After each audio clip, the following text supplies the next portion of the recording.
Hello? Is there people in the vicinity? Are we alive? I'm scared.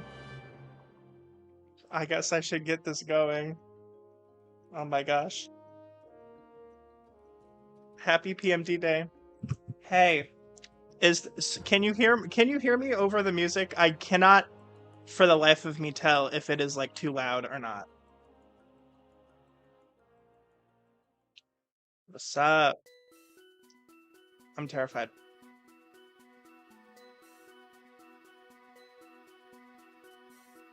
Okay.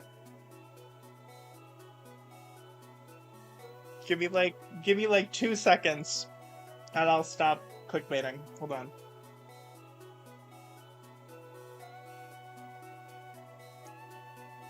I have the Time Gear picture pulled the fuck up because I literally don't know what it looks like. And then I have I like this song. I'm scared. Not Lordzu in the server saying this is looking bad for you. Yeah, no kidding. Uh, okay, we're hearing, we're audible. Okay. I guess we're getting ready. Woo! Okay. Shit. Hi, we're doing this. I look ghostly white right now. I look like the ghosts of Christmas past, present, and future. But um I'm I don't know what to do. This is really fun. This is going to be hilarious. So, I have two problems. Well, let me start off here.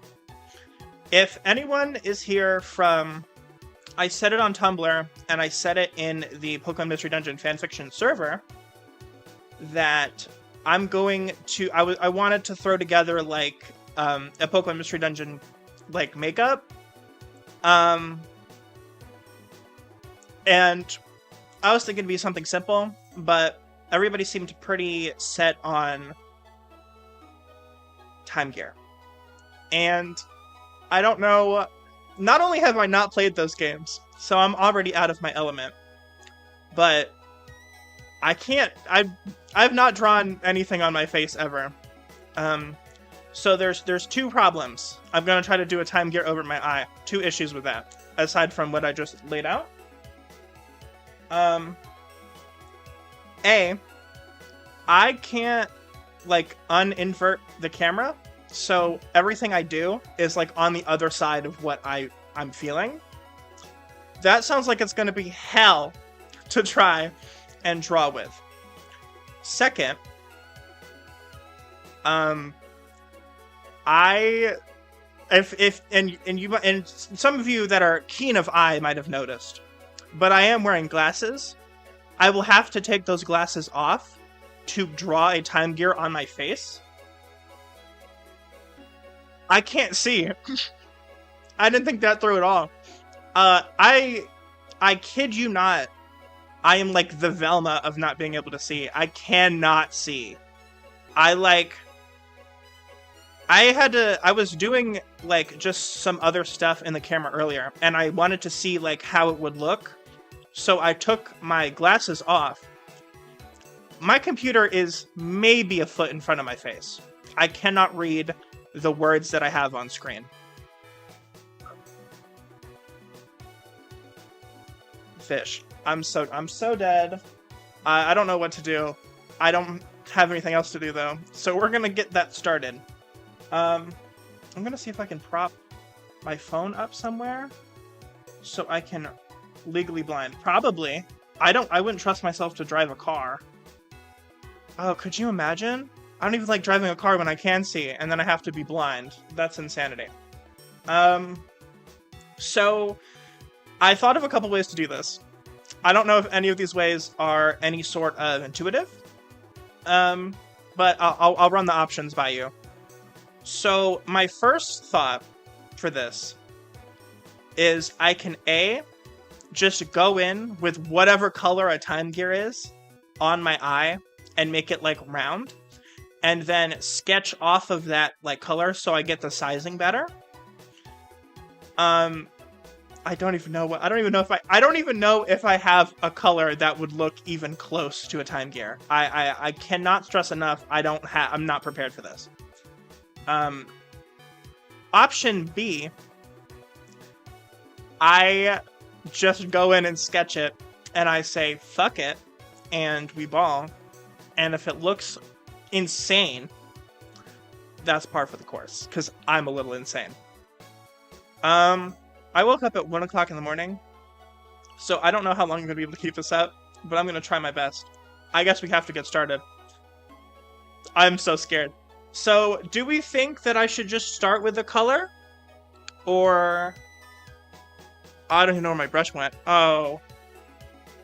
This is already bad. Hold on. Shit. Where'd it go? I just used it! I'm pissed. This is insanity. While I try to get my life together, I'm joined by me. I am joined by, and the entire team of the Mystical Wanderers. I have Riley. I'm gripping him like he stole something. I have everyone's favorite,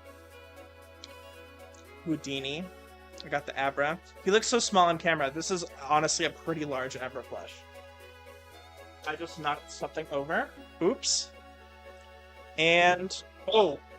I don't know what that was. And I have Cherub. I think I just found my brush though. Houdini showed me the way. That's awesome. Okay, so I guess I'm gonna try to go in with the color, because I literally don't know what else to do. I'm so screwed. This is bad. So while I'm doing this, I did manage to prop my phone up. So if anybody has any topics they want me to talk about while I flounder, PMD related or just Pokemon in general, or any questions like about the Mystical Wanderers or just in general, ask them. I'm probably going to be here for a very unfortunate amount of time. I have cleared my schedule for this. Oh! The end of my brush just fell off! Oh my god! I quit. Can I already end stream? The end of my brush just literally left the chat. I'm so pissed. What do I have instead? I don't even know where that went.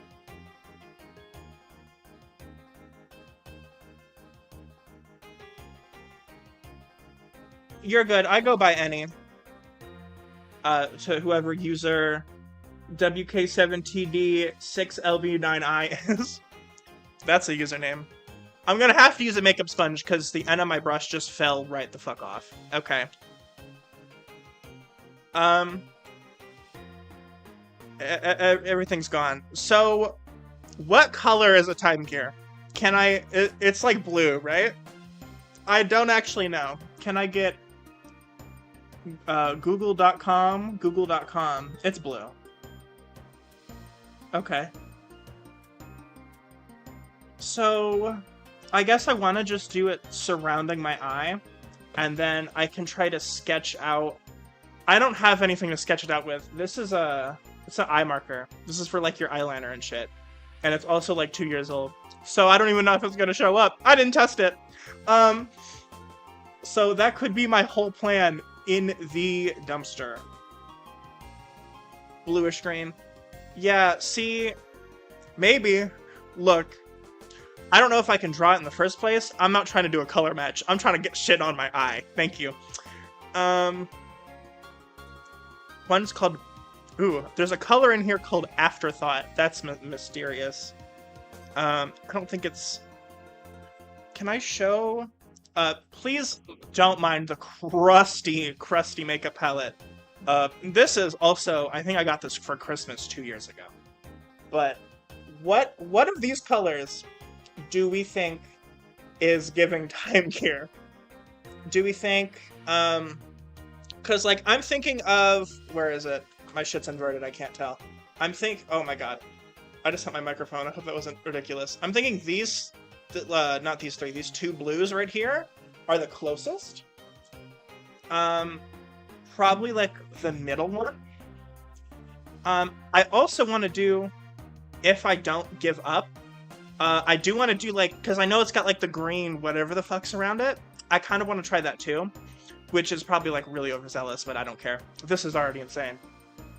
Should add this parking stuff. Yeah, like I want to do like the green like decals around it, and I don't know. I have literally no idea. So I'm gonna try to do this now.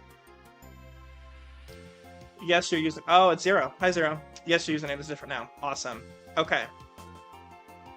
Here we go. I gotta take the glasses off. Oh. Oh no. Oh, honey. How am I gonna read chat? Oh, I can't see. Oh, that's okay. Okay, so to catch you up, I lost my brush. My brush then broke. I don't know how to draw time gear, and I can't see. Have we gotten the picture yet? This is going to be the worst PMD day. What item I want to do it on? I want to do it on, as I'm looking at me, I want to do it on this eye. But this eye feels like this eye in the inversion, which doesn't make, that sentence is word garbage. But, oh god. Okay. Shit. Okay. Okay, breathe. We gotta do this. So, should I do it first with the regular blue and then do the glitter? Oh shit, I can't see. Oh, hopefully this works out. It won't. Let me cut to the quick. Let me spoil it for you. I know we love a happy ending. It's not gonna happen. Love you, pencil. It's far. Okay. I don't know what to do. So I'm gonna just go in with the regular blue, and then I'm gonna do the sparkle blue. And then maybe, because it's got like shit on it, doesn't it? It has like the arrows. Oh, fuck. Okay. I can't see. This is so stupid. I don't know why I'm doing this. Okay. Okay. Oh! That's so blue. I want it on this side.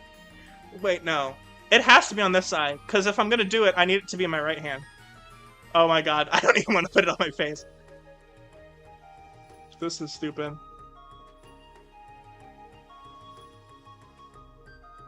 I look like I got punched by a Smurf. This is a little sad. This is not what I should be applying this with. I feel like the sponge is eating up all the makeup. I also have to like I'm trying to keep it eye-shaped. Oh, this is not a pretty picture. I'm trying to keep it eye-shaped. But I should, I guess, try to do it more circularly. I look like I got beat up. I look like I lost the fight. This is bad.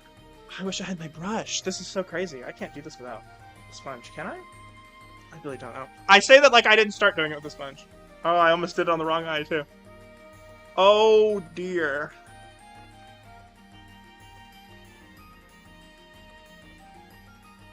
This is getting scary. Cinda's thy blessing. We need something.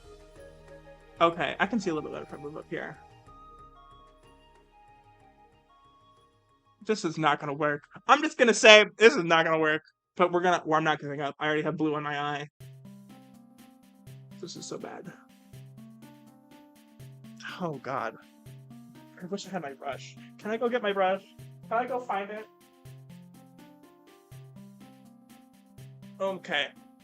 I think I found it. Okay. I found the blue.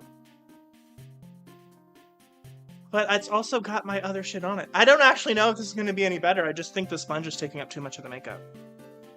Afterthought is such an edgy name. Oh god! Okay. In here? I'm here. Okay.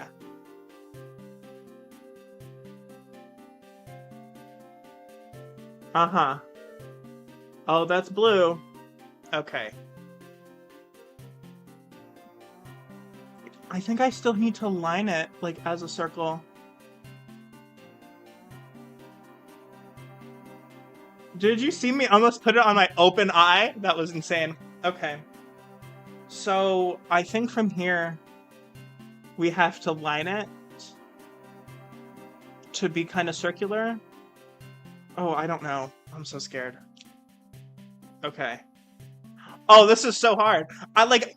Have you ever like picked up something and you could feel as soon as you pick it up, this is too difficult for me. This is what this is. I don't know who I was thinking that I was trying to do this malarkey. Okay. Does this show up on my skin? Oh, kind of. Well, I should probably do it there since I marked it, huh? I'm so fucked. Okay. How do you do this? Hold on, I need this out of my peripherum. Oh, I can bring it closer. My phone fell. Well, that's what that was. Okay. This is more of my face than anyone needs to see. Oh, that's so much... Okay. No, commit. Maybe I should have really... Shit, this is fucking hard. You relate to this experience? I'm glad it's relatable for you. I think I literally already started at the wrong angle. Maybe I have to do it. I don't want to touch my face so much. What led to this decision? Okay, so I asked... Oh, I'm sorry. I gotta really get going. But I asked the people in the server because I wasn't gonna stream today. I was not gonna do this. This is a whole lot of hullabaloo. But I asked the people in the server, I'm like, I want to do like makeup for PMD Day, and I was thinking, oh, like I'll put like an apple on there. Maybe I can do the rescuer badge. But because everybody loves explorers so much, they're like, you should do the time gear. Okay, I say, knowing I don't know what the time gear is. My fan just unplugged. Why is there circus music in the background? Oh, this is fucked up. Okay. No, this is the... I need to unplug... What happened to my fan? This is so stupid. Oh my god. Okay. So, can we start a list? Somebody needs to start a tally. Maybe I'll put it up in the corner. Shit that's gone wrong. Brush broken. Brush lost. Fan died. Oh god. Okay. Oh shit. I don't have the motor skills for this, guys.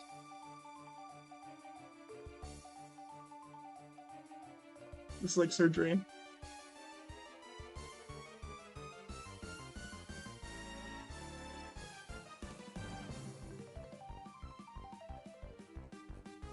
Ah! I smudged it! Oh, shit. Is this the outlaw music? Why is it circus music? That's horrible. Oh, God. I can fix it.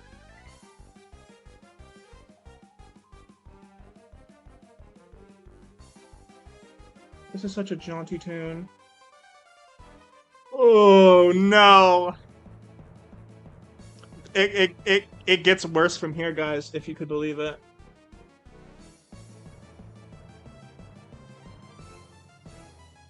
Shit. Don't laugh. Don't laugh. Nobody can laugh. If I see any one of you laughing, oh, it's over. Oh my god. I'm telling you, it is not helping that my camera is inverted. I hate that there's 11 people in stream right now. That's actually the most embarrassing thing ever.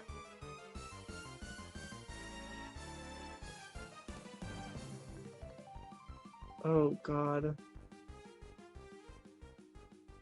Because I gotta do it straight, but the thing is with straight is that I can't tell what direction I'm in. Oh, I feel like I didn't give these enough space. Oh shit, whatever. Pencil, please, please, please, please. It's gonna be okay. Should I go up here now?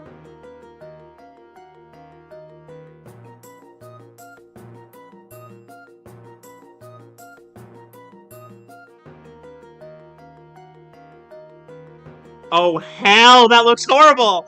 Oh my god. Wait, because I didn't even, can I quit? Can I quit? Is there a backspace? Hold on, I'm so sorry. Because that was too much curve on the John right there. Oh fuck. That didn't do shit but make it worse. Okay. Fuck, how do you do this? Can you believe? Okay, and I also didn't put enough sauce on this gear. So I'm gonna do it up here. Oh, this is fucking rotted. You gotta be kidding me. Shit, I need to go in my other hand. Can't use my left hand. This music is not fucking helping. This is insane. Bring the circus music back, god damn it. Oh shit. I want to quit so bad. I want to quit really badly, guys. Cause it's more like, it's not like this at all. Hold on. Guys, you know what? I'm gonna start over. Because I think there's actually a better way I could do this. Shit, where's my... Oh, I don't have glasses. I can't see what the fuck I'm grabbing. Shit. What am I looking for now? Lex. Okay, we're just gonna put the glasses over the blue for a second. Oh, I look insane. Okay. Ugh! This is... This is not good. Where the... Yo. Okay. Conspiracy theory? Oh, wait, was that what fell? Hold on. It was. That's a glass bottle. It is not broken. The MAB about the makeup? No. You can ask me whatever about PMD. This is literally, this is not the video. This is me trying to fill for time. But I'm hoping we can have some Pokemon Mystery Dungeon moments. So, I'm gonna start over, because this is rotted. I like this music, though. Downfall is legendary, but the soundtrack is great. Okay. Where am I? I don't wanna put it on my face. Can I just do it, like, here?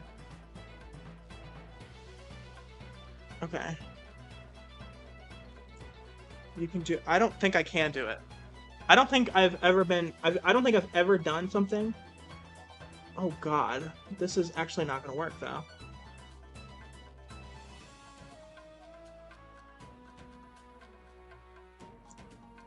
All of it is so good. I will say, like, I know Pokemon Mystery Dungeon isn't extremely mainstream, but, this soundtrack is one of the best soundtracks in gaming, and I'm not saying that just because I'm biased.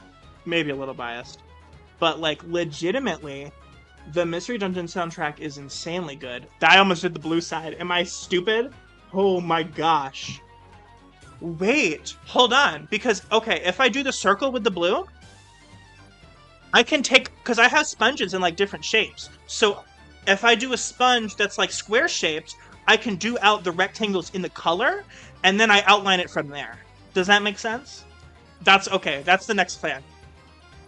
I'm gonna fucking do this, guys. The soundtrack is amazingly super. It does. I always want to, like, go out and do some shit. I want to get isekai'd so bad when I listen to this. Okay. I look like I got punched again. This is not good. I need... This sponge is over. It bounced back at me when I threw it. That sponge is over. I'm canceling that sponge right now. That sponge is over, party. This music fucks so hard. Okay. I have new inspiration for this. I have like a plot in motion. That's probably too much, but it's fine. This is going so hard. I just know whatever dungeon this is associated with is whooping my ass, though. I don't think the punch in the face look is gonna go away, though, but I don't mind. So that side looks a little bruised. It's okay. I don't mind. Okay. Okay. New plan. I'm gonna go in, and I got some of the foundation on the circular, so I'm gonna try to redo the circle in blue, and then I'm gonna use a sponge and try to do like the... There's a word for it, like the square parts of the, like, tines, the sprongs. I don't know. I don't know what I'm talking about. What am I doing? Where's my brush again? Shit. You'd think I would learn one of the 5 times that I put it down to maybe put it down in an orientation that I could find it. We got, this is like the one time that, yeah, not the guild taxes. Look, I don't claim any negative energy. Every single inch of guild taxes that we need is 100% necessary. I promise. Oh my gosh. This is so stupid. Okay. No, you know what? No. It's gonna be fine. It's gonna be fine. What the hell is this now? This sounds like Ace Attorney music almost. Like, this sounds like a... Maybe I'm actually crazy. I don't know if anybody hears it, but it sounds like... Almost like a breakthrough, or like a... No, like an entertainment theme, like when they're trying to do the Steel Samurai stuff. Sorry. Stop calling him Chat.GPT. That's not nice. Okay. No, I need to look at what a time gear looks like again. It shouldn't be that hard.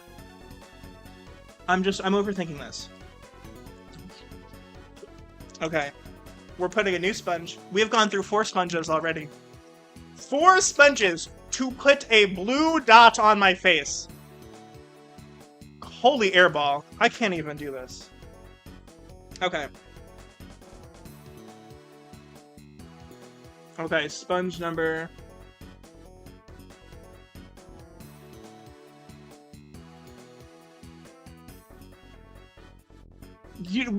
Like, I know that looks immediately crazy, but I honestly think if you outline it, it's gonna come out okay.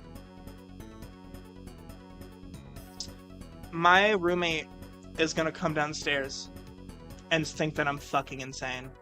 And they'd be right. Oh, shit. How much space do I gotta give it?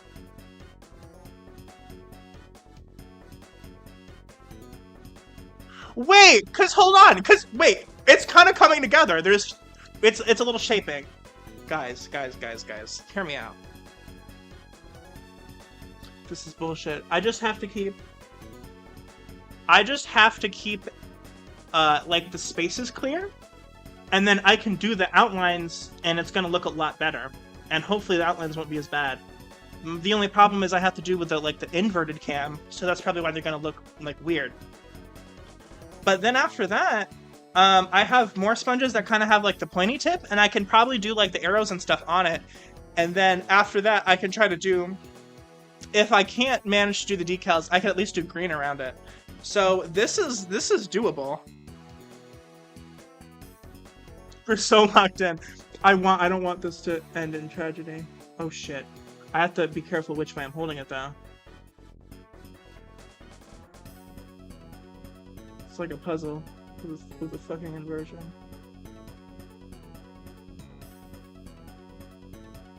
Yeah! Guys, yeah! Hold on. Okay. So, my biggest problem is, it kind of also looks like an ice crystal. My biggest problem is, going over my eyebrow is gonna be weird. I'm gonna be out of blue. There's no more blue in this house after this. Okay, I'm gonna put it on with a sponge, because I think the sponge is getting it kinda... At least this sponge is getting it kinda darker. And that's good.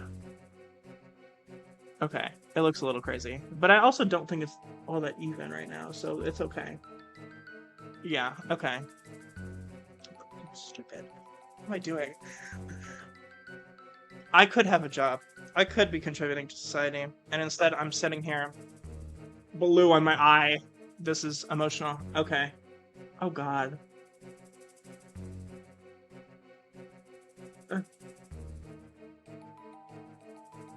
Ooh, I don't know about that one. Maybe I just have to do it higher. I'm sorry, this looks rotten. I can't delusion myself anymore. This is actually the worst thing. And my eyes watering. So it's all gonna come mascaraing down.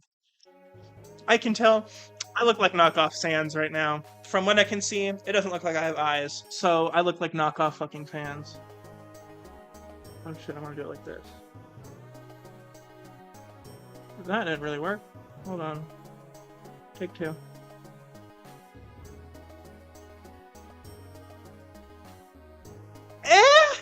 It's not the worst thing. It's better. Okay. At the very least, You have to give me credit. It's better than what we were doing. This is more feasible than what was happening earlier, okay? At the very least, you can say it looks like garbage. This is a better path. Okay, now for this stupid one. I know this is going to be difficult. I'm just going to go in my left hand. I don't care. Oh.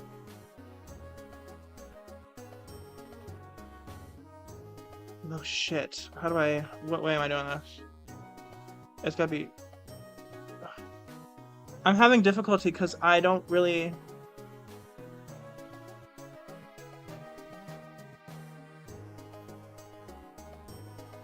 Ah. No, this is insane. I don't know, it kind of looks like something.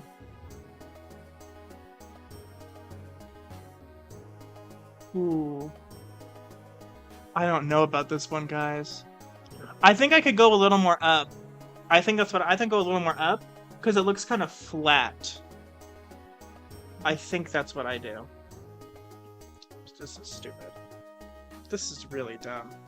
What if I get like? What if my landlord comes over? Like, what if somebody wants to pay me a visit and I have this on my fucking face?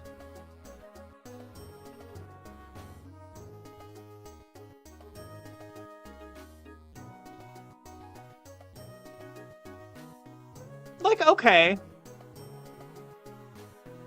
If I think it looks better if I'm surprised. I have to be surprised. There's a child gear on my face. I'm very surprised. Does that mean they have to, like, take my eye out? Oh, gosh. Oh, I have shit open, by the way. What's happening? Where's my marker? Damn it. How do I... Guys, I cannot stress enough. I really don't have that much table space to be losing everything. I'm so serious. This is unprecedented. I have my marker uncapped, which is a horrible idea. That works. It's like... It's something. It's not the best. It's better than what we were at. So, overall, this is officially insane. Harness parts of the time gear. No, seriously, I feel kind of legendary. Hold on. I want to do...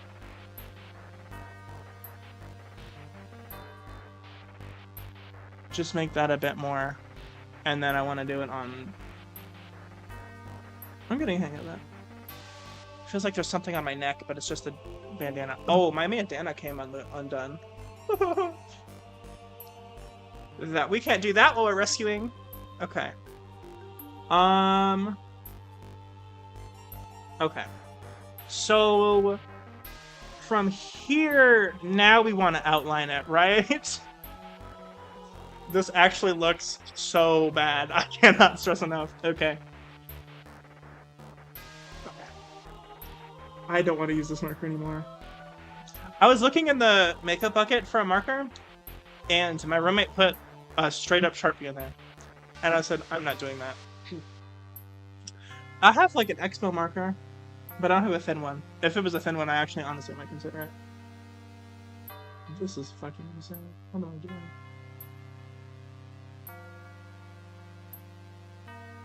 Why is it not showing up? And why is it to the fucking left?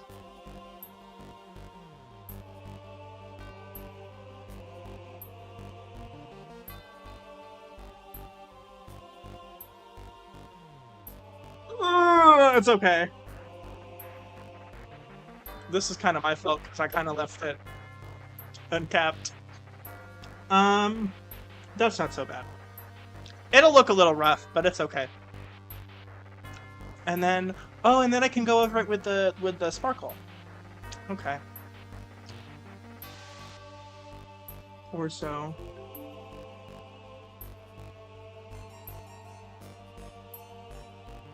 Shit.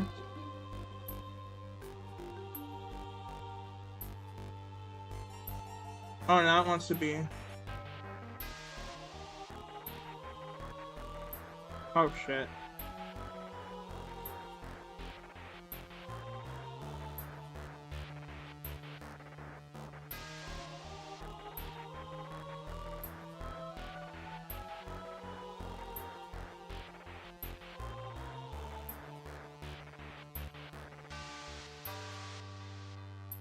Oh my god, this doesn't look good at all. No, it doesn't. Pencil, don't lie to me. You know what this looks like? This looks like that Jigsaw motherfucker from Deltarune. Oh, shit. Why did this fuck up so bad? I don't understand.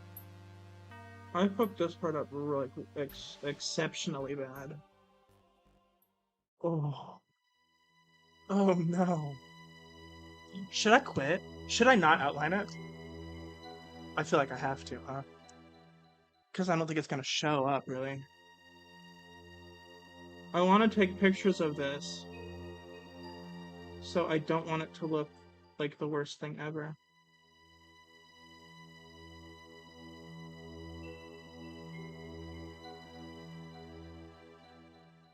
Oh my goodness, where is this?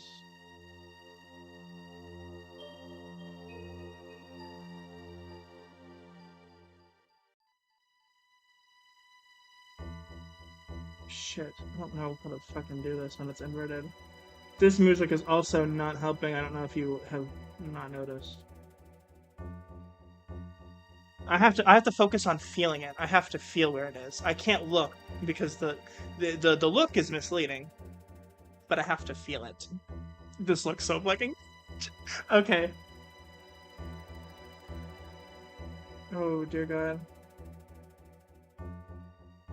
Did you know that when I first proposed this?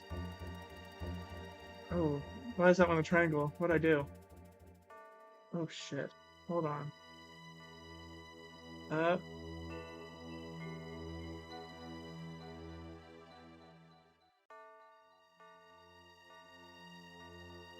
I'm gonna leave that one alone because I'm just fucking it up more. When I first proposed this, I literally asked my roommate because my roommate does a lot more makeup. Like they did makeup for haunted houses and like theater. And I said, I'm like, hey guys, I want to say just real quick, without glasses, this looks fucking amazing. I could actually see it. And then you on closer inspection. My roommate did like that kind of stuff with makeup. So I'm like, hey, do you want to paint like I was gonna do like a perfect apple, maybe a guild badge? I'm like, do you think you could paint that over my eye for PMD day? Because I wanted to do like a photo shoot. And they're like, yeah, I could probably do that. And then I didn't follow that up. And so now I'm drawing a time gear on my face. Badly. Oh, joy.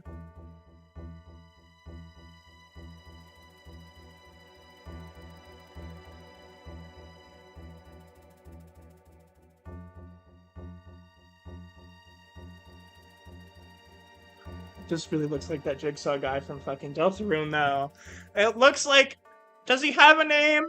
Is he Jiggy? I don't know. I'm so dead.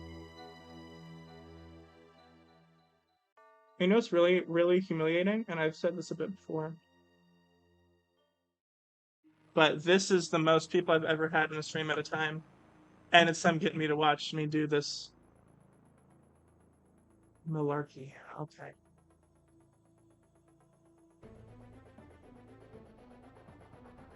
I should really edit this into a YouTube video. Like I shouldn't, but I should. Oh dear. Okay. I want to actually slam my head into the counter. That's what I would like to do.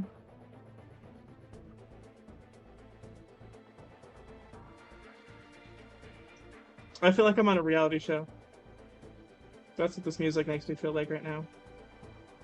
I'm not gonna lie to you, I'm getting a little more mileage out of like just telling me, like saying what the music reminds me of than I thought I would.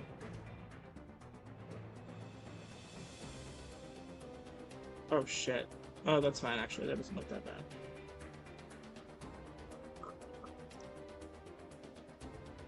Hello, my name is John Timegear. Bro, please! No, I can't do this anymore. I'm John Timegear. Okay. I'm not fucking with that anymore. I give up. This is too much. It honestly doesn't look that bad until you get right to this one on my nose. But I don't think there was any salvaging that one, so... It's fine. It's fine. It looks great, and we're gonna keep going. My name is John Temgear, and this is What Would You Do? Okay, so once again, we're back to the question.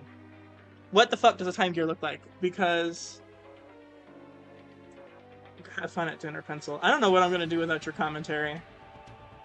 I'm gonna hit myself in the face. Okay, so it's got these dark blue moments. Oh, it's also got like, if you look closely, it has like dark blue right around the center. So I could just go and do dark blue immediately around my eye. And then I will have to do the arrows. They're gonna be lines. Arrows is not happening, but they're gonna be lines. But past that, oh, what is happening? This is bad news. This is bad news bears right here. Okay. No. Determined music. I can't stress enough. When I'm awake, I'm not without my glasses, so it's honestly a little unsettling not to be able to see. So we're gonna go in with, this color is called Marina. I used to work with a girl named Marina. She was very rude. I didn't like her that much. I almost went in the wrong eye. Oh my gosh, we have to...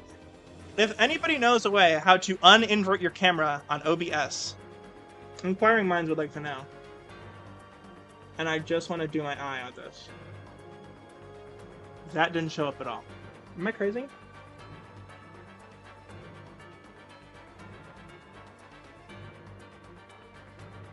That didn't show up in the slightest. Ooh, maybe I should do... There's another one here? Thunder. Ooh. It's like a darker blue, and it's also got some sparkles in it. That might make it show up more, because I can't get this one to show up. I think there's just too much blue packed on my fucking eyeball.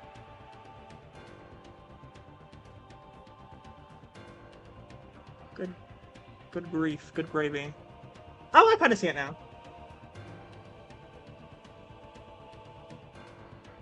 Kind of not. Hello, is she there? I kind of see the rim. Okay, I'm gonna have to rock with that, because I don't know what else to do.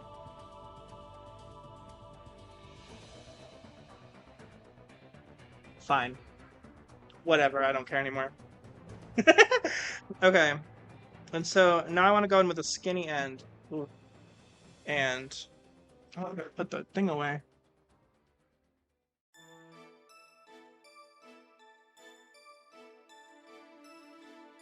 Hey, so that's not showing up at all? Oh, it kind of is. I just have to orient it right. This is horrendous. What the fuck is happening? This is like looking weirder and weirder. Like I'm so sad because there was really a moment I'm like, oh, I can do this.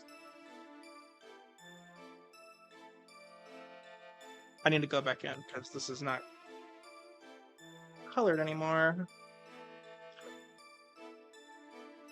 Oh, and I'm doing this at the beginning of the stream.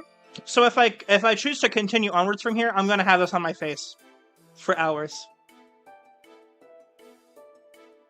This is very good. Staring into the camera music, I will say. I just like it so much. I don't know how, but there were like, whoever did the sound design for Pokemon Mystery Dungeon really like, every single track in the game makes you feel something. You know what I'm saying? Like every single bit of music is so good at invoking a feeling. And I would also give them the credit, I don't see a lot of people talk about this, but this looks stupid. There is a very fine art in creating music that you're going to be in these dungeons, some of them for 30, 40, 50 floors, and the music doesn't grate on you. Like, there's other games where the music has really, really, like, overstayed its welcome. Sword and Shield, for one. Sword and Shield also has great tracks, but specifically the wild area where they put bagpipes. I love bagpipes. I don't love bagpipes for 2 hours. Where they put the bagpipes, I have to mute my shit. Because why were they doing that? Oh my god.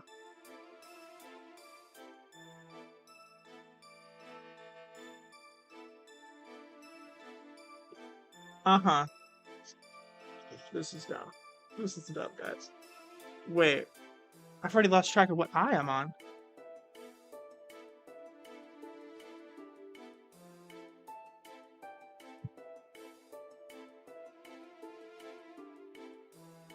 Wow, does that look bad? Oh my gosh. Um, but yeah, they do a really good job to where, like, I've never been in a mystery dungeon. Well, thankfully, in real life. But I've never been in a mystery dungeon where I'm like, ooh, I really want to shut off the music right now because it's kind of getting on me. It really doesn't. It's just everything really, like this track specifically. If you want to get like really analytical and really musical about it, this track specifically invokes a really big feeling of like trepidation. Like you're exploring somewhere that's like not you don't really know, you're not really sure, and this music captures that feeling like perfectly. Like I'm so there, which is crazy because not to shit talk PMD any, because the music is so good, but the writing is consistently like it leaves something to be desired. I can't speak for games I haven't played. I'm just saying the games I have played. I think because the one that I've completed is Rescue Team. The writing in that game is not necessarily great, but I will give it the credit to where, oh my god, I don't know what I'm doing.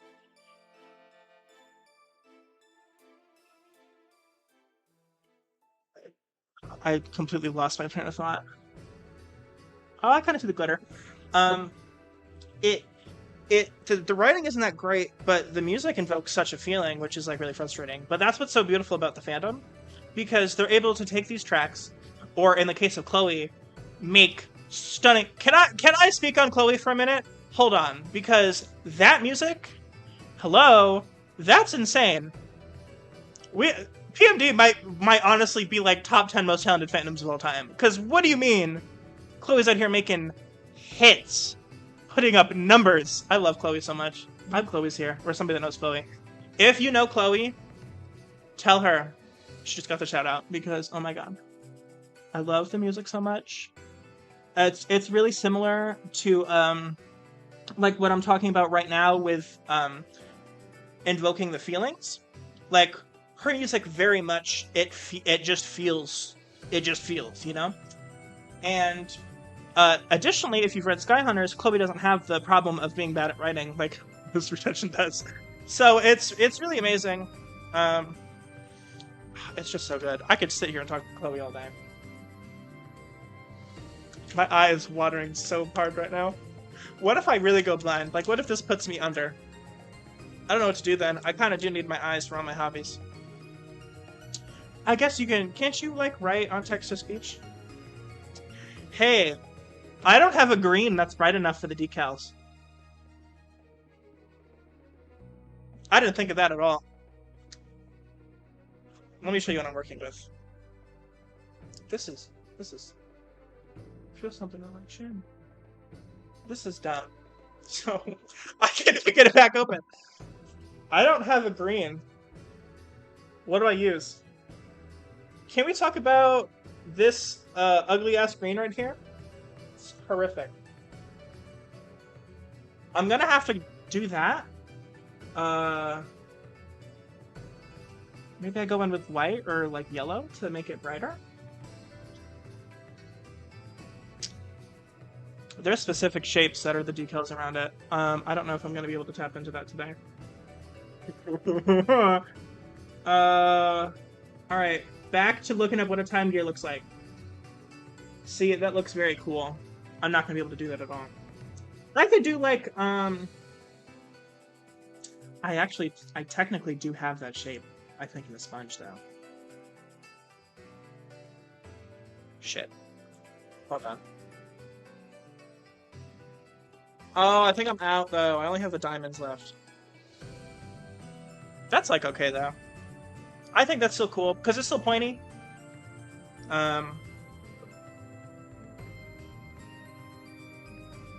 Yuck. This is a bad green. Oh, shit. How did you... I don't like this.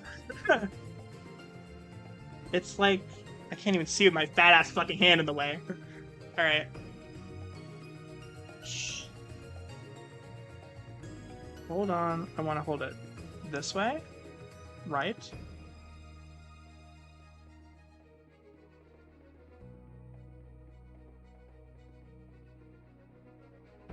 I'm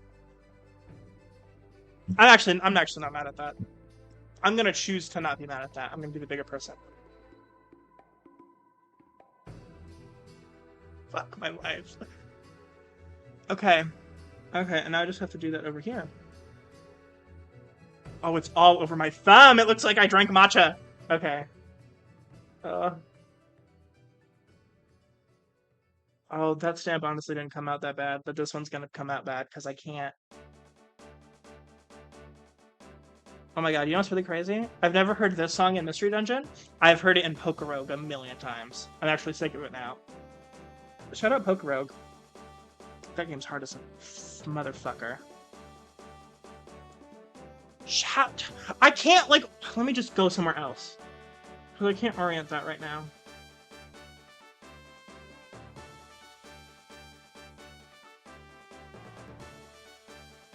Okay! Dude, like, worse things have happened. This is this is dire straits that I'm in right now.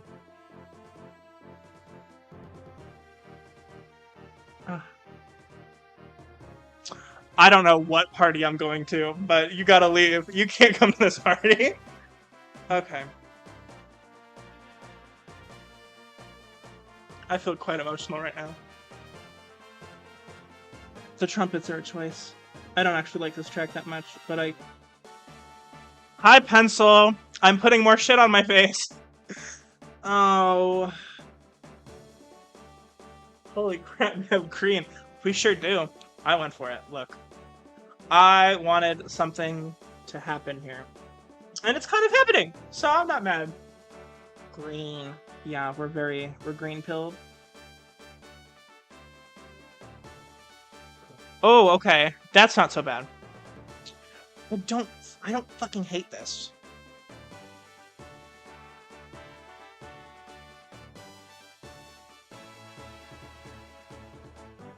Does anybody know what part of the game this track is from? Because I can't, for the life of me,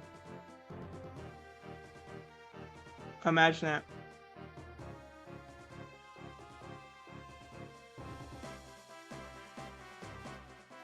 Okay. I'm gonna refrain from commenting. I can't imagine it from anything other than Pokerogue, to be legit with you.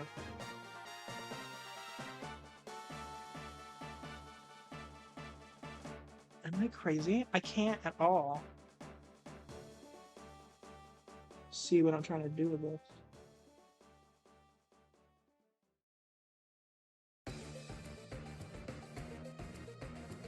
Okay, I fucked it up at the end, but in fairness, I have no control over...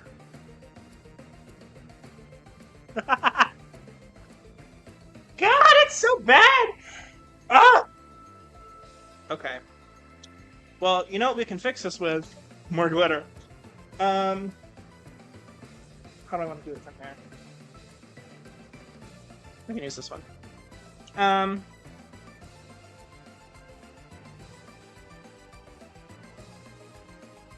trying to think. Okay, that one's yellow. I'm glad I lifted that up, because I almost fully drifted into orange like that's yellow. I think if we do... I have green glitter. I think this one's more just glitter, though. But I think if we do... Ooh. No, we're not doing that one. That one's like just glitter, so that one's not really gonna look very good.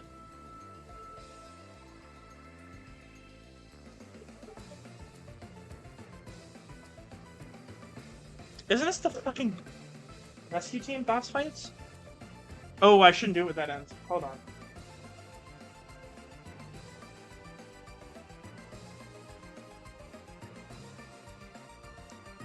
But yeah, my thought process is kind of...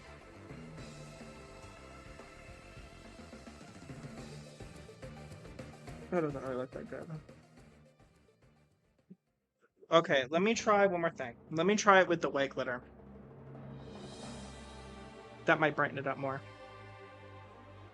It's not like white, but... Oh, if you're asking why the music's intense, I put like a 9-hour playlist of all intense music Pokemon Mystery Dungeon. This was my fault. I've been bitching about it this whole time. That was me. Sorry about it. You can see I'm covered in nonsense. Malarkey. I'm covered in malarkey. Ugh. That didn't really come out that good. Goes into my fucking finger. Okay.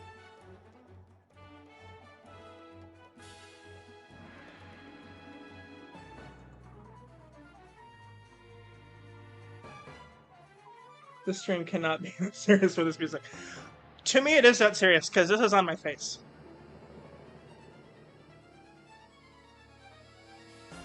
Can you imagine if one person from PMDFF like took a screenshot of any frame from this stream and put it in the server? I would be over. All of my reputation would be done. I might take a picture. This might be my new profile picture for tomorrow. I gotta stay with the crocodile for Hero. Our Hero was awake. Hero would love this probably.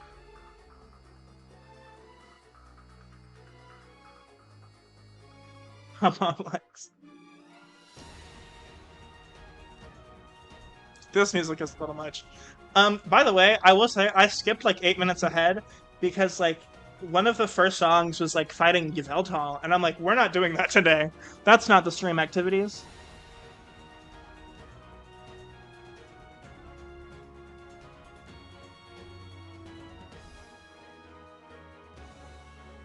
Don't say it. It's fine. Alright, everybody, let's take a break. I look good. I did good. There's nothing more I could have done. This is as good as anybody can do it. I actually implore somebody to do this on their space and do it better. Should I do like green to like connect the greens? That's just her stream fight Yveltal. Yeah, literally.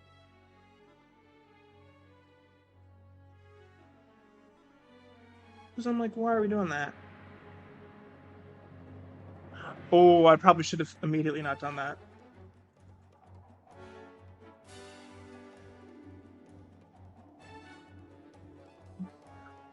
Okay. So... Oh, actually, I don't actually hate it that much. It looked a little sketchy at first, but I don't mind it that much anymore.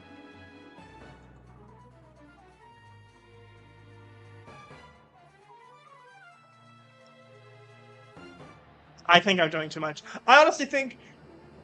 Not only do I think I'm doing too much right now, I think I was doing too much when I turned live stream on. How about that? How about them apples? I have to stop. Stop it, Lex. Just stop.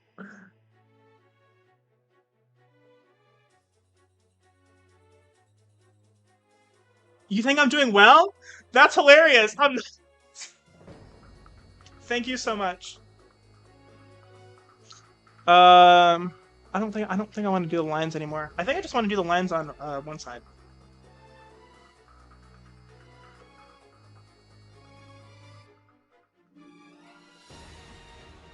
By the way, it's me, Lorzu. Hi, Lorzu. Welcome to my kitchen.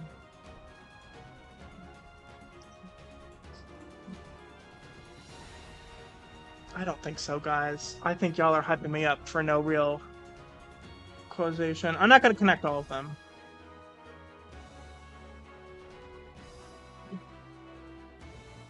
Because that's kind of doing it a bit much, but...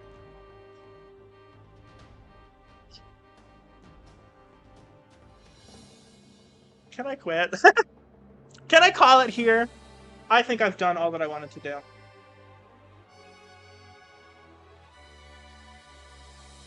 This looks insanity. Okay, I'm gonna throw up. Okay.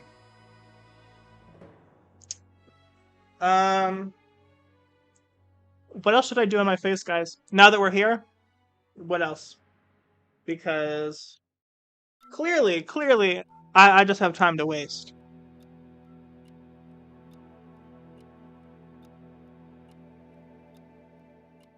Can you imagine? Can you imagine somebody... Can you imagine I went to the park? That looks so much worse when I can see it.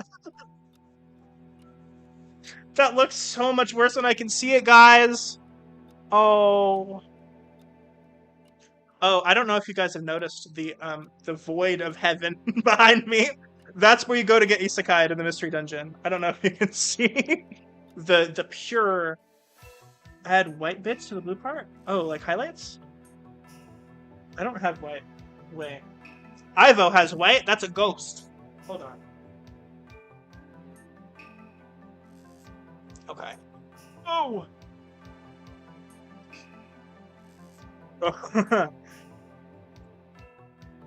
I have it's a glue stick through the light.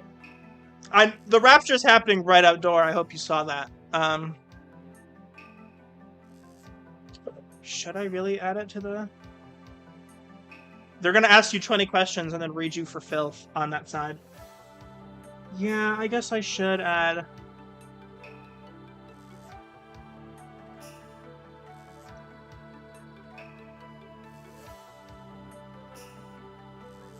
I'm just so scared because it already looks so bad. I don't want to fuck it up more. At least it, like, half looks like what I'm going for, right? You can see the line my glasses made.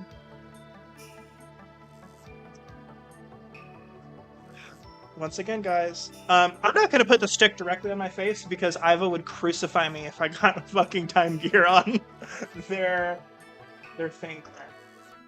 How many brushes have to die? How many sponges have to die for this project?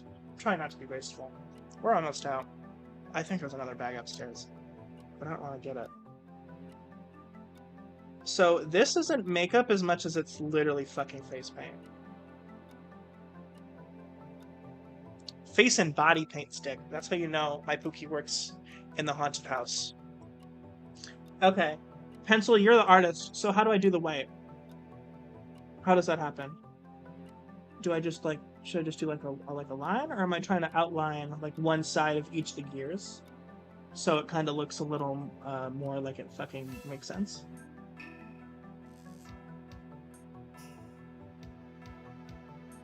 Oh. Oh, wait, that's actually...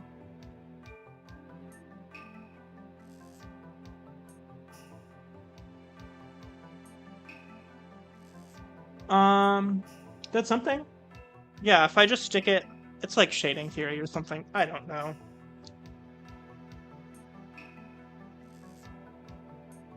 Maybe one side... Yeah, it's... Yeah, okay. Awesome. I'm glad... There's a stream delay.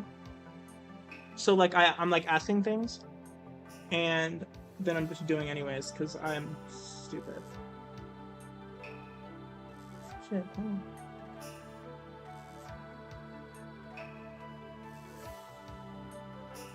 I have to make sure I'm keeping it on the same side. Ugh. Ugh, I don't like this. It doesn't feel as bad as I thought it would, because I've never really, like, I've obviously done makeup, but I've never really, like, slathered my face in blue. But... This is... I got some blue on it. I'm in trouble, guys. Oh, shit. Fucking God, I hate this so much. Like, how am I supposed to...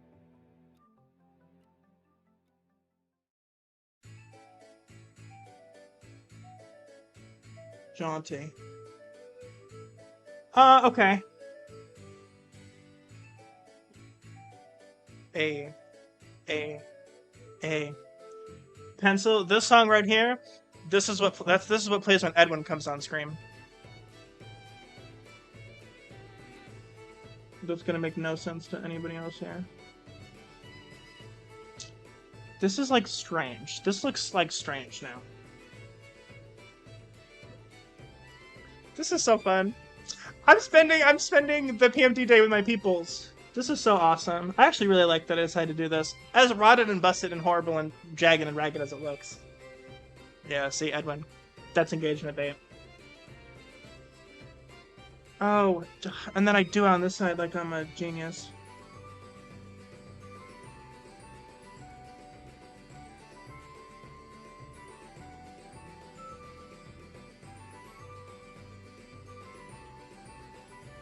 Oh, I went a little crazy with the light on that one. That's fine. I actually don't care anymore. A jaunty little tune. I wouldn't quite call this intense, but I'm glad we have the break. Oh, that's okay, Lorzu. I'm gonna probably be here a while, so that is what that is. We're having the people show up, so we're good. Insanity. Did I even do that one? I did. Okay. Wait. Oh, I did it on the wrong side on that one! Oh, crap! That's so stupid. I was doing so good. 5 out of 6 of them, I did it right.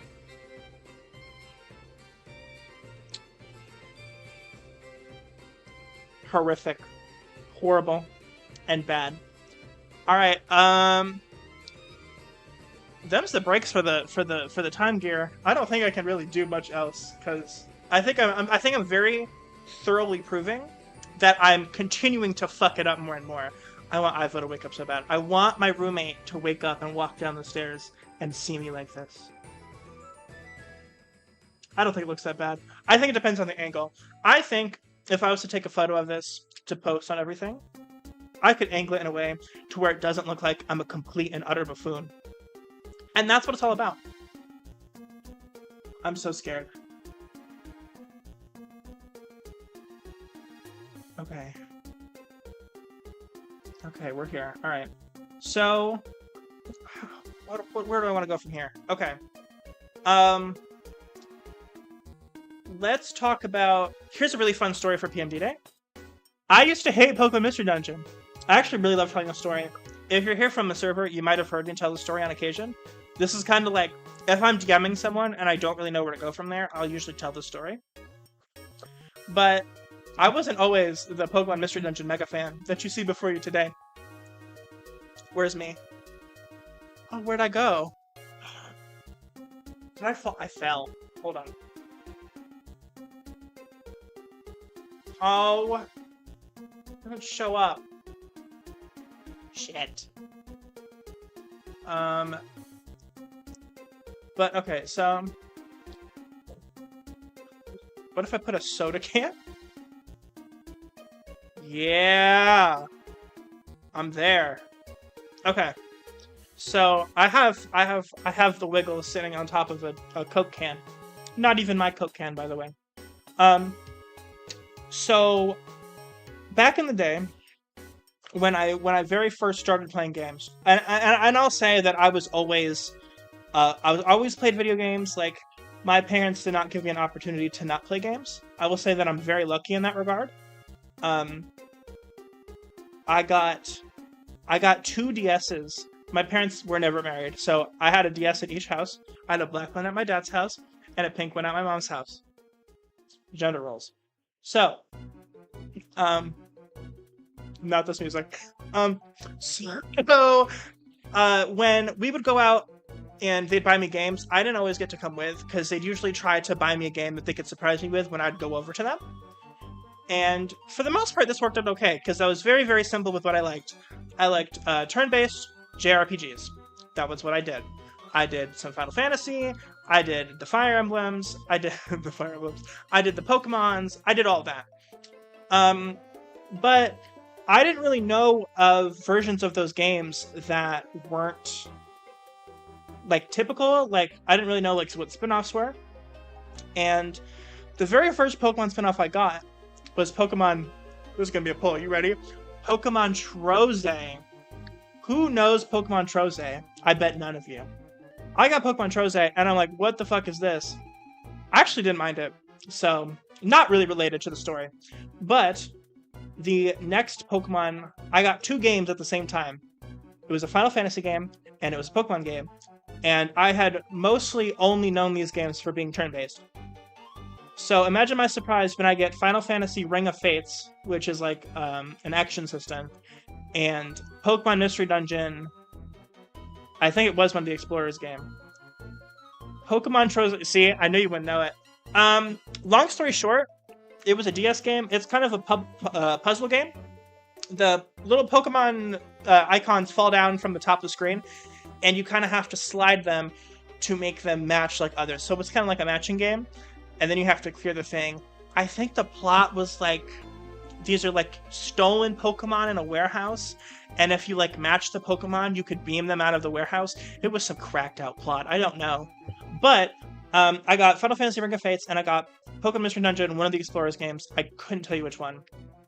And I was like, oh my gosh, I've literally never seen this Pokemon game before. This is lit. It's a Pokemon game that I haven't heard of. So I put it in, I loaded it up, I was ready to go. And then they're asking me a personality quiz. And I'm like, what the fuck is this? Hey, Pokemon Match 4 already existed. No, it didn't. Troza was first. But they had Pokemon Shuffle, too.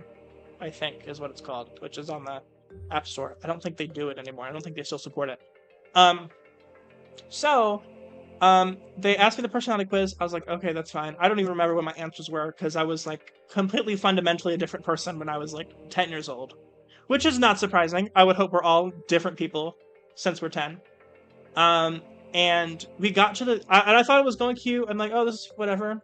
And then, I forget how Explorers goes, but you end up in the first...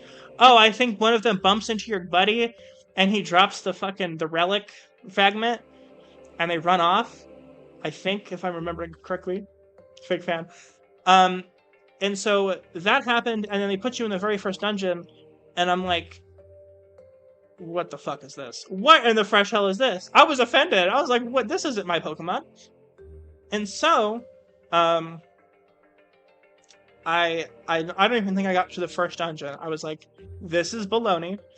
I ejected that shit. I put it in my game case, and I never touched it again. And I think when we started going to Game Exchange, I traded it in for a different game. Because I don't want that game. It was not my Pokemon. And this is hilarious in hindsight, because I'm trying to think of how much earlier the enjoyable parts of my life could have started if I just gave it a chance. But I really wasn't somebody who did that. I wasn't anyone who liked to kind of exit the space. I like how I started talking and we have this really like introspective music now. I feel like the playlist is catching the vibe. So I didn't give it a chance. So as for how I went to that, to being a Pokemon Mystery Dungeon superfan, missed out on... No, seriously, I really did miss out on peak. I am both ashamed and not ashamed to say it, because at the end of the day, I got here, and my life goal right now is to actually sit down and play Explorers and give it a chance, because I did not give it a fair shake, and that kind of makes me upset. So what had happened was, I was... After that, I had discovered things, like I discovered that I was a furry, I discovered I was this, that, and the other thing, and I hung out in a lot of online spaces. And so somebody that I knew was like, hey, have you ever heard of Pokemon Mystery Dungeon? And I was like, I think so. I think I know the concept. I didn't like the game at all. And he's like, would you want to do like a roleplay based on Pokemon Mystery Dungeon? I think it was like a 12 or 13. And I said... okay, because I'm like, hey, Pokemon are cool. I like role-playing Pokemon. That roleplay was the best thing I ever did in my life. To this day, I'm still chasing that high. I think The Mystical Wanderers is an extremely close second. I think we're doing something really great with that. But I've literally never crafted such a bewitching narrative before. And then, so from there, I was like, I fucking love Pokemon Mystery Dungeon. This is great. Like, the concept of it is just so strong. And I wish I had paid attention enough beyond my hatred for the game. Oh, I've heard this song a million times. Beyond my hatred for the game to be like, hey, I do actually want to play it. But I didn't. And so after that, I was kind of more entertained in the idea. I still didn't go out and look for any of the games. I was like a kid. I didn't really have any means to. But later on for that, I had a friend group with me on another deep pull, Amino. Yes, Pokemon Amino. I had a friend group on there, and we started doing a group Pokemon Mystery Dungeon roleplay. And that one was also amazing. I would say it was the second best one, but the Mystical Wanderers happened, so second best narrative. So, in that roleplay is when I came up with this dude, Little Mr. Wiggle, and his husband Quinn. They weren't big characters in that narrative at all. Their story was largely Quinn was like, I don't even want to say the antagonist. He was kind of like the Team Rocket with the Pokemon anime for that roleplay. And then Wiggle got into it during the end. So that is how those two came to life. And then many, many years later, past all that, I was just like, I went up to Ivo and I'm like, Ivo, Pokemon Mystery Dungeon, yeah? And Ivo likes Pokemon, so it's fine. And that's when we got the rest of our cast. And we started writing this together.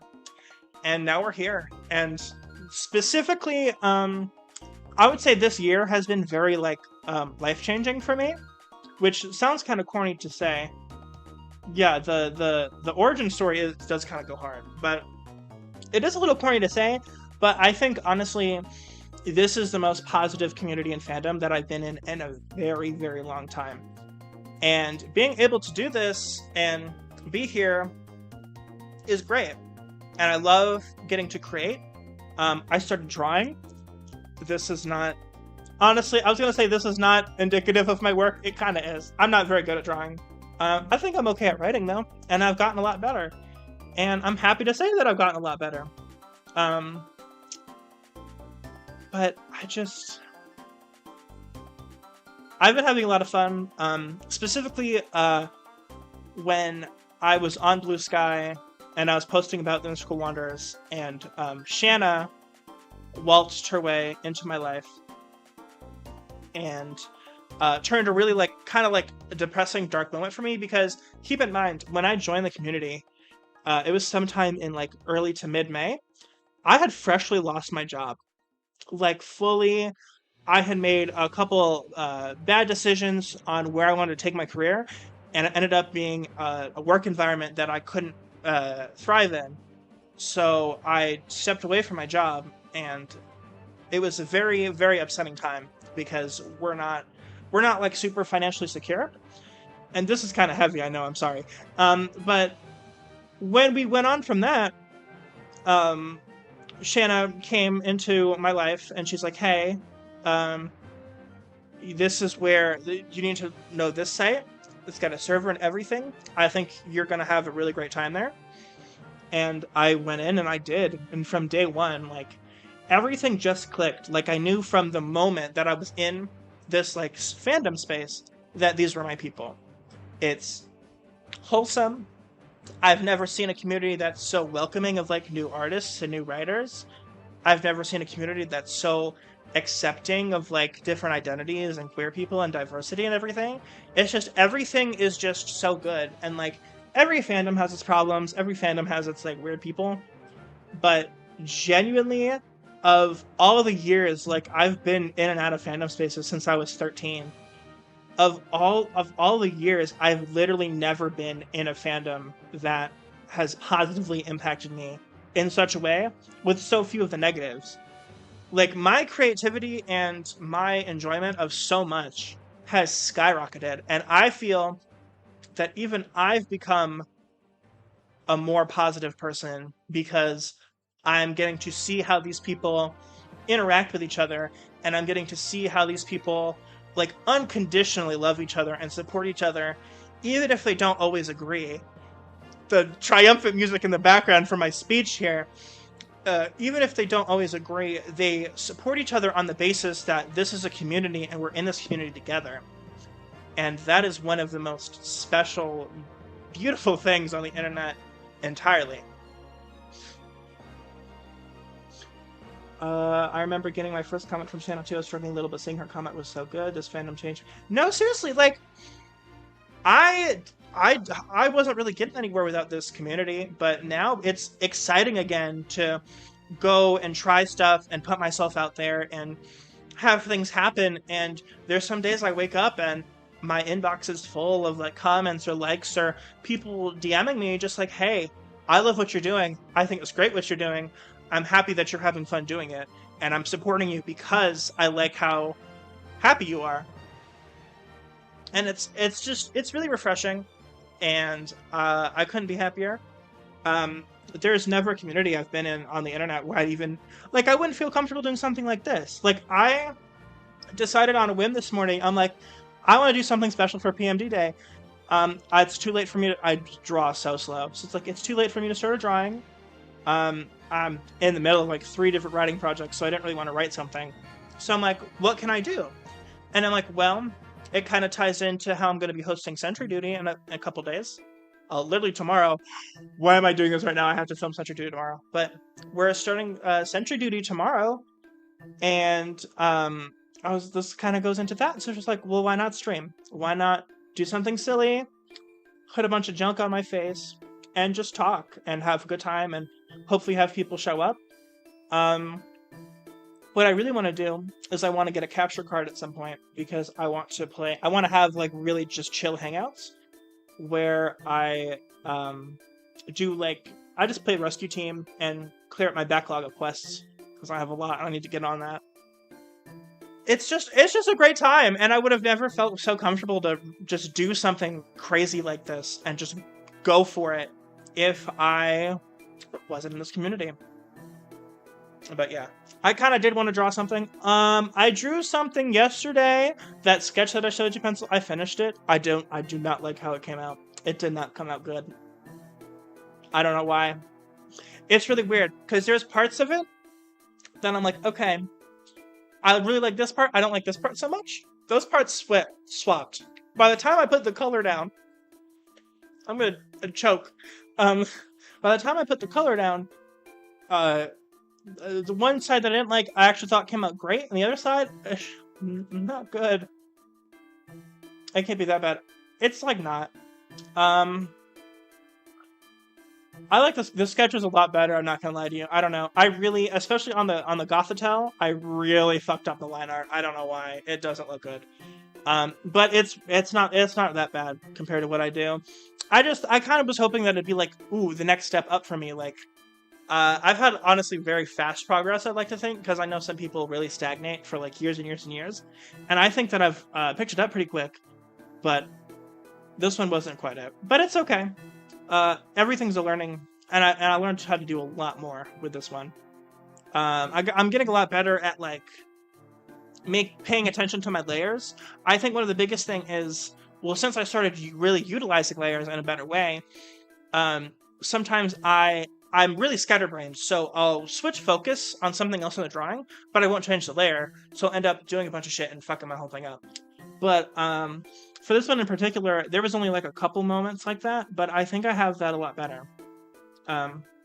But more back onto the topic of Pokemon Mystery Dungeon. The fic today. Happy PMD Day. Oh my gosh. I didn't know there was a PMD Day. I'm not gonna lie. This is very exciting. This is my first PMD Day where I'm actually in the fandom, like, hardcore. So, and you can't tell me I'm not hardcore because I put a damn time gear on my face. But, this is exciting. I like being a part of something that, it gives you, there's reasons to celebrate, but this gives me the motivation to celebrate. Like, I feel good about this. I'm happy to be here and I'm happy to do this. And all I want to do is continue to create and write and do stupid shit like this. It's fun. Moving on a little bit to my fic, not the shilling. Just for lack of another topic. 87,000 words so far. That's immense. If you're somebody who knows me in my personal life, you know that I do not stick to projects like that. So the fact that I've basically written a book for Act 1. Oh, thank you, Pencil. That I've basically written a whole ass book is it's like endlessly cool. But to like other people's fics, like there's so much content that I would have never guessed because I wouldn't have thought to look. I didn't know there was a site that just had all this stuff centralized, and that's the coolest thing ever. I love Pokemon Mystery Dungeon fanfiction. Not an ad read, not sponsored, but I guess it kind of is because a lot of what I do and a lot of the people I know are because of that. So I think it's definitely an unseparatable part of my identity at this point, just because I spend so much goddamn time there. I make it sound like it's a bad thing. It's not at all. I love spending time there. There's just so many different people, and even though like we're all like united for Pokemon Mystery Dungeon, like we have interests that span, like there's game nights that you play all sorts of games at. It's just so much fun. It's so much fun, and it really lacks a lot of that toxicity that other fandoms and other groups and servers have had. So hell yeah. Let's sit down and read more, especially your fic. Look, I will say half of the people that I would consider fans of my fic have not read past chapter 4. And that's okay, because I'm happy you gave it a chance to read. Look, and you got like midway through my fic. Like, pat yourself on the back. That's 30 to 40,000 words that you read of my fic, which is the biggest honor ever. To have anyone, like, there's only, I don't think 2 or 3 people that have read my fic start to finish. But even the ones that have read only 4 parts, I do like 2,000 to 3,000 words a part. That's like 10k words that you read that I wrote. Like, that is the biggest honor that you could get. And I'm kind of working on my backlog, to be honest. I have a lot of fics I've been meaning to read. Here's another positive, if we're just talking about like positives in my life. I haven't ever read as much as I have right now. Like, I'm reading crazy a lot. And it's so, like, I feel sharper, and it's better because I can set routines for myself. Like, ooh, I'm going to go read after I do this. I'm going to go read before bed, so I'm doing something other than scrolling. It helps me get my ass off TikTok and maybe bring my attention span back. I'm slowly getting to tackle longer fics, which is great. I think I've read at least 10 or 12 fics. At the very least, if not more. What I've been trying to do, and this has really worked for me, is I'll have one fic that's my long fic. It's a really, really just like a very lengthy and like a very sprawling project, and that'll be my long fic. And then in the meantime, I'll read fics that are like sub 10k words, or I'll read like projects that just start. I'll read the first chapter of those, and then when they come out, I'll read them, because it's a lot easier to digest like that. So I'm honestly getting a lot of reading done, and especially with Sentry Duty, but thank you, Zero. Especially with Sentry Duty, I'm going to get a lot more reading done, because I want to engage in conversations with the people that we have on about the stuff that they write. While each of the episodes have like a topic, at the end, I'm going to allow them to kind of take the reins and shill whatever they want to shill. So just to spread the love more, make people more engaged in whatever they're doing. It's just a good time, and I'm really excited for Sentry Duty to get started. Hold on, let me read this big-ass pencil comment wrote. This big-ass pencil? No, this big-ass comment pencil wrote, rather. Oh my goodness. Your fic was very fun to read. Actually, I like the fight against Carnivine, if I'm being honest. The part with the Sunflower Mother showing up was a bit funny, especially after the beatdown. Okay, so specifically about that, I don't actually know if I said this anywhere in person, but I did say it to my boyfriend. I said, hey, one of the biggest things that I kind of want to capture in this fic is a lot of people really rag on the NPCs and rescue team for being like, big ass pencil, for being like really tone deaf and just changing their emotions at like the drop of a hat. So I kind of wanted to make a lot of the NPC characters really flippant like that. I just wanted to make them like either like rude, obnoxious.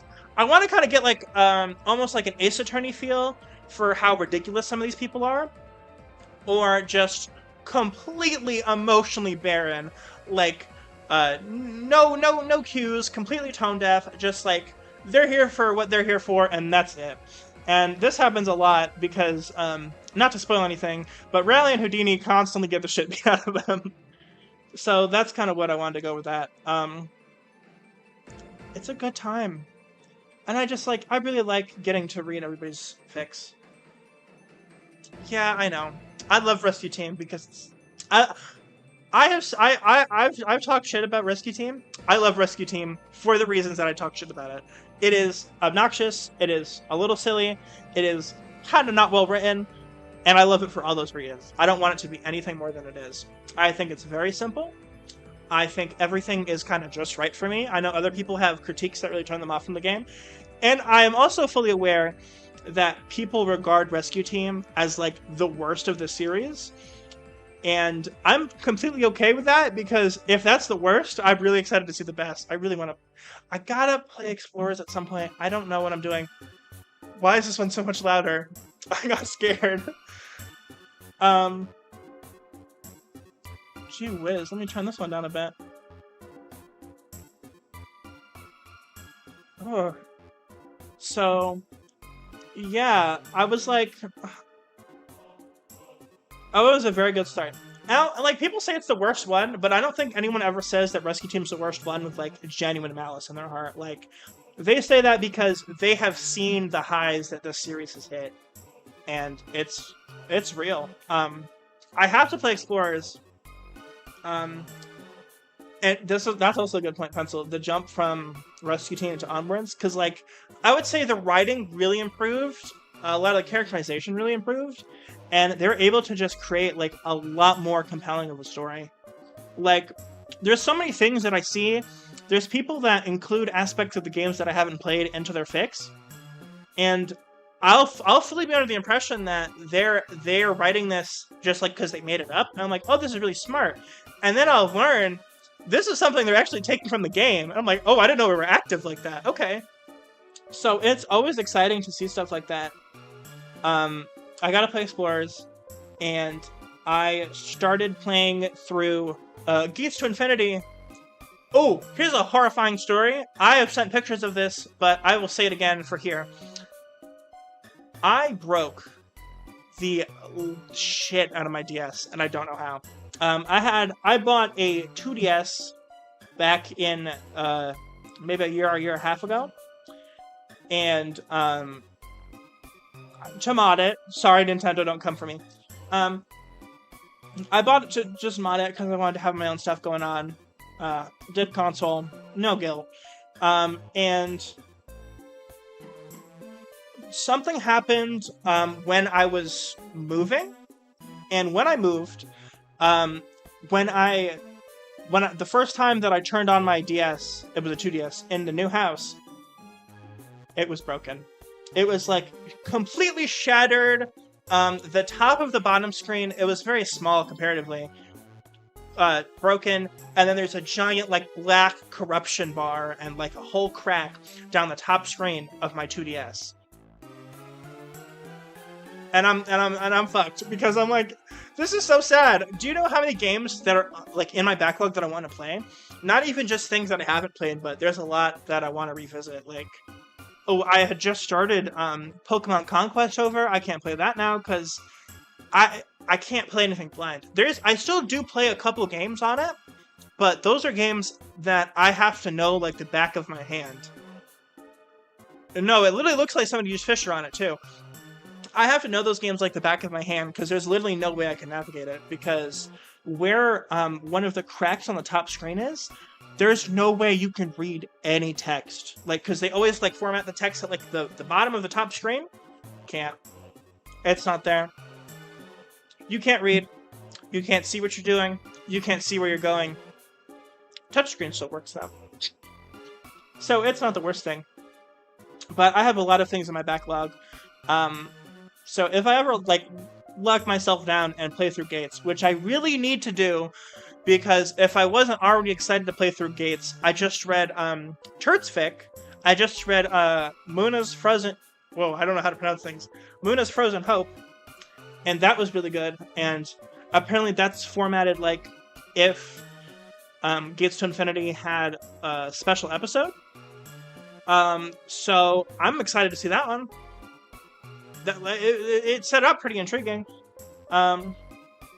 Just imagine the screen. No, seriously, so the only game that I can play on my 3DS in the state that it's in, this is a very obscure game. You probably haven't heard it. It is Monster Racers DS. It is another creature collector, and you got all these little games. You got all these little monsters, and you race them.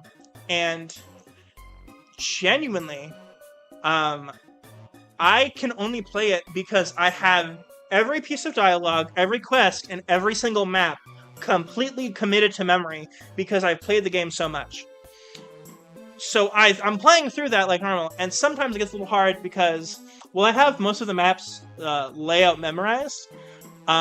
For later parts of the game that I haven't played through as much, it's kind of like 2D platforming as you're racing, so there's a bunch of like pitfalls and shit. I'll get hit by those, or I'll fall into them, because I can't see. But for the most part, in the early game, I had everything memorized, so it really wasn't a problem.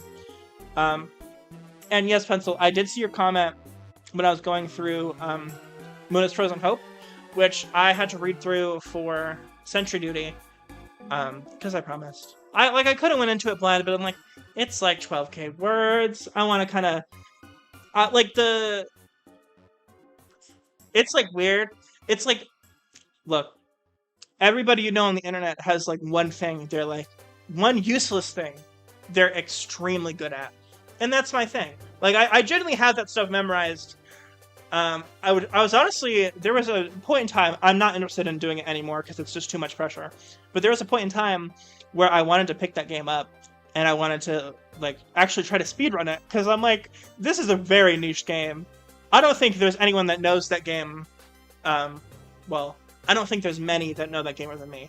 I was proven wrong that there's not people that know it more than me, because somebody made an entire, not even like a wiki, but like an entire website just on the inner workings, and there was stuff in it like the breeding mechanics and what exactly some of the stats mean, and how the growth rates go, that they have down to a science, and they figured it out. And I'm just like, oh my gosh. So there's like one other Monster Racers fan that's running that website like the Navy. And if I ever find them, they're getting it. No, I'm kidding, but I'm also kind of not. But going on from that, I for Sentry Duty, now that the first episode's going to be the Gates to Infinity episode, I still did want to posit it as Turt trying to convince me to continue playing Gates. Little does he know I'm going to play it anyways, but I kind of wanted to pitch it like that. But after that, so I'll tell you how we decided to format it. So we're going to have the intro. We're going to have, we're going to talk about like very baseline Gate stuff as if we're,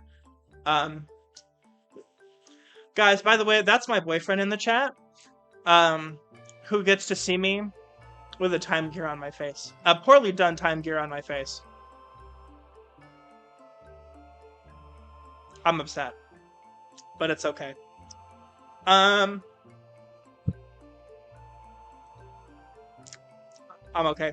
So we're gonna do the intro, then we're gonna talk about like very baseline Gate stuff, like if you're trying to explain what are the draws, how do you compare it to other Pokemon Mystery Dungeon games, first, and then we're gonna break it up with the art segment that I'm planning on doing, which is basically, hey, I'm gonna pick 5 pieces of art and throw it up on screen. I do kind of want to keep them from... I'm sorry, this is really funny. I do want to keep the pieces of art related to whatever the topic is, so I'd love to do either like Gates to Infinity art, or just in general like Pokemon from like Unova was the game. I think that'd be nice if I kept it like at least kind of related for the art review. It also just gives me an opportunity to narrow it down because there's a lot of Pokemon Mystery Dungeon art out there. a lot. And then after that, after we break it up with that segment, we're gonna kind of move into the more spoiler-heavy stuff, because I personally don't care about getting spoiled, but I do know that other people don't necessarily, like, if they haven't played Gates. I would say most Pokemon Mystery Dungeon fans are not like me. They've actually played the source material for the thing they enjoy. Could not be me. But and then after that, we go to the end, the outro segment, which is the letting Turt just take it. Whatever you want to plug, your socials. I tagged Turt on Blue Sky. I don't think Turt uses Blue Sky because his account has 1 follower and it's not active. So I don't think he uses Blue Sky. I think he made it for the craze and then forgot about it, which is real. That's how I usually treat social media. But after that, just plugging everything, and that's kind of where we're going to get into the Muna's Frozen Hope fic, which is exciting. I read that when I woke up this morning, and that was really exciting. It was really good. I saw somebody make the critique in the comment section that they didn't think that this was, the format was a good medium. Like, they didn't think that it came across very well in, like, fanfic format. But I don't agree, because to me it read like a screenplay. You know what I'm saying? Like, have you ever had, like, the stage script? Like, have you ever read something like that? It read to me like a screenplay, because you're setting the scene, you're painting the picture. It's not like actual prose. And I like that because it's refreshing, because most of them are in prose. But you have the scene that you're setting, and then you have he put in the PMD portraits from the sprite repository for the character that was speaking. And I thought that was great. I would love to do something like that. I probably won't, because I have too many writing projects already. But I would love to do something like that, just because I think it's really good for, like, quick stories. The format of Muna's Frozen Hope was good for me. It almost tempted me to draw, like, a panel. Oh yeah, like, I could definitely see that being really inspiring. I think it's just great. I don't want to say, how do I say this? I don't want to say it was a lot better than I thought it was going to be, because that's, like, kind of rude. Because obviously it's Turt. It's going to be good. Like, that is one of the most well-spoken people I know. So I kind of had to figure that he was going to be, like, really good at writing fic. But I just don't know. Like,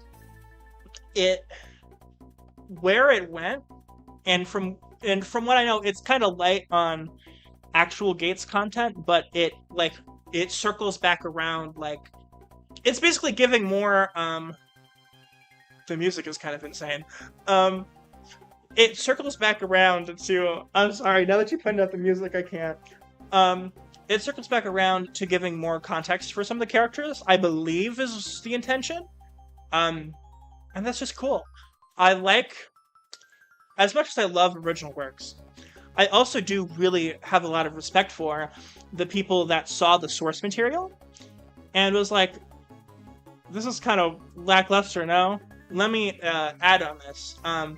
Another good one that I'll recommend is, we did this for book club in the server, and we did Testimony that followed the Gengar. Extremely short fic.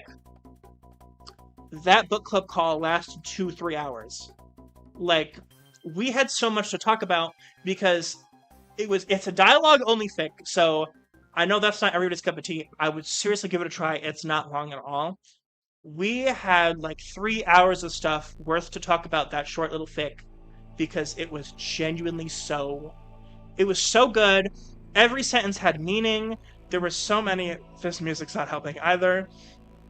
Hold on, guys. Can I be real quick?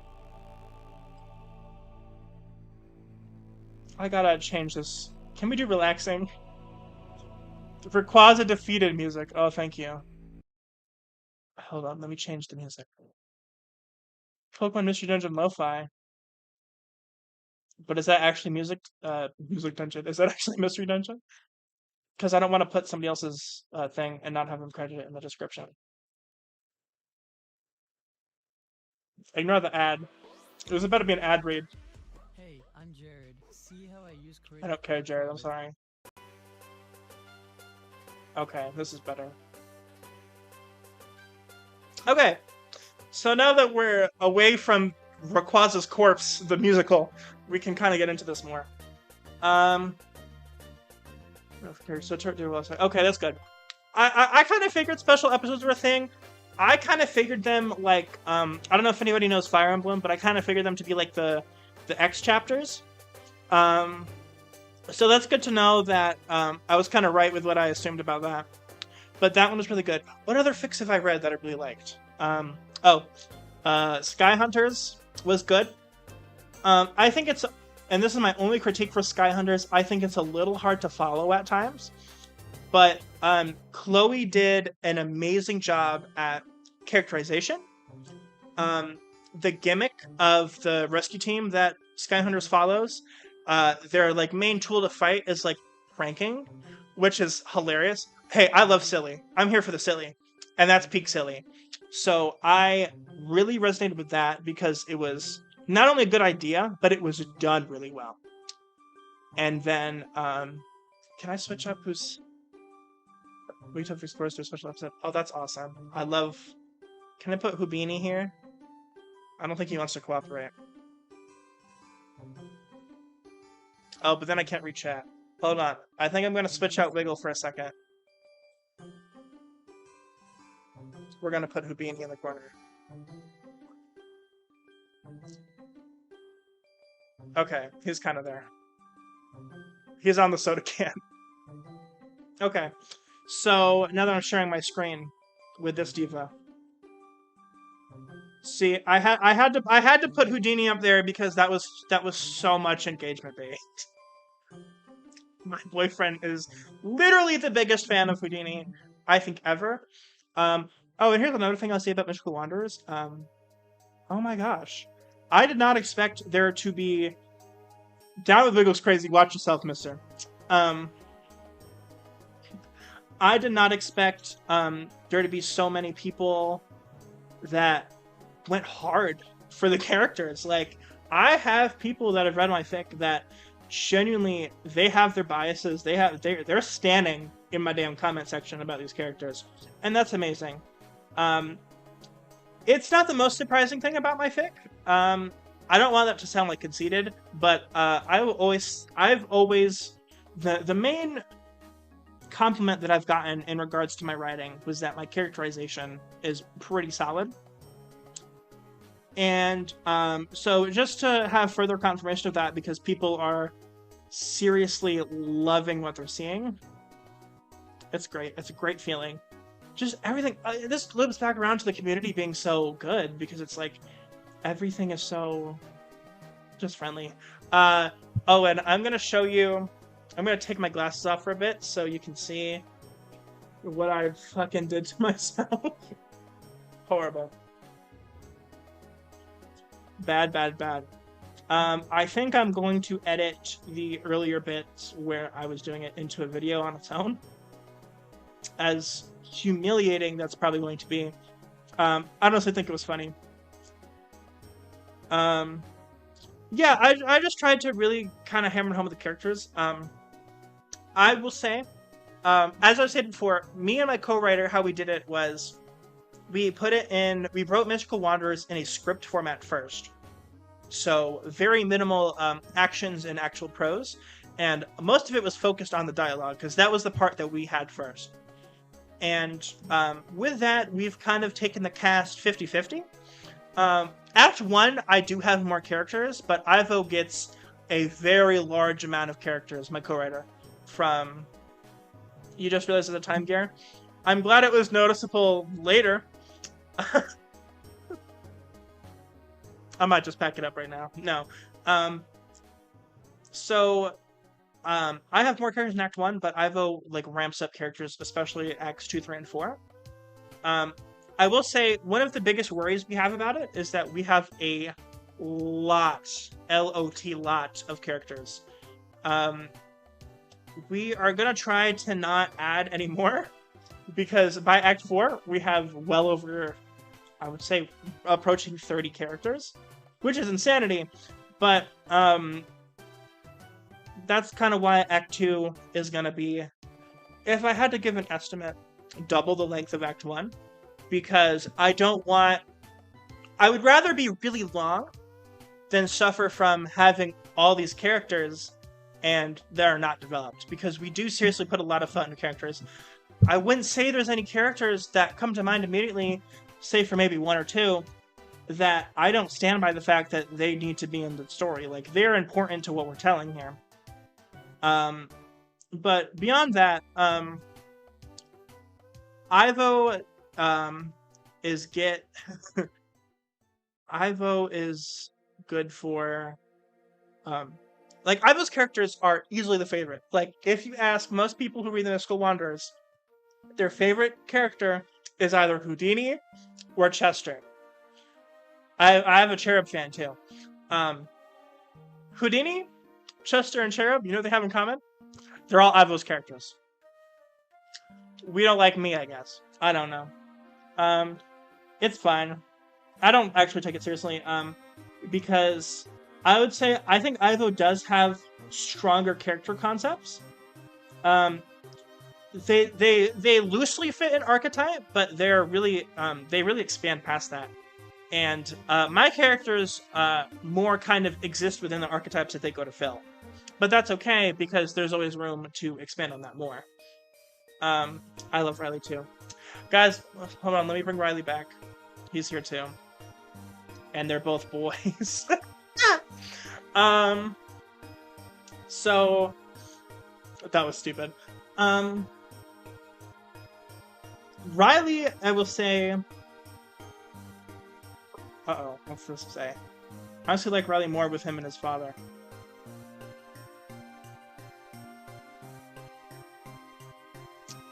It's fun. It is not at all a good time, but I will say Riley, I put a lot of thought into. I will say at this point of the outline, I think I have most of Riley's character arcs completely written out. I've put like a expansive and maybe excessive amount of time. My YouTube studio says we're at 67 total views. That was also bad. You should probably cancel me for that. Oh, so, but moving on from that, Ivo had really good characterization, and while I am doing a lot of rewrites, expanding on the script, adding new scenes, just to kind of make everything make more sense,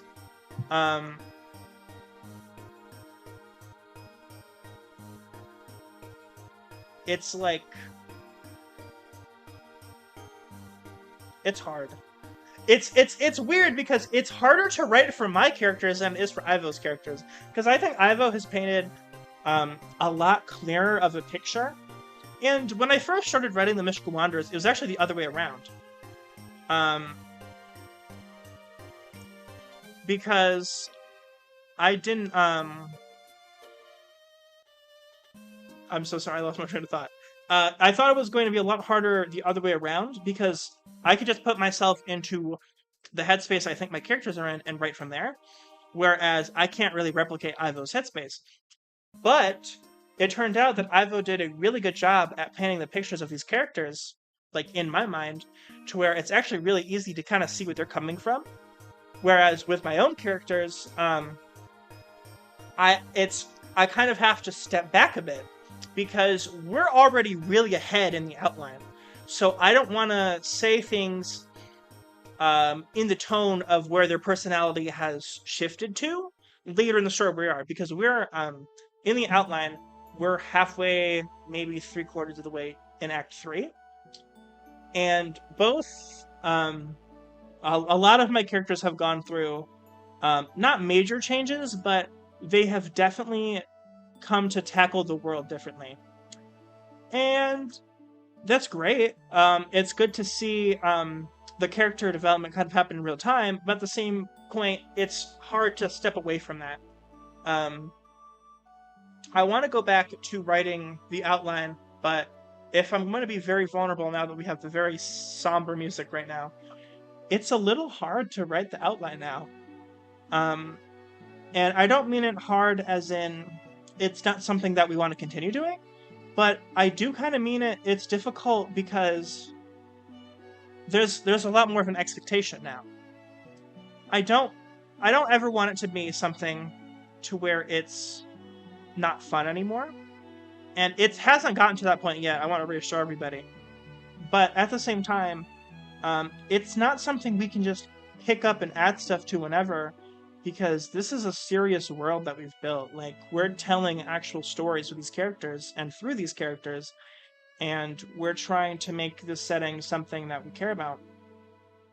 And that is difficult. It's difficult to get in a space where we can work on that when I'm doing a lot of just generally creative stuff that constantly has my attention, and Ivo is working and keeping us afloat.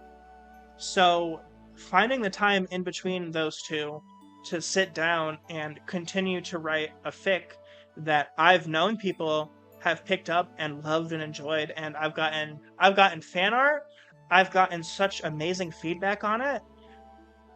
It's almost like I'm not worried too much about disappointing, because I'm confident in our vision, and I'm confident that I can keep up the good work and keep up the entertainment. But at the same time, there is always the thought in the back of my mind, like, when is it too much? Like, people are enjoying it now, but things are going to change. Things are not always going to be as simple as they are, or there's going to be times where we have to take a break from the silliness for a little longer than we're used to. Or there's going to be a time when the outlook isn't so clear. And at what point does that not further the entertainment, and it continues going back to, this isn't the story that I fell in love with, you know? When you're doing a sprawling act, that we have 7 acts planned, there's always the idea that you want people to fall in love with your characters, and you want people to really care about where they go on, and that kind of buys you a lot of time and engagement. But at the same time, things can't stay the same forever, and there's going to be moments and decisions that we have to make that it's a little scary. You have to think of it like this.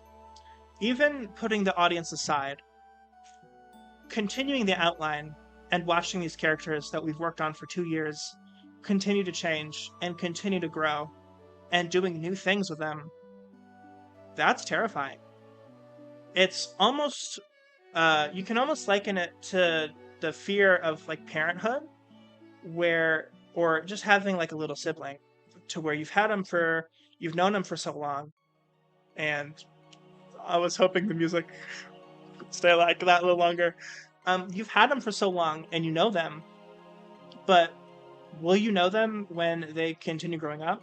Like, what if they become a person that you're not familiar with anymore? What if these characters, in our development and in our trying to stay and stick to a compelling narrative, what if they shift into something that isn't as enjoyable anymore? That is a real fear. And I have infinite love for the characters that I write. Riley, Wiggle, Savannah, Quinn, but no, seriously. But I have a lot of love for the characters I write. And I get scared because there are going to be times when I have to write things that deeply, deeply, deeply upset me. And from then on, if I want to handle the situations that I'm writing maturely and realistically and respectfully, they're gonna have to change. They're gonna be changed by the things that happen around them. They're gonna be changed by the people they know. And that is exciting, and that is terrifying at the same time. It is a unique sort of torment to have the time of your life creating and earnestly putting your love and your thoughts and the sum of what you have absorbed and observed over all these years, only to know that there's going to come a part where the thing that you have crafted after all this time will be nigh unrecognizable from what you started with. And you can't really separate it. You do kind of have to take that all at once and be like, do I want to just kind of keep it chill and have these characters continue to have crazy things happen around them? Or do I want these characters to have real tangible growth? And at the end of the day, I love these characters so much it almost feels like a disservice to not further them in any way. So that was a really thinky moment right there. But characters. I don't ever want it to get to the point where it feels like we're milking it. Like, when people first broached the idea of there's going to be 7 acts of this shit, it sounds daunting, and it sounds like you're kind of dragging a bit, because do you really have 7 acts of content, or do you just want to do something really long? I think a lot of people that make these grand, huge picks, they have like a bit of insecurity about, I have so much passion for this, how does this translate to my legacy? And one way you can be sure that your legacy is not going to die out is if you keep putting shit out there. But it does kind of have to end at one point. And I don't think the 7 acts that we have planned, I don't think they're too much. I don't think we're doing too much. I think I genuinely have 7 acts of story to tell. We have a lot of characters. We have a lot of different plots to get through. And it's going to be one hell of a ride. And I'm excited to put out this bonus chapter that's going to be coming out in a few days. I'm excited to start work on Act 2. I'm not excited to start working on this cover because, oh my god, every time I try to draw... I have been drawing the Act 2 cover since Part 20. The amount of times I have given up is bad. But, moving on from the Mystical Wanderers show, back to Pokemon Mystery Dungeon. I think a lot of Pokemon Mystery Dungeon kind of does follow that theme of how much adventure is there? How much journey is there actually? Because one of the big questions that the games tend to posit towards you is you were zapped into this world with no memory of who you were as a human. You know something's not right. You know this isn't where you belong.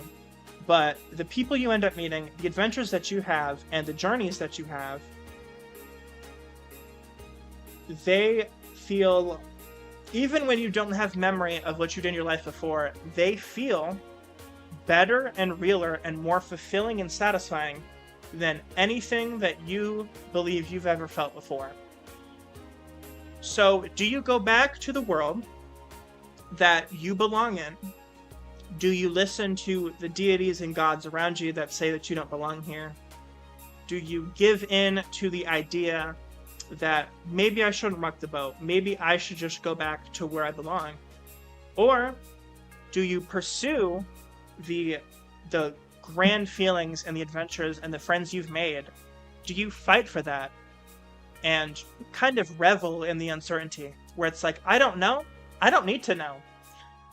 I have made a life here, I have made friends here, I have had journeys and adventures here. This is where I belong. I don't know what I came from, but I can say for a fact that the experiences I've had while in this world and the experiences I've had with my partner, that's fucking real. So why do I want to go back to uncertainty? I know what this is. And I think that's a really entertaining question. Because for me, it's clear that if I had no memory, I would most definitely probably try to pursue that. Because I'm someone who's upheld my life a million times. But I do think the question gets more entertaining when you kind of add in the prospect of regaining your memories and knowing the life that you led before. And that kind of does complicate things, at least for me. I know there's a lot of Pokemon Mystery Dungeon fans that they would get their memories back and they would be presented with this opportunity, and in a heartbeat, both because of their own desires and knowing that there's so many people in their shoes that would, in a heartbeat, choose to stay in this world. They'd probably end up staying. But if I was to answer that question in my own, if I gained all my memories back and I have the relationships that I've made, probably to the disappointment of basically everybody I know, I'm coming back, because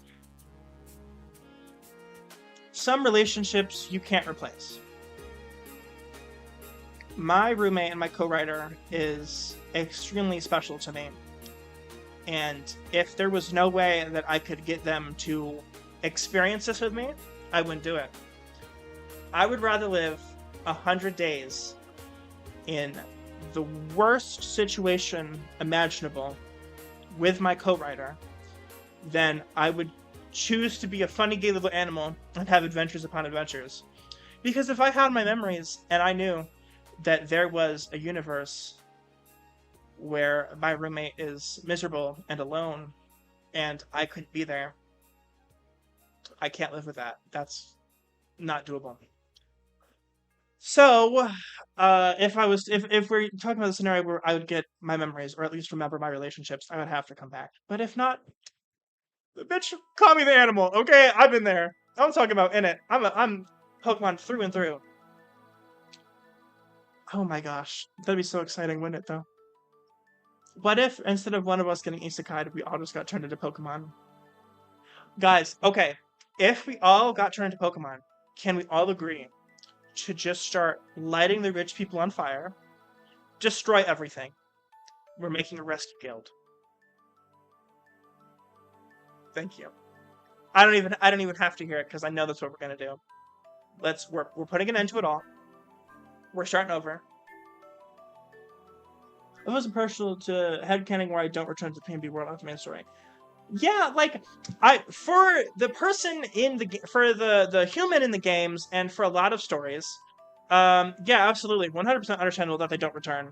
And obviously I want them to not return, because that means I get to play post game.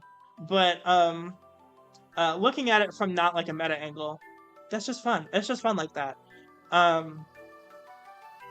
I think it's interesting if, I don't know if there's and correct me if I'm wrong, and tell me if there is a fic that tackled it like this. I think it'd be very interesting to see a fic where the human wants to return home, but doesn't have a choice. They have to stay. Like, that's kind of how, like, all Pokemon Mystery Dungeon starts. Like, I can't be here. I cannot be this gay-ass fox right now. I gotta go home. I left the stove on.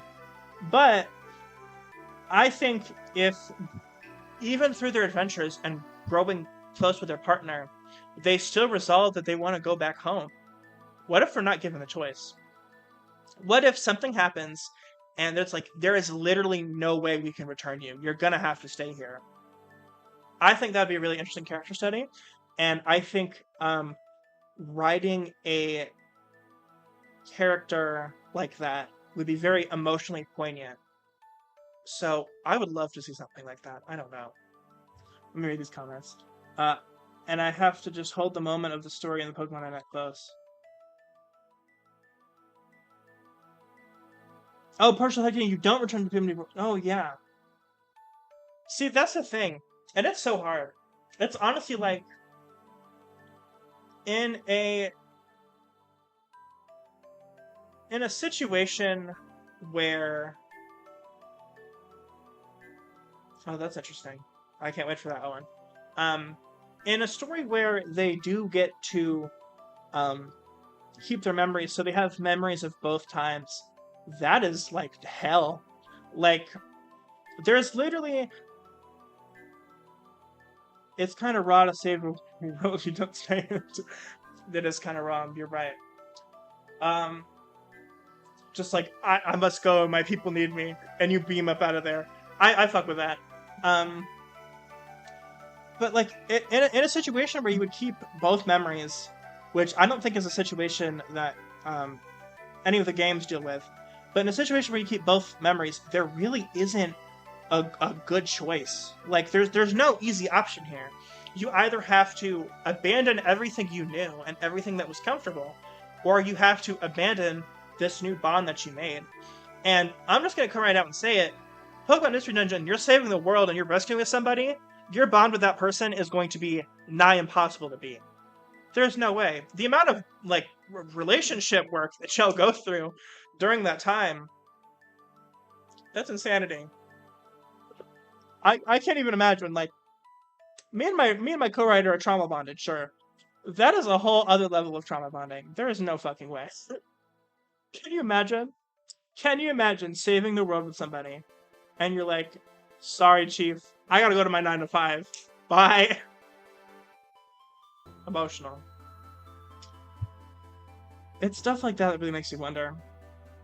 And I always wondered, like what Pokemon I turn into. I know that's like the PMD baby immediate thought, like, oh, what Pokemon would I be? But I really do think about it because it's like, I could go off the personality tests, and that would give me something. But what if the person that I am, the tangibility of the person that I am reflecting into a physical manifestation of myself? That seems like traumatic. I don't know. I want to be a Ditto. I want to be silly. I support you being a Ditto because that's hilarious. I get to run around and tell people I'm friends with that funny motherfucker over there. That hilarious guy. That's pal. That's my buddy. That's amazing. Life of any party. A Ditto would be really good. There's not a lot of Pokemon, and I've said this before, there's not a lot of Pokemon I wouldn't want to be. Just because I do honestly believe that my outlook is enough to make most any form that I take fun, and just like have a good time with it. But depending on what the form is, would probably also influence my decision of, do I want to stay here? Do I want to be a muck forever? I don't think I want to be a muck forever, guys. I say muck because one time we were talking about it in the server, and they're like, what Pokemon would you guys want to be? Or would you not want to be? And they're like, I don't want to be muck. And I'm like, I think I could make muck work for a day or two. I wouldn't want to go through like the whole course of the game, but I could do muck. I could do muck for a day. I could do muck for a week. I just don't want to be a muck for very long. That sounds miserable. I'm kind of dreading getting off stream and having to wipe the temp gear off my face. I don't want to do that. Where else? What else are we? I'm thirsty. I need a drink. You don't have enough imagination, Lex. Why not? I think I could be a... Hey, I said I'd want to be muck. I think that people that don't want to be muck at all.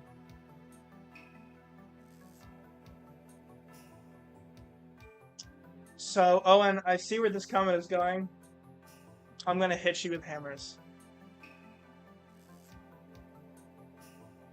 I don't support such degeneracy in the public eye. I'm kidding. I don't give a fuck. But it's not so bad. I wouldn't want to be Pokemon like that have. I don't want to be Sharp. I love Scyther dearly. I don't want to be Scyther. Can you imagine? Try to like, hey buddy, you try to pass someone on the back, you cut their fucking head off. That's not fun. That's why I kind of don't like Lucario in a way. Because, like, he's got the fucking... The kills you spike in the middle of his fucking sternum there. What the fuck?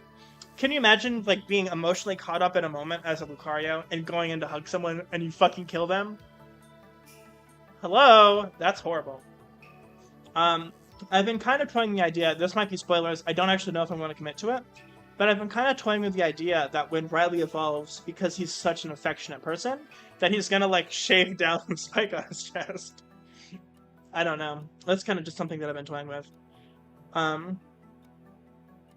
Except one is gender fluid and one is smelling. I think the wrong with syndrome. Yeah, like, that's kind of the idea. I just can't see... I can't see Riley as a character. I don't think it's very realistic for him to be any sort of content with the giant fucking spike on his chest. That just seems miserable.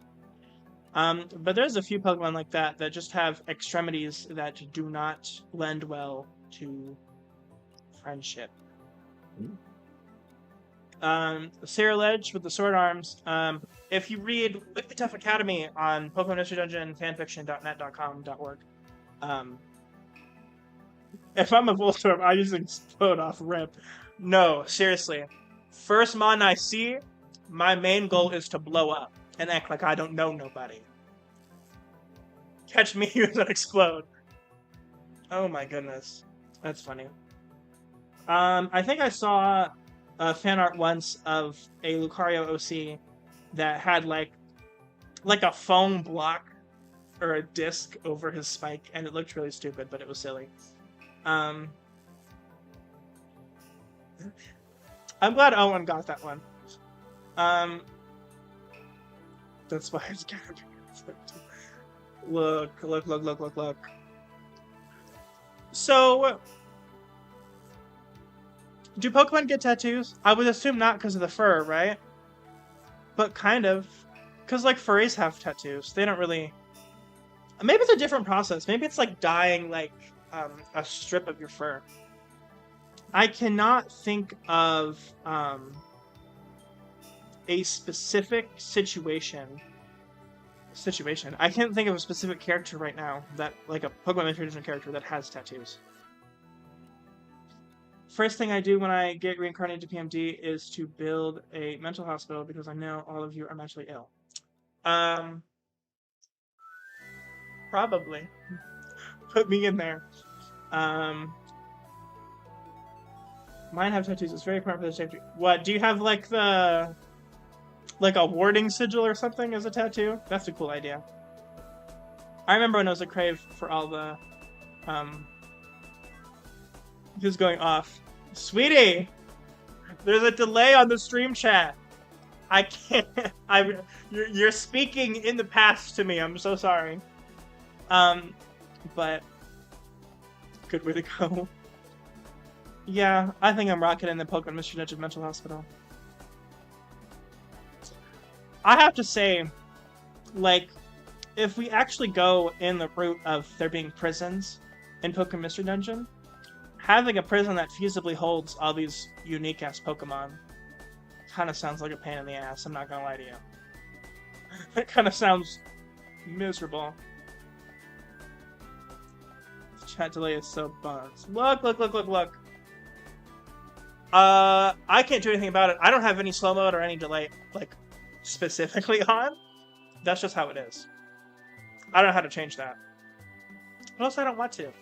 Because sometimes I'll be going off on some, like, really good tangents, and y'all be yapping, and I don't have an attention span for that. I'll pay attention, and I'll lose my train of thought. It's happened today. This is the song! Have you seen the gif where fucking Dialga's paralyzed, and Riolu and Eevee are hitting that shit? Yeah, they're fucking breakdancing. This is that song that plays in that fucking video.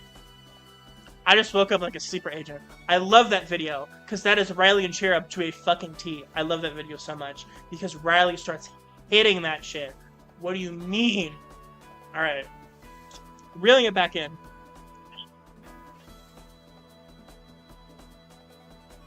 My floor is, like, wet. I don't know why. Oh! Here you go, Owen. To catch you up, when I was doing this time gear, I lost my brush for 10 minutes. When I found my brush, it broke in half. Not when it fell, no, it was in my hand and then it broke. And then my fan stopped working. What the hell? That was rotted. And then I had to, like, paint over part of this time gear. Because it looks fucked up now.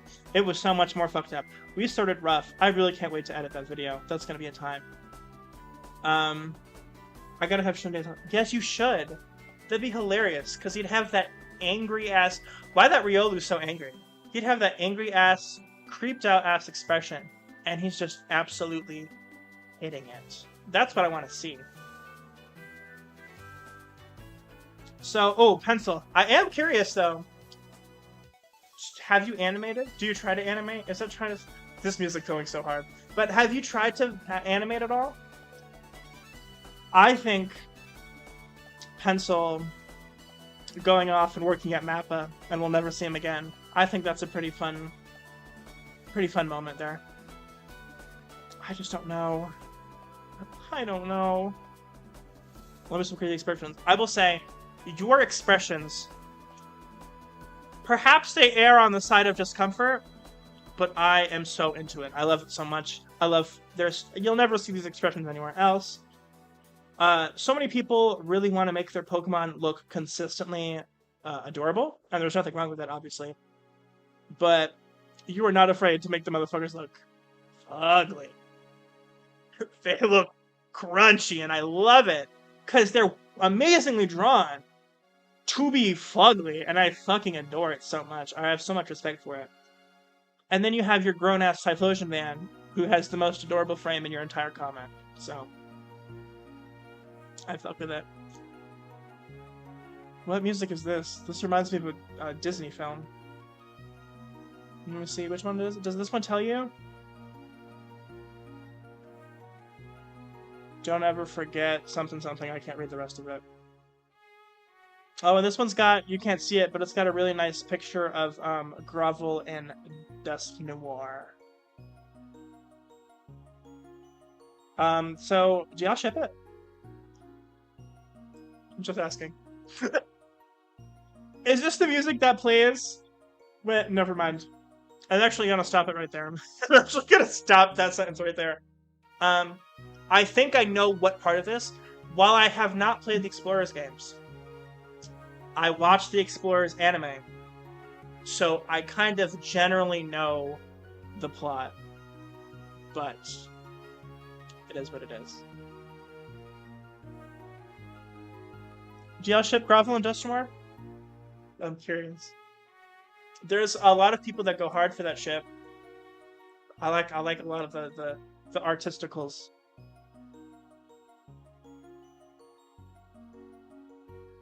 You know, I'm getting the impression...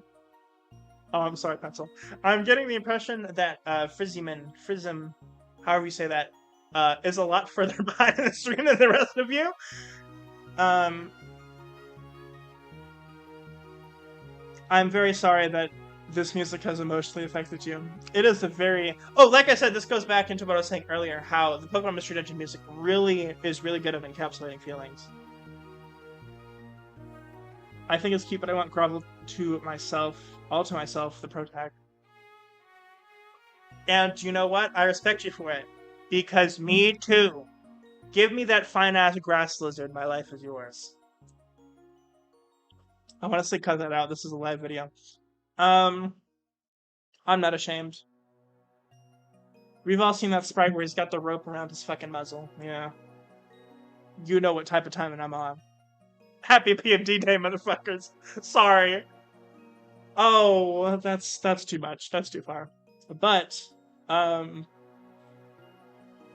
really want to play that game. It kind of frustrates me that I don't have a feasible way to play that game. Like, I could just emulate it, but that seems like a pain in the ass. I'm not gonna lie to you.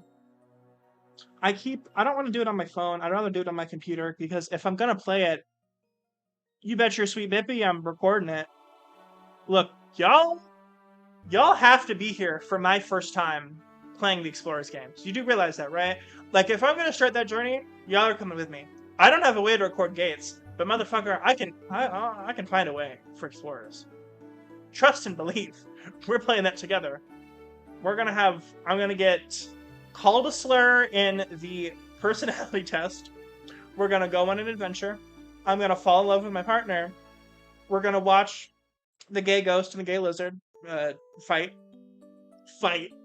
Could take him in a fight, right? Right?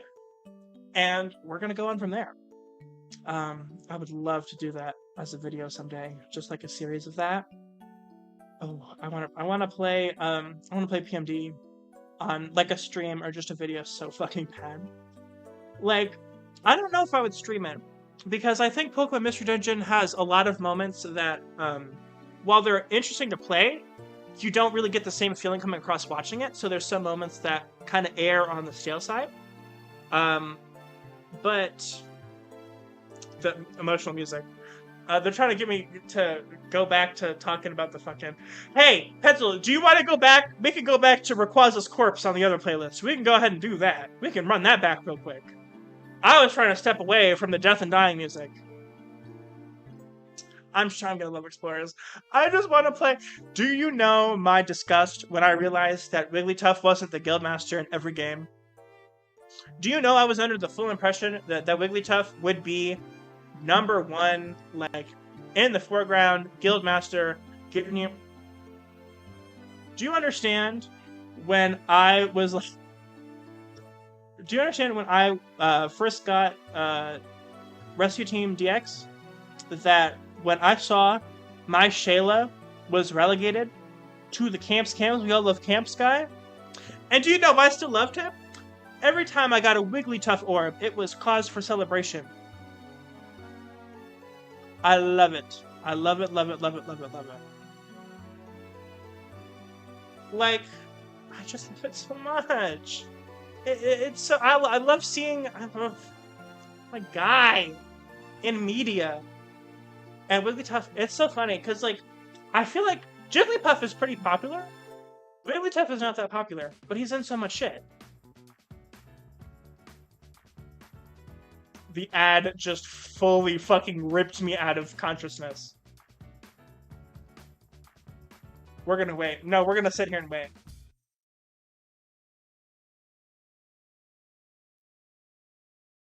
Go on. Being a teenager in 1981 was The perhaps double fucking ad. the last moment of our youth. Get out. Considering this, the name of this track, I'm going to assume this is not a happier song. Oh, yes, Frizen. What game had the ad? There was a moment where I'm like, this is a really, like, preppy track for a Pokemon Mystery Dungeon game. And then I was like, this is a fucking advertisement, isn't it? But yes, Frizen. There is not, like, an anime, but, Rescue Team and Explorers both got, animated specials, sometime on Cartoon Network, or wherever it originally aired. This emotional breakdown brought to you by Raid Shadow Legends. Yeah, literally, the way it brought me into, like, wait a minute, I'm in my house. It's Sunday, I should be at church. I'm talking about Pokemon Mystery Dungeon. This is insanity. Alright. I just thought of something. I got one more thing for you. I'm gonna put it on the thing. Hold on. Give me 1 second.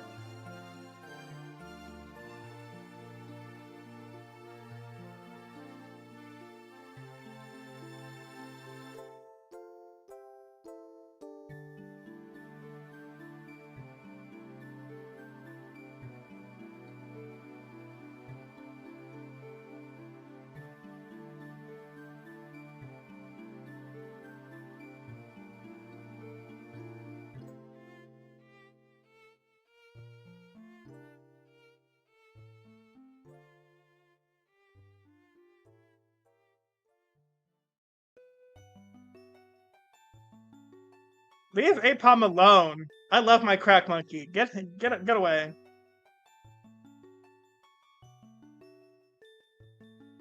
Okay. Let's think he's on the team. So when the Apom character comes up in Act 3, you're gonna look real silly. Alright, guys. I got something for you. So, I was a little thirsty, but I also want to spice things up a little bit.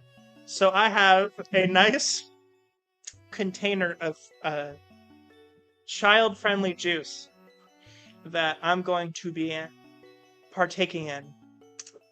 I think it's only right that we celebrate Pokemon Mystery Dungeon Day with some libations. So, this perfectly normal bottle of regular juice that we drink when we're thirsty, and for no other reason, I'll be dedicating this first bit to the wonderful people that I've met in Pokemon Mystery Dungeon Land. Cheers. Yeah. Delicious. Very peachy. It burns. Oh, Prism, are you gonna drink with us? That's awesome. Okay. So there's that first one. For the second dedication, I would like to dedicate this to anybody who has, even for one line, one sentence, one chapter, has started to read my fic. This one's for you, because y'all fucking rock. Shit. We love day drinking. This is what this is. Ray, shut up. Yeah, I'm just inexperienced. I don't think I've had straight fucking, what is this, vodka? I don't even know what it was. Straight vodka at 11 o'clock in the morning in a very long time. For my third dedication, how many dedications am I gonna do? I'm gonna end up on the fucking floor. For my third dedication, this goes out to Pencil and Crispus for drawing fan art of my fic, because that is dead ass like my main goal and dream. And y'all did it for me, so cheers to y'all.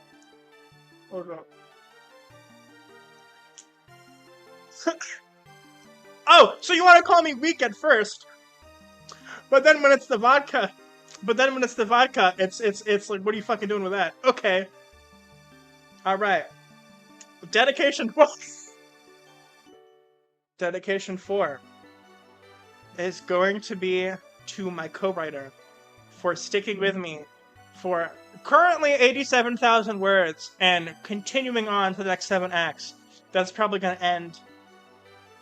like, I'm already feeling it. I haven't eaten, by the way. This is a bad idea. That's going to take a really long time. Cheers to Ivo. I love you. Let's do shots on our podcast episode. If you want to do shots on the podcast episode, I'm so down. I'm so down. Alright. Dedication 5. I'm going down. Dedication 5. I want to dedicate this to my lovely boyfriend for being lovely and amazing and awesome. And I love you. And I could probably think of something more poignant, but I don't have it. I just love you. And thank you for being here.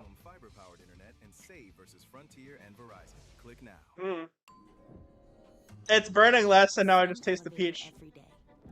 Okay. Dedication 6. I would like to thank the mod team at PMDFF for letting me, so I'll hear from you next time. I have once you pass out the floor. So, let me paint that scene for you. And by the way, I just saw my view count spike up when I started doing the shots, so I understand it. Ivo's gonna come downstairs, getting ready for work. Oh, I didn't even hear the ad. I'm not gonna lie to you. I was gonna come downstairs, get ready for work, and I'm going to be out of the chair. By the way, you don't know this. I'm sitting at the bar window, so this is a high chair. You're gonna find me fallen from a great height. The fan is gonna be knocked over. There's a time gear on my face. Houdini's on my laptop, and there's a broken bottle of vodka next to me.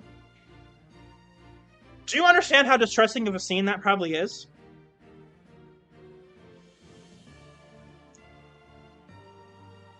Probably. I don't think so. I think Ivo... If I am actually still streaming by the time Ivo gets up and gets ready for work, Ivo might make me switch it, but I don't know. Ivo doesn't tend to care that much. Ivo's face is out there. They have a cosplay account. They don't do Pokemon, but they did, God, they have so many. They have, Raggedy Andy. That's pretty far back, though. They have, Buck from Ice Age, I know they have. They have Dr. Robotnik from Sonic. From the Sonic movie specifically, not the Eggman. Where was I? I think I stopped in the middle of dedication. Whatever. I forgot that one. Dedication 7. This one goes out to all the people that played Pokemon Mystery Dungeon and realized they were either a furry, gay, or both. Me too, twin. Let's see, what else can I dedicate? Dedication 8. We're gonna go with anybody who has... This is fucking dark, I just thought of this one. Anyone who was writing a fic and died. Anyone who's... Like, I have to wonder... There is, a lot of fics out there that are uncompleted. And that makes me sad. Like, genuinely. Because I don't like anyone, like, starting an idea and not having it come to fruition. Like, even if they don't die. Like, if it's just, even if it's just they can't, like, they just don't have the motivation to do it anymore. It's like, okay. So if you died and you didn't get to finish your fic, I'm sorry. We're gonna keep writing for you. And you should haunt me and tell me what your fic is so I can promote it. Cheers. Rest in fucking peace. Like, I know I'm laughing, but, like, seriously, like, I think it's honestly really sad to think that there's probably creative works out there on the internet that are gonna go completely unfinished because the creator just either they're not in a place where they can write anymore or they died. That's tragic. Dedication number 9. I want to dedicate this to everybody who said that I was insane and would never have any more friends on the internet and that my fic would flop. My fic is... It's a little floppy. But it's not that flop. We got fan art. So, cheers to y'all for being wrong. It slashed me in the nose. And dedication number 10. The big 1-0. I would like to dedicate this to... Fuck it. I'm dedicating this to my characters. Riley, I'm sorry your dad's like that. Houdini, I'm glad you got a boyfriend. Chester, you're hilarious. Cherub, I love you. You're also hilarious, but for different reasons. It's a different kind of hilarity. Wiggle, you're me. Quinn, I don't fuck with you, you're a capitalist. It's okay. And that's characters. Okay, and dedication number 11, because Pencil just reminded me. This vodka shot is dedicated for vodka. Thank you. Oh. Where's the lid?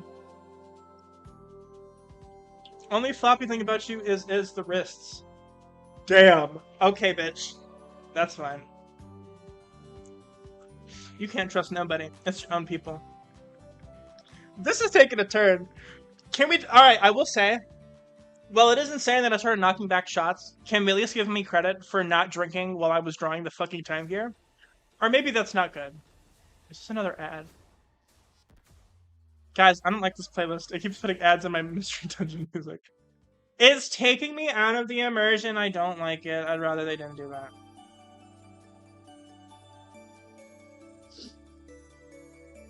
So...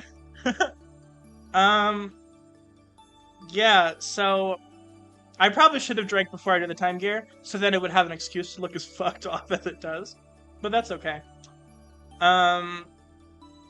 We're having fun. It's PMD day.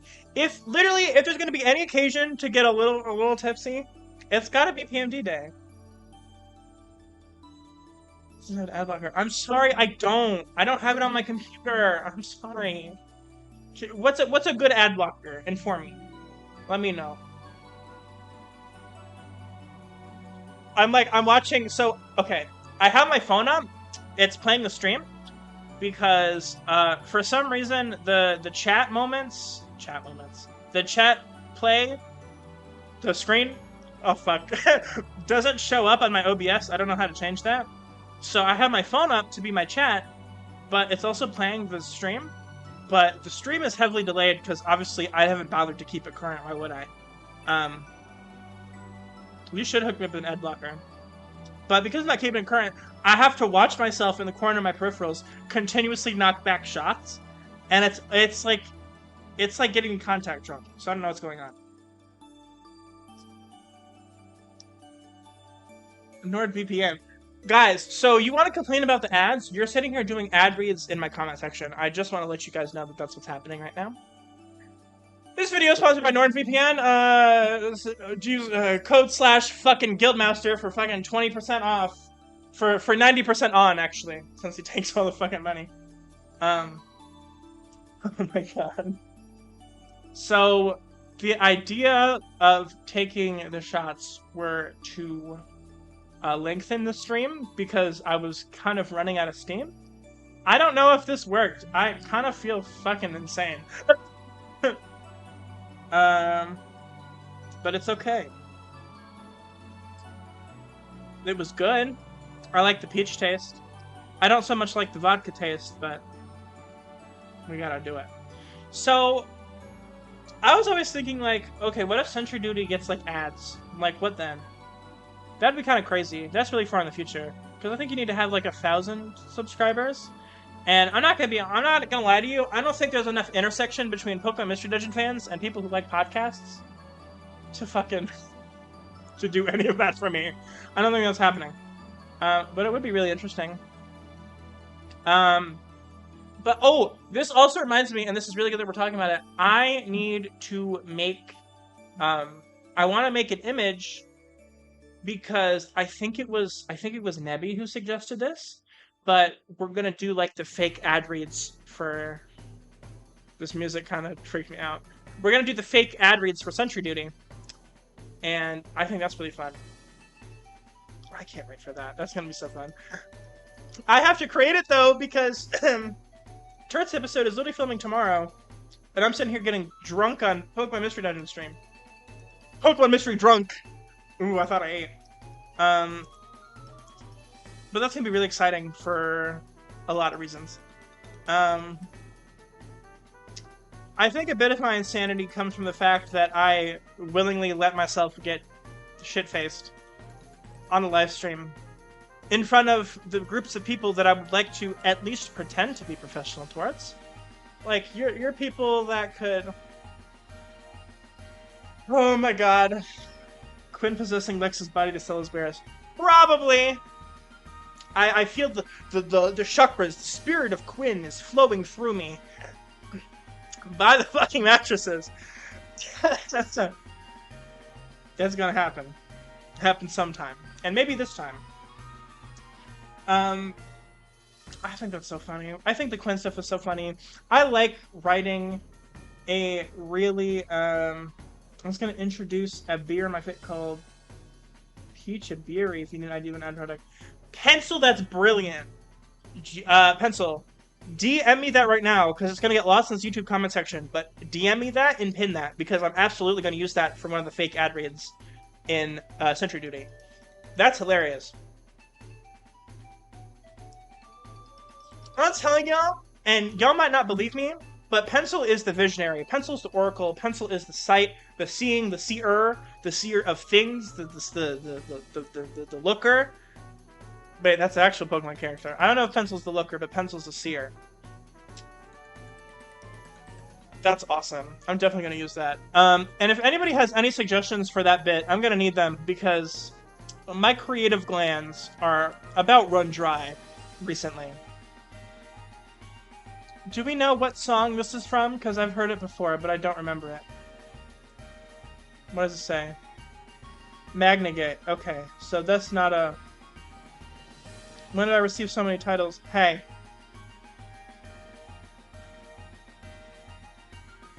That's funny. I just saw something completely unrelated.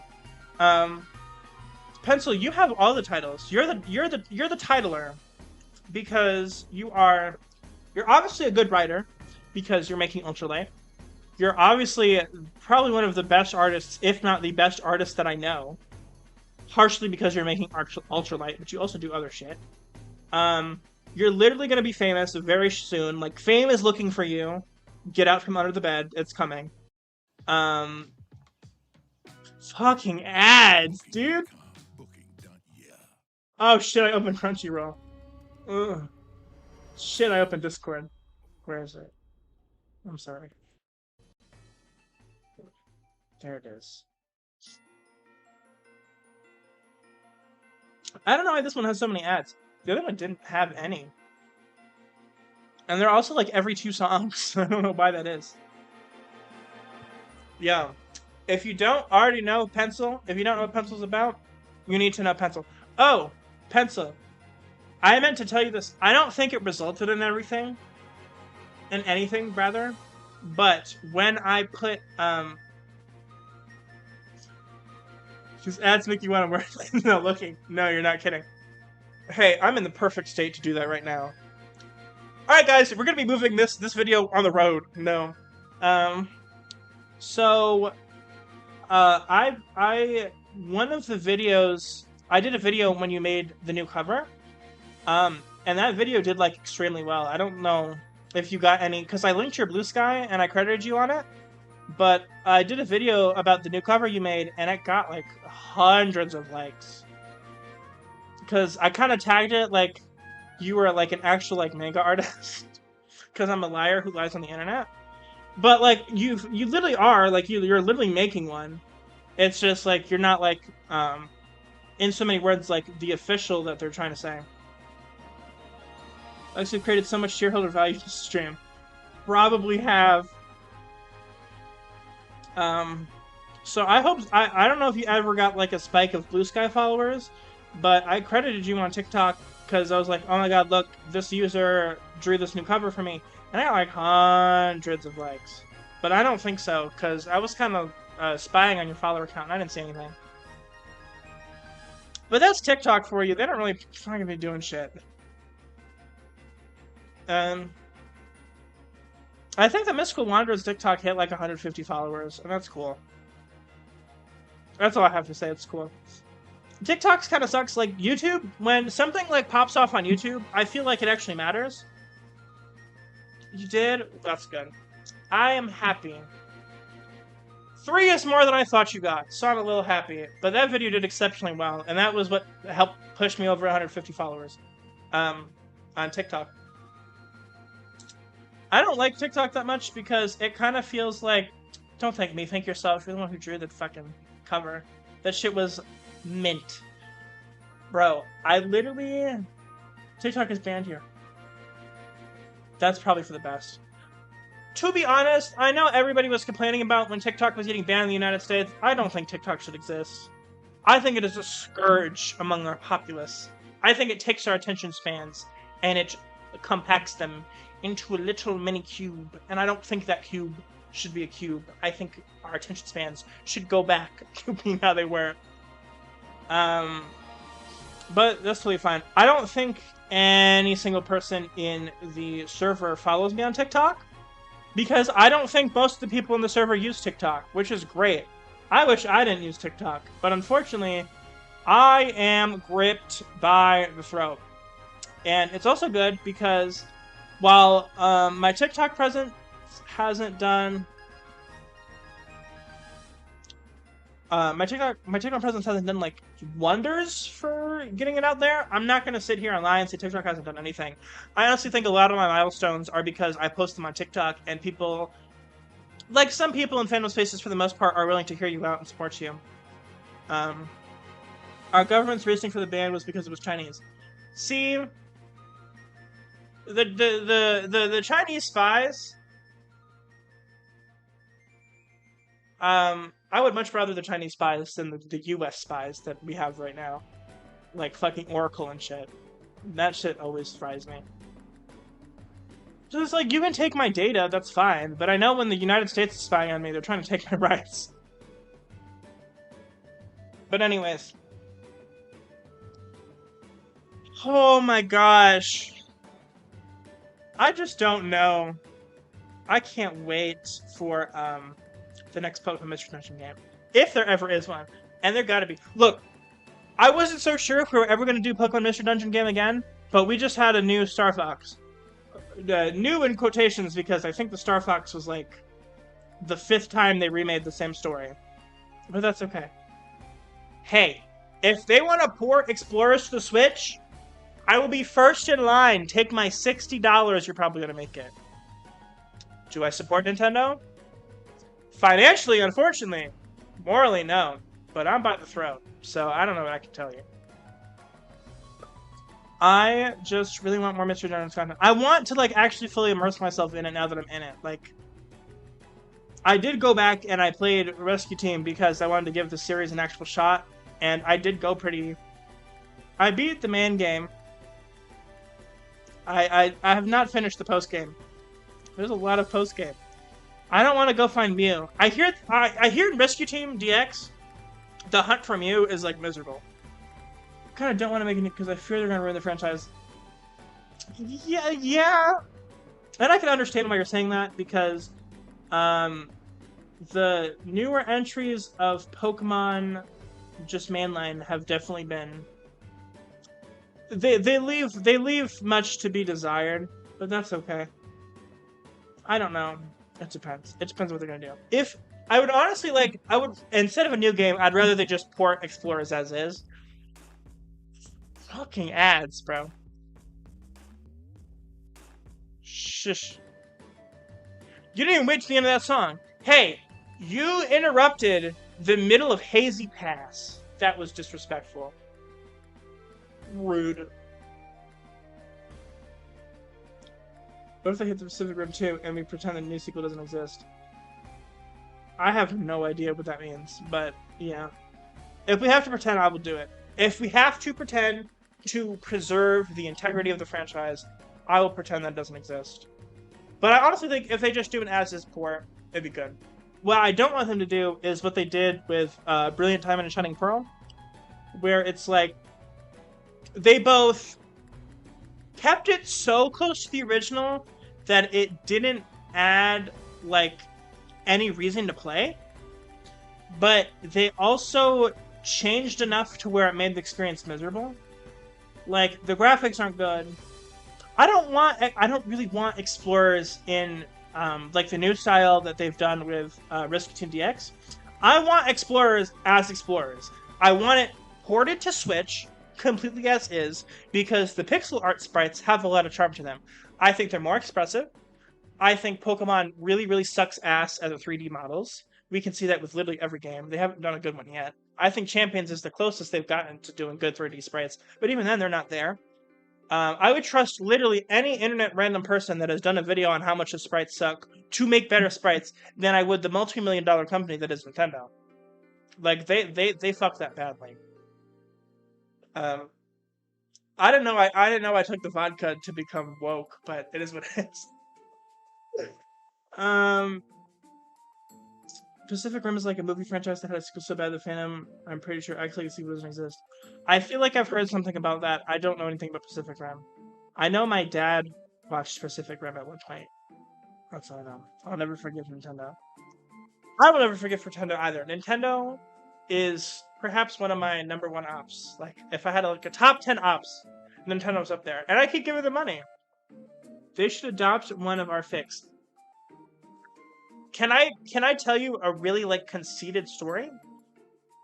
So when I was playing Legend ZA, there was a side quest in the game where you had to trade an Abra for a Riolu.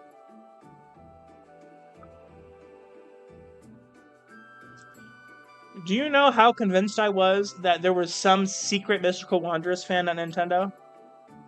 Delusional. Delusional, babe. Delusional. I was fully convinced. Because I'm like, I get like Abra and Machop, because it's like the brains and bronze stereotype. But to do Abra and then Riolu, I don't think Machop was in Legend ZA, so Riolu was probably the closest approximation. But I was convinced for a very long time that there was this secret fucking Mystical Wanderer stand in the Nintendo headquarters that was like trying to telepathically communicate to me that he likes my yaoi. Delusion. Convince yourself. It's fun. Anytime. Specifically, I really do enjoy and love seeing Abra fans because out of everybody in the main cast, I think Abra is the most niche pick, which is crazy. And it's obviously going to be crazy to me because obviously I've spent the last 2.5 years of my life writing things having to do with Abra. So when I step out of that headspace and I go to imagine, oh, Abra's not actually that popular. Like, I almost can't believe it because Abra is like so central to my thesis here. And so, I just love seeing Abra fans in the wild because you really don't see that many. I think I've genuinely, other than my roommate, I will die on the hill that my co-writer / roommate. I keep using those terms interchangeably. They're the same person. My co-writer is legitimately the biggest Abra fan on the face of the earth. Depicting Abra as a cat is going to do so much for the species. I'm glad people were feeling that. That was actually one of my, I wouldn't say like big anxieties, but it was something I was worrying about because Ivo really put the cat sauce on Houdini, and I love that decision 100,000,000%. I was just worried that people were gonna like, why would you do Abra as a cat? That's a fucking, because I think I see Abra most commonly depicted as like a fox, like a kitsune, but we did cat because it's like cat and dog, brave and brawn. It's just, it kind of adds to like the cartoony like obviousness of their synergy. So I'm pretty okay with that. I didn't want to. I wasn't going to change it though because that is very. Houdini being cat-like is like very central to Ivo's interpretation of the character. So there was no way in hell I was going to change it. It was just kind of something I was worried about, but never once did I change it. Not only because it was something that was so important to Ivo, but also because I fucking like it. I thought that was a banger. Ivo, like the first, like Ivo put in that Houdini was like purring one of these days. I was like, yes, give me that. Put that at my door. Deliver that. Amazon, thank you. That's what I wanted. But I've met like 2 other Abra fans. One of which, Abby Abra on Blue Sky. I think she's a streamer. I think so.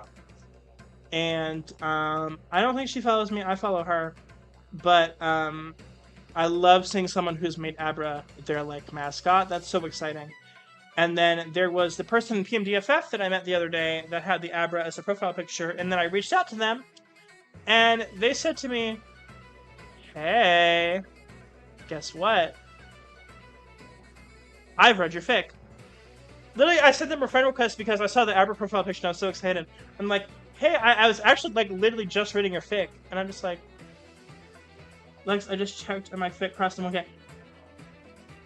Yes! Oh, and this is what I want to hear. So, also, I will take this moment right now to plug Owen's fic. Owen is writing a fucking banger, sprawling fic right now, as we speak. Probably not as we speak, but, like, currently. Tales of Twain. It's going to be this really big, sprawling narrative with, like, 2 parts that kind of converge. And it also has accompanying one-shots that kind of fill out the world. This is a really exciting project. Earlier in the stream, when I mentioned that I have one long fic that I focus on, this is the current long fic that I'm focusing on. I haven't had a lot of time to read it, so I'm not far at all. But I can already tell you this is banger. Owen is an amazing writer. I'm not biased. Amazing use of the English language. God damn it. Great characters. Really strong writing. If you're looking for a new long fic to put in your rotation, rather, hop that sucker in there. Put that baby in there. That's a good fic. The milestone he's talking about is he's waiting for his fic to hit 1,000 reads on AO3. That is deeply exciting to me. I kind of take the forward social role in the relationship, but his fic is more popular than mine. Which I'm not bitter about. Because I'm honestly so happy. Because he's put a lot of work. Like, I love my fic and I love the story that I tell. But by like a mile, his fic is a lot more polished than mine. And the fact that he's gotten 1,000 reads just on AO3 alone is really impressive. I'm almost at 1,000 reads, but those stats are split between AO3 and Wattpad. If we're talking about everybody that's read my fic on PMDFF, I probably am at 1,000 reads, because this morning on PMD Day, the Mystical Wanderers hit 500 on AO3, which was super exciting, and I think I'm at 488 on Wattpad. AO3 finally like consistently beat Wattpad. Like they've been kind of going back and forth, but I do love AO3 a lot more. I love the fan base on AO3. I love the reach on AO3 a lot more. So my focus is kind of there. And then if you say I'm 12 reads away, I think on PMDFF I can name 12 people that have read my fic. So I'm like spiritually at 1,000 reads, but I won't say it until the numbers reflect it. For those of you that don't know, PMDFF doesn't have metrics. Like it has like recommendations as kind of like a like button, but they don't really have metrics like views, because comparison, in their words, comparison is kind of like the enemy of joy, or however they put it. And part of me agrees with that, because I do know creative types tend to get really discouraged when they've put a lot of heart into something and it doesn't really do that well. But I also do know there's an equal amount of people that are spurred on by the amount of attention they get. So it's kind of like a catch-22. I don't really think one way is better than the other. I think the choice they go for is better for the mental state of people, and that's always what I'm going to prioritize in fandom space. Because if you're not like in a mentally sound space, you're not going to be able to create. Ray just sent me some bullshit. And I got a new subscriber. Thank you for subscribing. I said 1 sub, 1 Yumta. I don't have any way to live track my subs, but I got the notification for that one, so you're gonna get it. Yumta! I don't want to say bitch, that's kind of mean. But, I did set that up, and then I completely forgot those are the words on screen. So now I kind of feel like I catfished everybody, but that's okay. I was a bit surprised when I realized PMDFF doesn't have view metrics. I'm a little curious. I'm going to assume probably not, but a part of me wonders if there is something within like the code or however they created the website that tells them how many people have read a fic. I think in a way, and this is like way too much work for the mod team, so I would never like seriously recommend this, but I don't think it's without merit if there is a system to where you could privately request to have your view count, because trusting that everybody that has seen your fic has clicked the recommend button is not really viable. So I think it'd be interesting if you could request your view count, and it would be like a violation of terms of service to like brag about it. Because it's one thing to celebrate your view counts on other metrics, but I honestly do kind of agree with the opinion that if PMDFF had view counts, it would be a very big favoritism game, like a popularity contest, and I don't really like that for the site. So as much as I would want to know how much attention the Mystical Wanderers has gotten from PMDFF, I'm not too worried about it, because the people that are in PMDFF, they tend to interact more, specifically through commenting. So I do feel like I get a satisfactory amount of attention through that. And there was that one guy who read through my whole fic in 2 days and then drew fan art from it. I'm a writer. I'm a reader. Reading 84,000 words in 2 days is probably the biggest compliment I'll ever receive. Like, I feel like we all move past that collectively pretty quickly, but I started getting notifications from this guy that he was reading and commenting on my fic day 1. Day 2, he commented on the final part, and then like 3 days later, he had drawn fan art from my fic. Where do I go from there? Like, where do I move on to where anything is going to feel that banger? I think the coders and mod can see the views. That's interesting.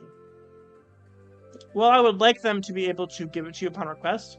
I do respect and agree with the decision to probably not implement that, because I don't think there's any way you can trust people to do that and have that information regularly. I will say the mod team over at PMDFF has been like exceedingly respectful and professional, beyond what I would expect for anything like that. So I'm excited. I gotta read more like that too. Hot damn! I gotta read literally anything like that. Like okay, like I read Muno's Frozen Hope this morning completely in one sitting. But it was also I think it was only like 12,000 words. Um, I gotta like seriously lock in and treat my long fix like that. It's just I constantly put myself in positions to where I have like my attention is split. And for my long fix specifically, I don't want to do that. Like there's some casual fix I can read it and I don't have to pay super close attention just because the way that it's written is meant to be really short and snappy and you can really keep up with what's happening.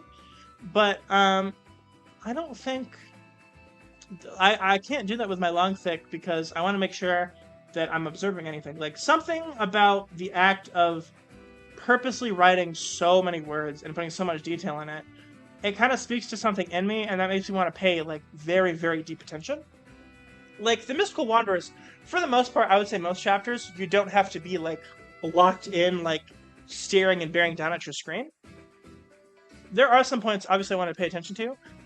I will say my fic, I have done pretty well in creating, like, running the gamut between, you can have an enjoyable experience if you read this casually, but if you want to be very into it and you're very analytical, you're going to have a lot of reward later on because me and Ivo did an exceptional job of laying the framework for later acts in Act 1. We have a lot of foreshadowing, we have a lot of creative thing, there's a lot of Easter eggs to be found, not relating to PMDFF, but self-referential to kind of, just like, hey, I'm here. You remember me? You remember this obscure line? Yeah, I'm coming back again. Hey, you remember that one-off that you thought was kind of weirdly in Act 1? Guess what? It's in the finale, Chapter 2. I did a lot of stuff like that. My proudest moment was when I saw the opportunity. Bye-bye, stream. This low-key cured my hangover as peak. Peace. Bye, Prism! It was really nice. Thank you for hanging out on PMD Day. But yeah, it was great. One of my best parts. What is this music?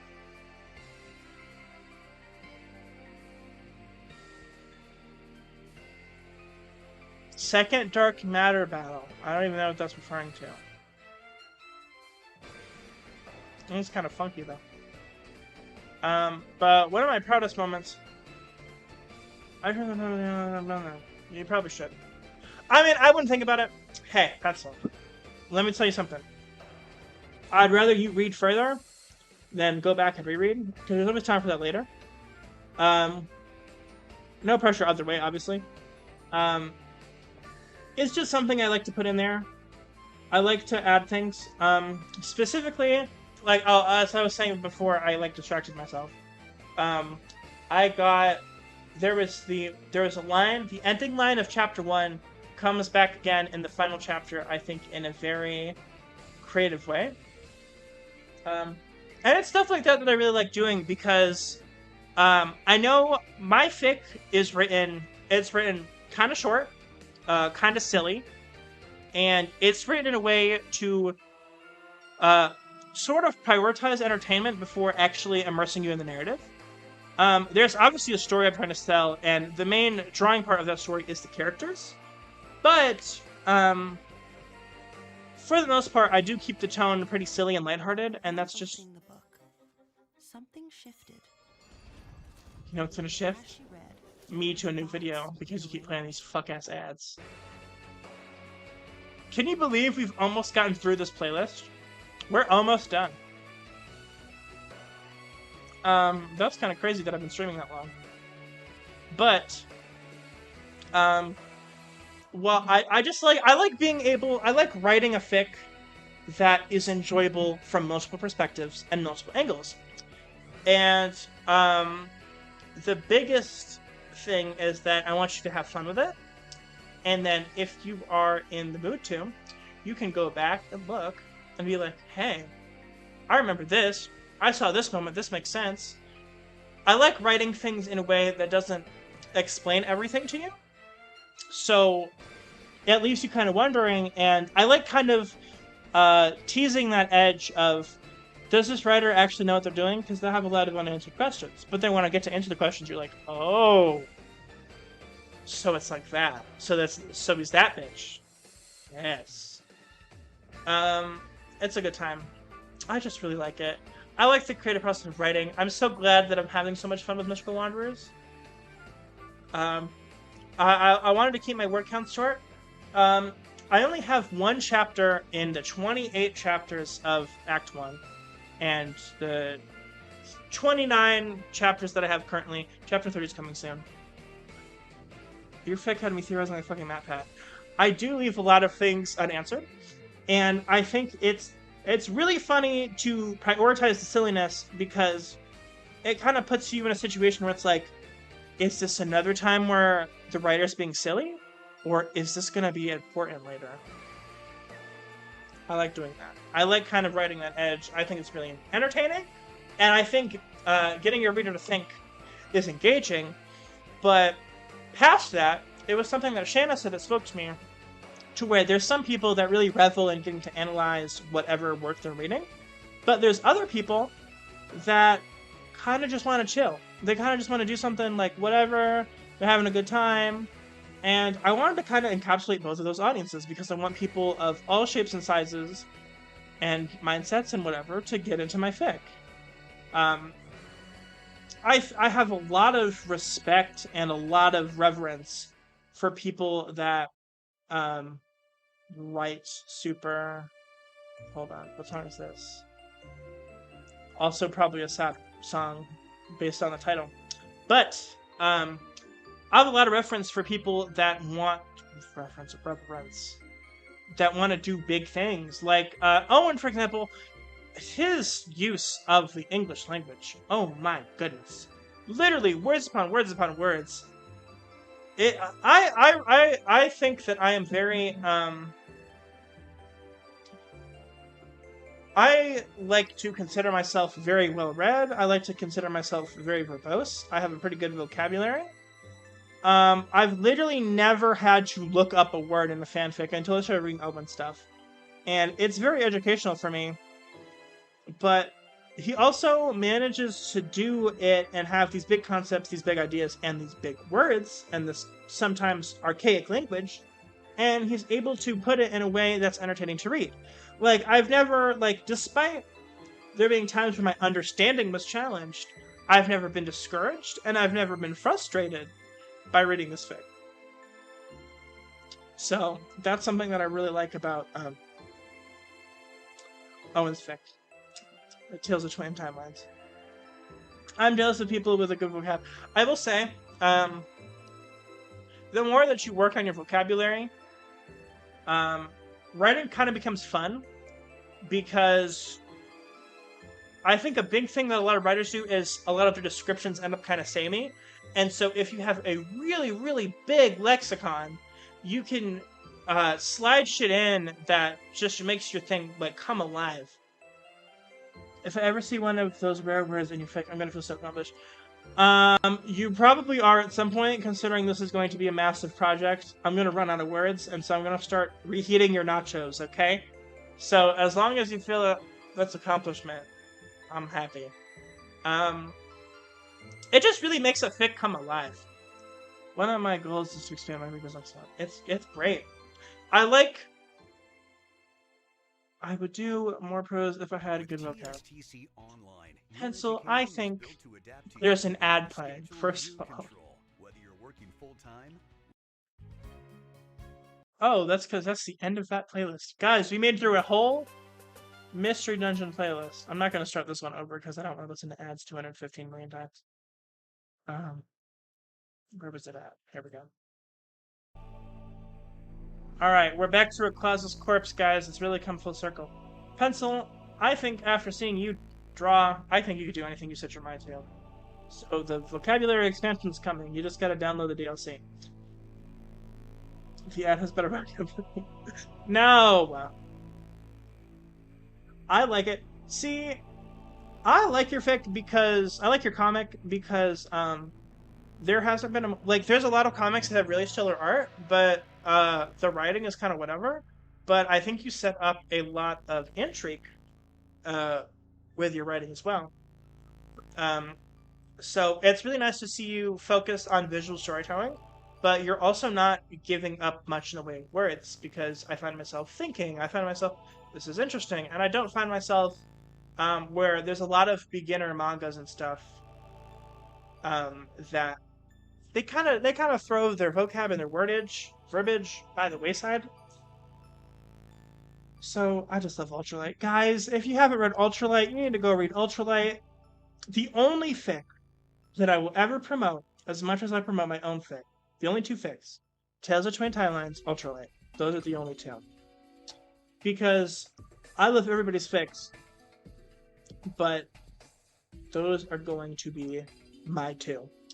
If I could not ever promote my fic again, if God came down and said, if you promote your fic, I'm killing all of your characters, I would have to devote my life to our Lord and Savior, Ultralight, and Tales of Twin. That's just what I'm going to have to do. So, there's my plug. And see, that's the other thing. Like, I have never been interested in, like, I've never been earnestly interested in promoting other stuff, and promoting other people's stuff. Like, I have promoted other people's stuff because, I see them as friends and I want to support them, but I've never been earnestly interested as in, I genuinely think more people need to see this. Like, I think people are missing out if they're not doing that. And the first time I ever got that feeling was with Ultralight, where I'm like, this is so slept on. This needs to be front page of literally everything. Like, the fact, because there's certain PMD comics and PMD fics that I did hear of before entering the fandom because they're just so massively popular. But Ultralight I had not heard of, and I'm like, why not? Because this is right up my alley, and it's gonna be up a lot of people's alley. Taking the style of one of the best manga / anime right now, in Gachiakuta, and putting that in a Pokemon Mystery Dungeon format is fucking genius. That is, like, brilliant. I cannot stress it enough. Like, that is the most Jingle Keys sentiment you could ever do. It's like, if you really wanted to grab my attention, you're like, ooh, Gachiakuta, Pokemon Mystery Dungeon, buzzword, buzzword, buzzword. Got me. I'm right there. I love Ultralight so much. It's so good. And I'm glad that you have posted as much as you did. I don't want you to worry. I don't want you to ever worry too much about how long it takes, because the amount of artistic ability that goes into that is so beyond my scope that you could post a part a year and I'd be like, fair. I couldn't do that shit in a year. That's still impressive as fuck. So I think it's really dutiful that you continuously post, and you post with such a good schedule. And it's really admirable that you are humble enough to still worry about it, and that you're humble enough to engage in the fandom so much, because you, like, the fan art that you draw is literally spectacular. Like, I will be fully transparent. When you drew that cover for Act 1, my reads on PMDFF nearly doubled. Like, people were interested because, like, this artist that I really respect and really admire, they decided that this fic was worth supporting. I need to check this out. And I feel like that should paint the biggest picture to you for how much that you matter in this community. Because, like, damn. So, I'm gonna move on before I make pencil literally explode into a splatter on the wall. It's great. I just love stuff so much. Like, it's Pencil's art. If you want to talk about my 3 pillars, it's Pencil's art, it's Owen's writing, and it's Chloe's music. Those are my pillars of the community. Without those 3, the gang's all here. Keek. Those are what is holding up the PMD community right now. I swear. Get us. All right, crazy idea. Get us on a show. This is why my friend and I spent 100 years with her. I'm like, God damn. But yeah, the cover is really important. If we want to make a show, I need Chloe on the soundtrack. I need Pencil on the art department. I need Owen on the writing team. And I need Ivo's characters. And I will direct. And we will make the best fucking show that any of these motherfuckers have ever seen. I have full confidence. I'm not worried about it. The talent that we have in this fandom, even past us, just going to other people. I could throw a rock and hit 3 people that I would trust with Hollywood brand decisions. I'm so serious. The creativity, the passion for storytelling is fantastic. I just love it so much. It's so cheap. We're getting in the studio. We're making a hit. It's gonna have 10 episodes. No season 2. We're gonna hire insanely slept-on voice actors. We're gonna rock that shit for 10 episodes. They're gonna be talking to us 20 years from now. Why did this not get a season 2? We're gonna inspire 20 fanfics. We're gonna inspire 200 fan arts. We're gonna be regarded as heroes, and we're all gonna die. Because that's the curse. We cannot enjoy our fame. We're gonna disappear. That'd be really nice. I don't know if you guys have noticed, maybe not, but on PMDFF, I have been kind of, I had casted my line out there because I wanted to do, make one good season and disappear. Oh, absolutely. No follow-up. We're making that banger, we're leaving, just like all the others. But I kind of casted my line out there for collaborative projects because, there's certain things that I'm interested in working on alone, but something about this community has really spurred me on to want to contribute to projects that, they're just cool. Like, I just want to do stuff with other people. I'm not super interested in doing my solo work anymore. I want to be someone that's like, if you see my name attached to something, you know what kind of thing you're in there. DMC by Nintendo. And here's my thing. I was thinking the other day, like, I don't think so. I'm not doing Sentry Duty. This music just blew my eardrums out. What the hell?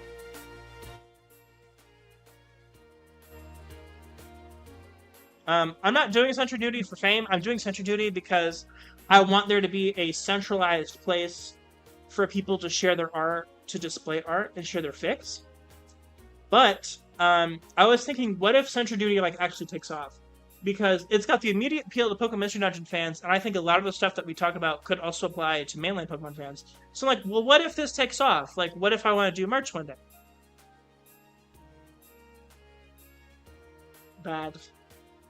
Shame. We're gonna get sued into the ground by Nintendo. I think it'd be nice. I think we could kind of get away from stuff. I think there's a couple loopholes that obviously I won't go into detail here. This music right now is really good. Yes, it's good. Hey, inspiring message time. By the way, the music has controlled the tone of this podcast greatly. I just dropped my marker. Get out there and write. Get out there and draw. I need to see those gay little animals go on adventures. Stat and pronto. I need so much content. I need so much content. Everybody else is going to be sick of Pokemon Mystery Dungeon. I want them to be tired of it. I want them to be like, please, please, no more Mystery Dungeon. And we're going to keep giving them Mystery Dungeon. That's what I want. That's my goal for Sentry Duty. That's my goal for my channel. That's my goal for my fic. I want to inspire so much Pokemon Mystery Dungeon, you can't look anywhere on any social media site and see anything but Mystery Dungeon. You're going to be in that dungeon. You're going to be doing those missions. You're going to have a gay little partner that you kiss on the weekends, and you're going to do it good. Fuck. Imagine if Sentry Duty manages to do a little renaissance from Hannah. That's what I'm hoping for. I came and I saw that we're getting there, we're growing, but we're a little decentralized. I want to help. I want to be like part of the catalyst that brings that shit together. Let's like bring us together, highlight the art, get us an audience, highlight some of the best fics, other creative works like Chloe's fucking music. There's people that are doing like actual like physical paintings, sculptures, yarn shit with Pokemon Mystery Dungeon. I need to see that. I want it so bad. I want to bring that up. I want to bring that back. I want people to have their moment. I want people through me to get up on here, preach about the shit that they love, do the stuff that they love, and go off. I want to see y'all go off. I want to see you go crazy. I want to see you create everything. I want to see people create bad shit. I want people to see you create mid shit. I want people to see people create good shit. I want to run the entire spectrum of everybody just creating and making stuff. So we flood the internet with as much Pokemon Mystery Dungeon as we possibly can. Ugh. I just love this fandom so much. The PMD fandom is like the Sonic fandom when they make fan games. Another thing I need to do, and don't y'all let me get away from this, I need to play a Pokemon Mystery Dungeon ROM hack. Quanto. Because I know that shit is fire. There's also, I think there's a Pokemon Mystery Dungeon dating sim. Get me on that. Get me on that train. Dedication 12, or 11, or 13, whichever one we're on. I dedicate this to the motherfuckers making the ROM hacks, because that shit's hard as fuck, and I would want to do that, but I can't. Cheers. Hallelujah. I need to play one so bad. I need to see what this is about. As immersed as I am into the fandom, I need to get more immersed. I need to lock in. I need to get serious. I need to get with it. Indubitably. Ties of Fate is a good event for PMD. I have heard good things about Ties of Fate. I want to do that one. I want to do Ties of Fate. I kind of also want to do a VN. But I also kind of don't. Because that sounds hard. Ah! We're in the monster house! This is terrifying. I literally, I cannot stress enough, as soon as I heard that, my heart sunk.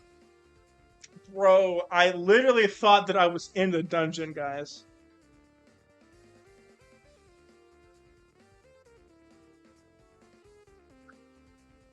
Monster House jump scare. By the way.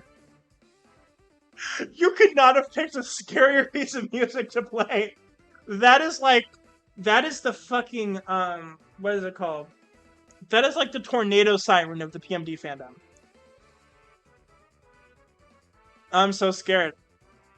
Guys, where's the faux hold orb? Where's the one-shot orb? Get the orbs, let's go! Once again, back on the tangent of PMD music being really, really good. And really, like, evoking a feeling. This song's scary as hell! That beginning. Boom, boom, boom. I hope I translated the trauma from Monster House in my fic. That's terrifying. I don't want to see your bat and your apple go through some fucking Monster House.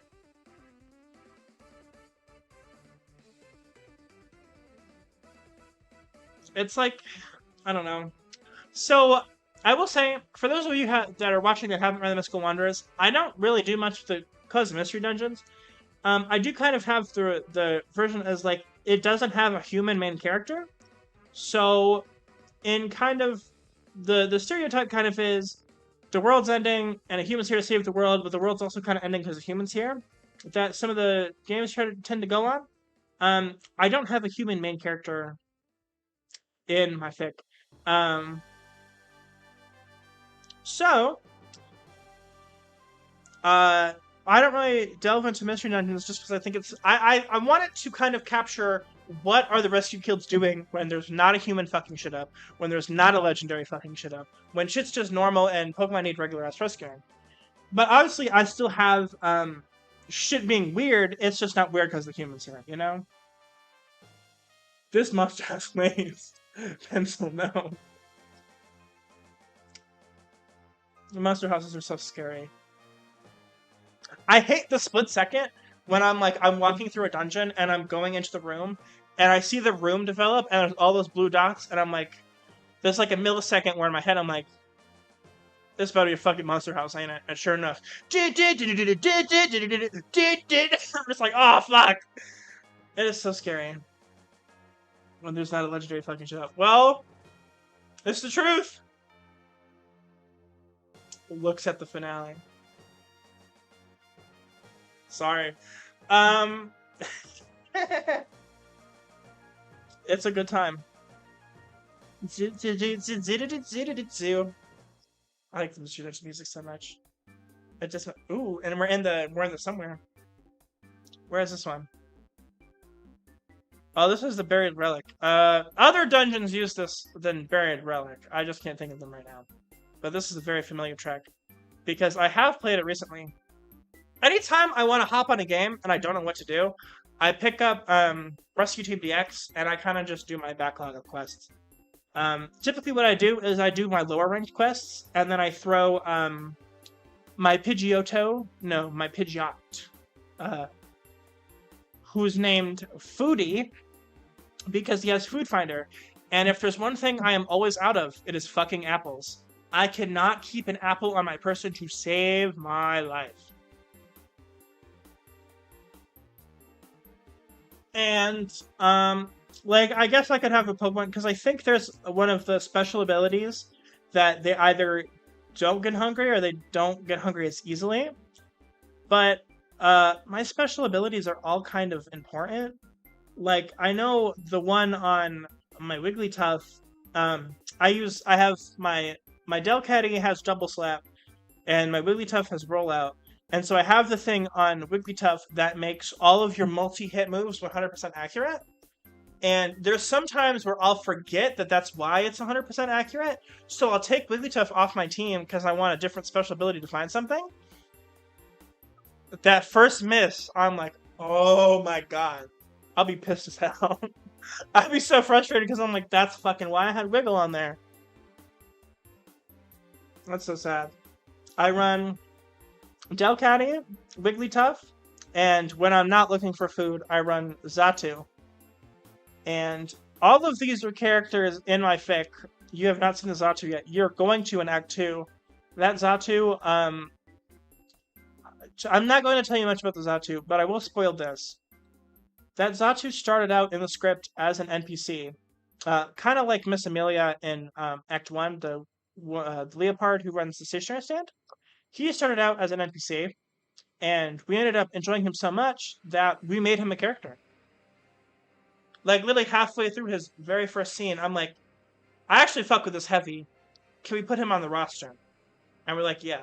We kind of did that with Miss Amelia, too.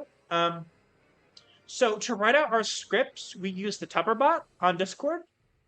And Miss Amelia, who had the stationery stand, was kind of just like a running gag character. She did not have a Tupper for the longest time. But starting in Act 2, we gave her a Tupper, because I'm like, I think I'm actually going to use her. Hi, Zero. I'm still streaming somehow. You missed it. I just took, like, 11 shots? Send the ambulance. They weren't, like, actual shots. Like, some of them were a shot worth, but I'm not going to sit here and lie to you and say they were all a shot worth. So it was probably closer to like 5 or 6. But that is still a decent amount of shots to take, A, on a live stream, B, in the morning, and C, without having eaten breakfast. So, my bad. We were just talking about everything. Vodka, by the way. That's really funny. I didn't even think of the fact that you guys were thinking that it was like lesser alcohol. I didn't. Oh, and just in case anyone thinks I'm LARPing, it says it somewhere. Vodka, yeah. But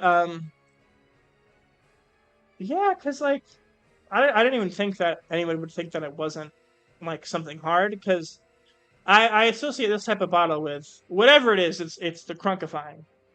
I wish I still had the other alcohol that we bought.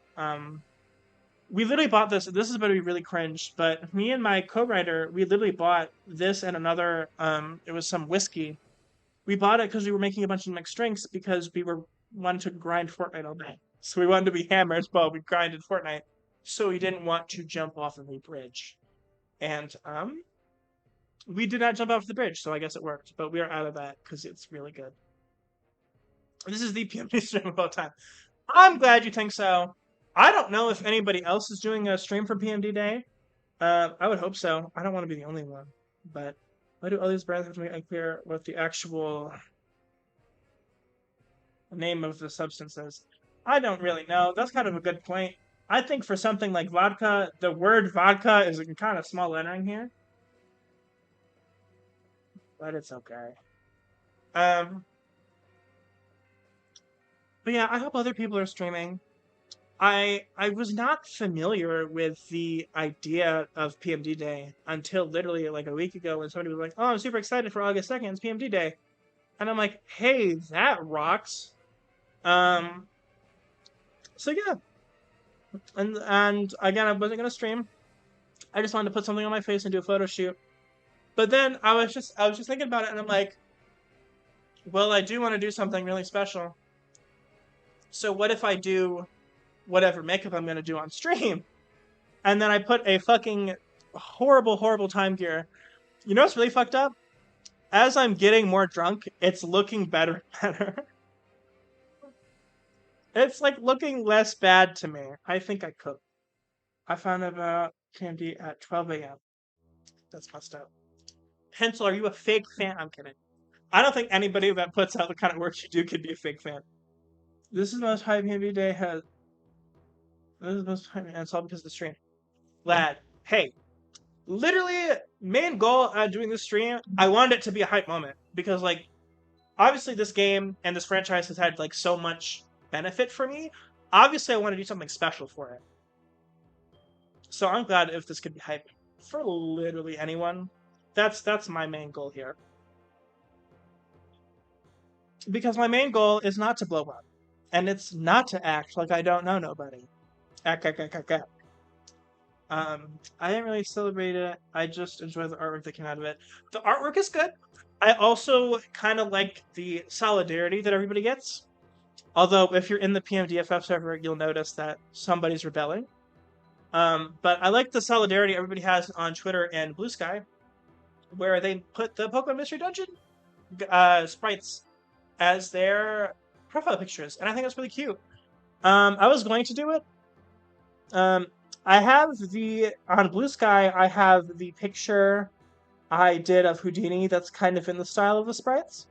I just didn't really want to do the pixel sprites. I don't know. It wasn't speaking to me. It's very cute. I love that everybody else is doing it. I didn't want to do it. And then on Discord, I have the Crocorock picture because I'm silly. And I like the little rebellion that Mr. Kira was doing because I think that's hilarious. And it's true. I like people that go die hard for their niche favorite. Like, I'm not going to sit here and say that I don't love the Riolus and the Eevees and the Zorwas of the world, especially because all three of those are in my fic. But I do love people, as someone whose co-writer is the biggest Aber fan on the planet, that go for it and be like, yeah. Unfortunately, I do not have anything like that to do my PhD to. It's okay, fake fan. I'm just kidding. Well, whenever I don't know who I think you said EXO was working on it for you, like a PMD sprite for Owen. That'd be good. Fake Coco likes apples. I like apples. I'm on the server and I have no idea what you're talking about here. Okay, so it's not entirely on the server, but I will catch you up. So on Blue Sky, you kind of do have to be on both to get this drama, but Kiro did a long skeet thread of complaining about all the Fox Pokemon representation and that there's not enough crocodiles. And he's right, but I think it was very funny. And so, because Kiro's like one of my pookies on the server, I was like, you know what, hell yeah. So I changed my profile picture to a Crocorock. And then I know Mr. Turpentine changed his profile picture from the Hisui and Zoroark to a Decidueye, which is so based because I love that gay bird. And then we go from there. But yeah, he did a big thread about how we need more crocodile representation, and I could not. But yeah, Iso will help me design my midnight Lycanroc Sonnet, but it's not going to be ready by today. Get on it! What are you doing? Come on, it's PMD day. You need to tell EXO right now. Drop everything he's doing. Complete 4 years of art school. and draw a sprawling masterpiece of your Sona and 50 different sprites of him to put on everything. And I need that by 2 p.m. today? 2:30, I'll be nice. I honestly think there needs to be more object mod representation, totally not bias or something. But this is true. I have never been one, because like a lot of people have been really hateful towards like the clef keys and the trebuchets of the world. I think it's funny. Why wouldn't you want to put eyes and face on something? Why wouldn't you want to give it special powers? Do you hate Whimsy that much? I think people focus too much on Pokemon they don't like. When your prerogative as a Pokemon Mystery Dungeon fan should be putting all that hater energy, transmogrifying it into love, and putting it towards the Pokemon you do like. Be the biggest fan of whatever basic-ass, vanilla-ass Pokemon you like, and leave the object mons alone. If I hear one more time how you think that ice cream cone is not original, I'm hitting you with hammers. Ice cream's based.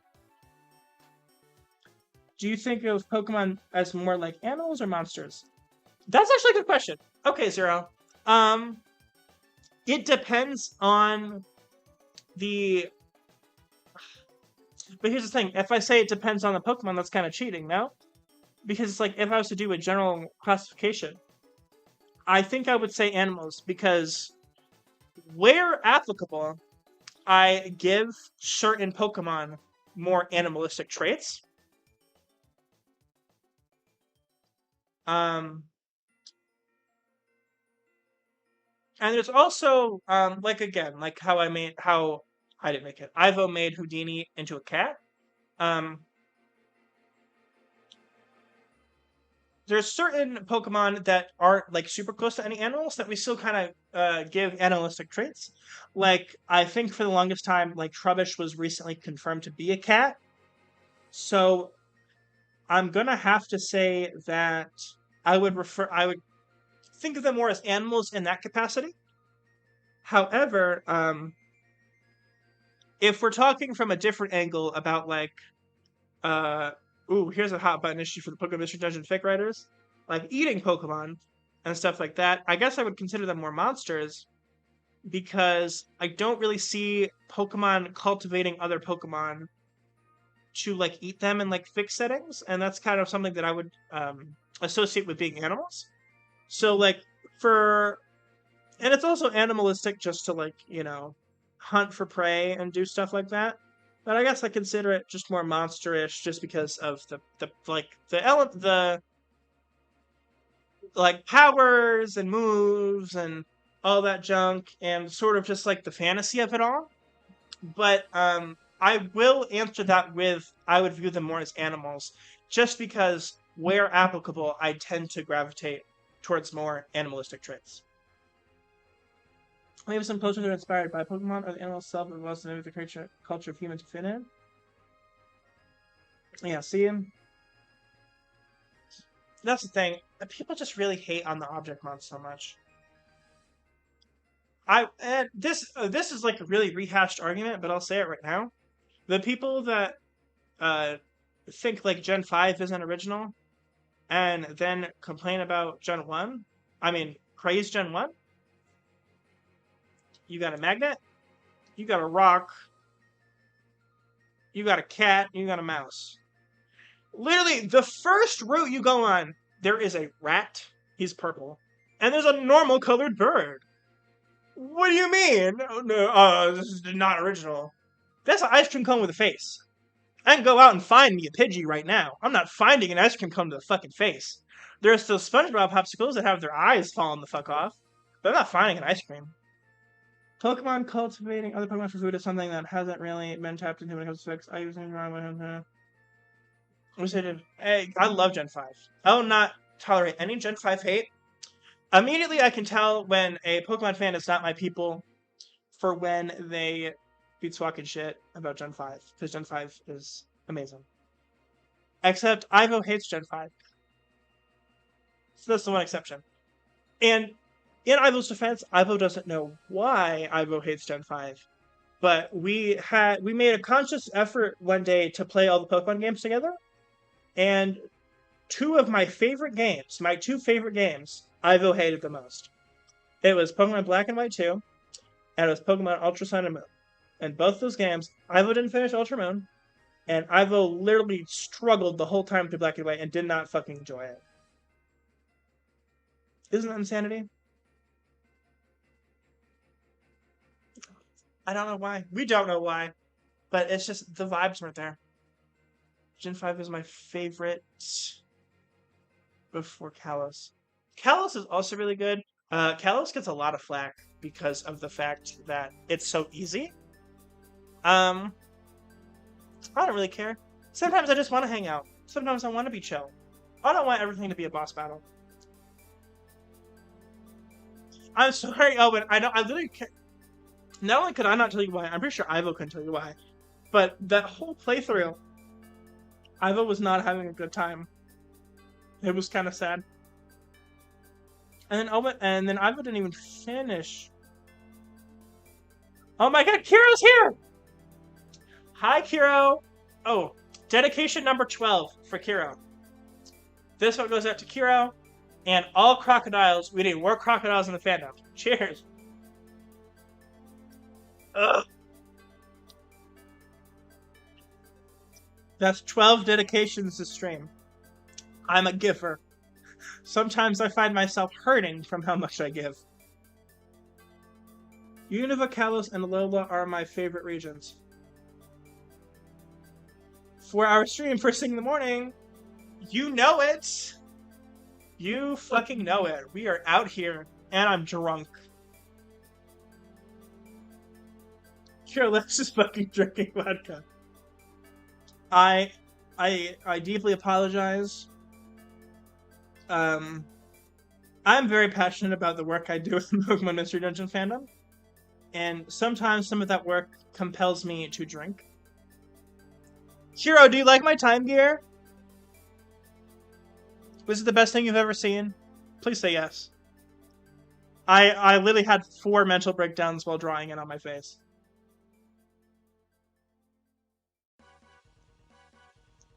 Why are we fucking... Why are we going back to the monster house? No! Is this just 8 hours of Mystery Dungeon music broken up by the occasional? Why are we back in the fucking monster house? Get me out! There are children here. Thank you for saying I look like Sans. I said earlier about my glasses that I really looked like Sans because I couldn't see myself. I can't believe the the fucking monster house got the run back. I think a banger YouTube video would be 10 hours of silence occasionally broken up by the monster house theme. Talk about anxiety. Imagine putting that on, like putting some noise canceling headphones on, going to bed, little eye mask over your face. And then, did it! Oh my god. I'd take a monster house entity over an ad. And I would too. I'm back to the fucking building again. Okay, Pencil, I will say, that Sonic dub, I didn't know anything about until Ivo showed me, because Ivo would quote that relentlessly. And so, unfortunately, I'm very, very well acquainted. Lucid Dreaming Speedrun. Guys, I cannot stress enough. If I get myself to Lucid Dream Pokemon Mystery Dungeon, and instead of macking on my partner, I'm in a fucking monster house, I'm gonna sue every single person in this chat right now. The two choices that cause me the most anxiety is the Monster House one and the Guardian one from Breath of the Wild. Yes, Owen, you get it. That is the scariest piece of music in history. I do not care. The Guardian theme genuinely gives me like full body chills whenever I run. I remember talking about a hypothetical PMD anime and others not long ago. I don't remember if you were a part of that convo, Lex. I don't think so. Oh, well, actually, I think I caught the end of it. But I do like the attempts at Pokemon Mystery Dungeon anime that they've done in the past. The problem is, I feel like a lot of the Pokemon Mystery Dungeon narrative, while it's a very simple narrative, I don't think you can. Oh, my bandana's coming off. I don't think you could feasibly do it in like the 30 to 45 minutes that they allot for these things. Like, it just doesn't make sense. But I did have a lot of fun. I did enjoy how in the English dub of the Explorers anime, that Grovel had this fucking... The deepest voice you have ever heard came out of this fucking Grovel. I shit you not, me and Iva were on the floor for 20 fucking minutes. That motherfucker hit the bass. He said, no! He said, like, it shook the room. Oh my gosh, the deepest voice you ever did see. That was a mess. And I like it because of how much of a mess it was. But at the same time, what were they doing? It's like the budget wasn't there. But I really can't be mad at it because Pokemon Mystery Dungeon was never super popular. And that's like the biggest regret. I just don't understand why. Like, y'all don't like how I pronounce the Grovel? Okay. I remember talking about how I'd rather have a full 1 or 2 season. If you were to watch it, Owen, I would highly suggest you don't take it too seriously, because this is ridiculous. Every single one of the voices is ridiculous. The pacing is ridiculous. It's all weird. It's just a strange time. The thirst for Grovel was boosted after the anime. I'm not gonna lie. I had forgotten how much Grovel had sent feelings through my core. Until ew. That was a weird way to put that. I don't know why I put it like that. Oh, hey guys, do you like the void behind me? Do you like the isekai dungeon right behind me? Hero, yes, it can be my first hater. I'm okay with that. As long as it means you're talking to me, baby. Not baby. I remember talking about how I have a full 1 or 2 season long PMD anime. I think it would benefit great from just a season. I wouldn't want to overdo it because I'd be afraid that they'd kind of start tarnishing stuff after a while. But just having like a full season. But not like an anime. Like, I think it needs more than 10 episodes, which I know is asking a lot for a series nowadays. Ugh. But it needs a few. I'm that like, look. And I love doing it. Every stream that I have when I'm on camera, I have to point out how on camera it looks like it looks like God is trying to reach me back there. I am barricading my doors. I'm keeping Heaven's Grace out of my apartment. I need to be macking on the Pokemon. That is what it is. The things I say, like, there's 4 of you commenting. There has been between 16 and like 23 people watching concurrently. So I'm probably getting canceled on bluesky.twitter.gov right now. And I'm scared. But it's okay. I'm happy. I'm at peace. If this is my last grace if this is my last exposure to the internet, I'm satisfied with the sides of myself that I've presented today. Because I saved we reached Shell City, and we rode the hassle off. Would you rather just adapt one of the games or tell its own original story? That's a good question. Zero, you asked such good questions. I think I would rather it adapt one of the games, because in telling its own original story, I just don't know. I don't know if I genuinely trust the people at Nintendo to craft an original story in any way more successful than I could just find on a fanfiction site.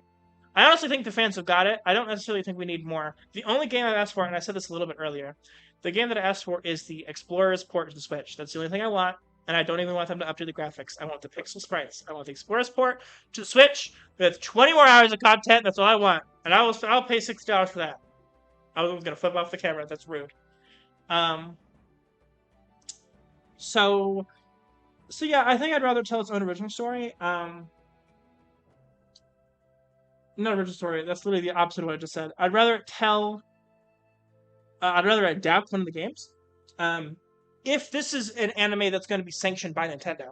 However, if we're talking like if this was going to be a fan animation project, which would be the coolest thing ever and might revive the fandom, I would be okay with it telling its own story. So you're out here giving credit to the anime part of the stream. Yes, thank you. Because I honestly do love answering questions like this. I think it's great. One of my biggest things I always wanted to do is I always wanted to do like an FAQ video for Mystical Wanderers, but nobody has any questions. And the people that do have questions, they ask me in DMs, and I'm not going to tell them save it for the video, scrub. Because obviously I want to fucking answer it. I love talking about my shit. So it's a good time. But I love answering questions like that. I like anything that makes me think. I like having thought processes on stream. I really enjoy having thought processes while I'm drunk, because even I don't know what I'm going to say next. It's a good time. You know what? Alright. Dedication 13 to 0 for asking the hard questions. Inquiring minds would like to know. Cheers. Delicious. Oh, I'm gonna die. I literally might actually wake up in the grass outside later. And that's okay. You guys have to let me do that. You have to let me make my decisions. You have to let me run into fate. Nintendo would never sanction homosexuality inherently, so your parents should be lived on stories. Or if PMD even gets mentioned in the Nintendo partner, whatever. I think so. I'm not gonna lie to you. Okay. Insider information. I'm kidding. I don't know shit about Nintendo. But, there is a Nintendo executive who plays favoritism with, and this is not me just shit talking. This is like actual shit that he does. He has certain series under Nintendo's IP that he doesn't know what to do with, and so he'll often hand them off to a small studio in hopes that they'll kind of kill the franchise. He did this with Star Fox. He tried to do this with Star Fox because he handed Star Fox off. He saw a small studio, I think it was in Texas too. He saw a small studio in Texas and he said, hey, I'm going to come in. This is now a Star Fox game. And this is where Star Fox Adventures came, where he was fighting the fucking dinosaurs. That's literally why, because he's like, I don't know what to do with Star Fox IP. I'm going to give it to the small studio. I'm going to make them slap it on there. And obviously they're going to slap it on there because it's a fucking Nintendo brand. And so, the Star Fox Adventures. And most people hated it. I don't actually think it was that bad of a game, but everybody didn't like it. And then, they did this with Metroid too, where he didn't know what to do with the Metroid thing, so he handed it off to another small studio. And I think this one ended up actually being, I don't actually think it ended up being that good. But Metroid came back recently, so that's fine. But anytime that specific executive doesn't know what to do with an IP, I don't know if it's different because I haven't heard with him in relation to Pokemon. But if that particular executive and whoever runs in that branch doesn't know what to do with an IP, they're gonna hand it off to one more smaller studio to kind of bury it. And I wouldn't say it worked with Metroid because I think Metroid came back recently, but I think it just about worked with Star Fox. I shit you not, they were not releasing that. And people might prove me wrong because they're like, hey Lex, the remaster and the remake takes a lot of time anyways. But there's no way they're releasing a Star Fox remake if he wasn't popular in the Super Mario movie. Like, do I think it was worked on before the movie? Absolutely.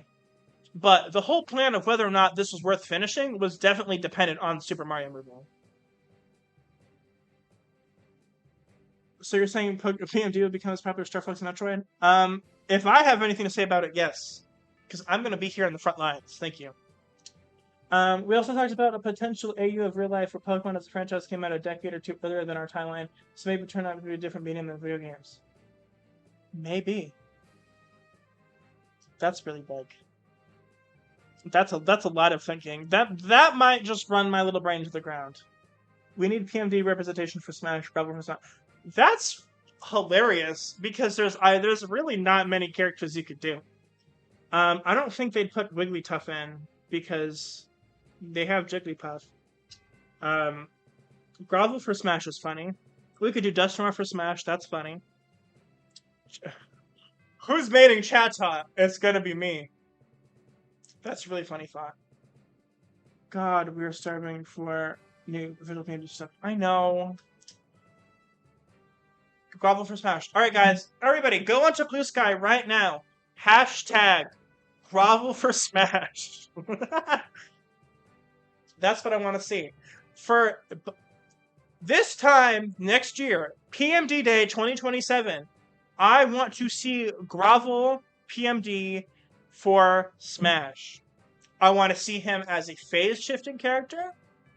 I want to see him... He has the rope around his muzzle for his first 60%, and then after that, he gets faster, and he fucks your shit up. And his final smash, he makes out with Dusknoir, and it explodes everybody for a bajillion damage. That's my proposal. That's my idea. If the if Mr. Masahiro Sakurai would like to come to my house and have a discussion about my genius implementation for Grovel for Smash, he is more than welcome to do so. Open invite. I'm fucking insane. Okay. Why are we so obsessed with Grovel with the muzzle? Pencil, I think if you think about that question really hard, the answer will come to you. So I have to say. I wonder why. So, like, I think it's fun. Oh, I always say that if I was to capture my characters in at Masahiro Sakurai is fucking crazy. He's in the chat. Mr. Sakurai, I am a huge fan of your work. I think you're a little crazy. But in your craziness, I think a good compromise, because you won't give us Waluigi, I think you do have to put PMD Grovel in. I think your sales for Smash would go up a bajillion%, because I think the untapped market is PMD fans. Probably. What if Hideo Kojima made the PMD games? What if? I don't actually know. I would really hate to be blocked on Twitter by the guy that made PMD. That would be miserable. I think it'd be a good time, though. I just want literally anybody else to take the Pokemon Mystery Dungeon games. I want somebody to do something with it. Even if it sucks, I know people are really scared that it sucks, but what if it sucks, guys? I want it to suck, because at least it's there. Maybe that's a hot take. But at least if it sucks, we'll have something else to talk about. You know what I'm saying? It's like, oh my god, we can all get together next PMD day. This game sucks! And that could be our fucking comment. Just a pivotal Pokemon TTFG for the alternate timeline that would be a competitor with D&D. That would be cool. I think Pokemon Mystery Dungeon lends itself really well. I don't think it went anywhere, but I think I was in a server that did try to do a Pokemon Mystery Dungeon tabletop RPG. But anyways, I always said if I wanted the Mystical Wanderers cast to be represented in a piece of media, I'd want it to be in a fighting game. Just because those types of games are really alluring to me. Granted, I would try to put a little more energy and effort into the story of it than I would other fighting games. But then I'm kind of just making Pokken. We have a really large script for Pokken, by the way. We have a Pokken-based script in our script server, me and my co-writer. I was about to just casually take another drink. I don't even have it dedicated. Here we go. I dedicate this to Pokken, another dead-ass game. Pokemon may be the forever living franchise, but boy, they sure can flop. Cheers. Ooh. Okay. So, as I fade out of consciousness, PMD fans are also switched to wealthy perks or untapped market. Probably. Hey, I see a lot of Pokemon fursuits. I need to see some Rescuer fursuits. Let's go. Guys, if I saw a Gravel fursuit in public, mama, the way I would need him to autograph me. I dedicate this to Wendy's. Did on arrival of PMD. Oh, did Wendy try to do that? Guys, I'm sad. Tell Wendy to bring it back because I would join. Why did it die? Was it just like a scheduling thing? Because I feel like a lot of the PMD people are busy. How's better? I dedicate this to Wendy. I love you, Wendy. I hope you are great forever. Oh dear. I forget the shit out of Pokemon. I keep. Don't worry about your typing. I'm drunk, so I probably couldn't type a coherent sentence myself. I'm gonna talk to the server like 6 months ago, and we just got busy. Well, I don't have a job, so if Wendy ever wants to PMD&D, TTRPG, WTF, OMG, I'm around. What am I doing? Mystical Wanderers? Yes. Sentry Tootie? Yes. Ingalar? Yes. Okay, maybe I'm a little busy, but I will still show up for that. I make time for the book clubs. See, that's the thing about being unemployed, is that I don't really have to, if, like, I really want to do something, I don't have to compromise anything to go out and do it. I could just move shit around. I could not sleep for a day. It's fine. I'm actually so peak for not having a job. I still want a job. I have 81 applications out, and I have yet to hear back positively from any of them. I haven't even gotten an interview. I haven't even failed an interview. I haven't gotten to an interview to fail. And my chronically unemployed boyfriend just got a job. What? How's that fair? Now, granted, I have made a little bit of money from Ko-Fi supporters, which is great. It's not livable, but it is an immense help, and I fucking adore to death all of my Ko-Fi supporters, because once again, just as I think that anyone who spends like a amount of time reading my fic is a giant honor, somebody like spending their money on me, gigantic honor. So I love all my Ko-Fi supporters. Fanfic where Lex's plushies come to life.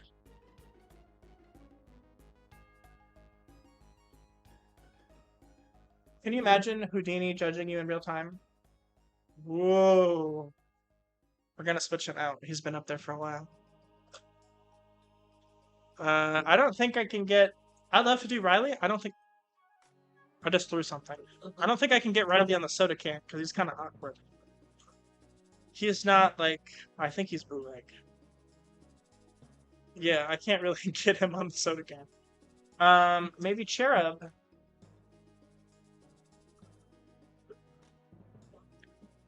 Maybe she can, like, hold it.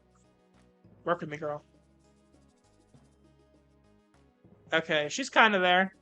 She's a little floppy, but that's what it is.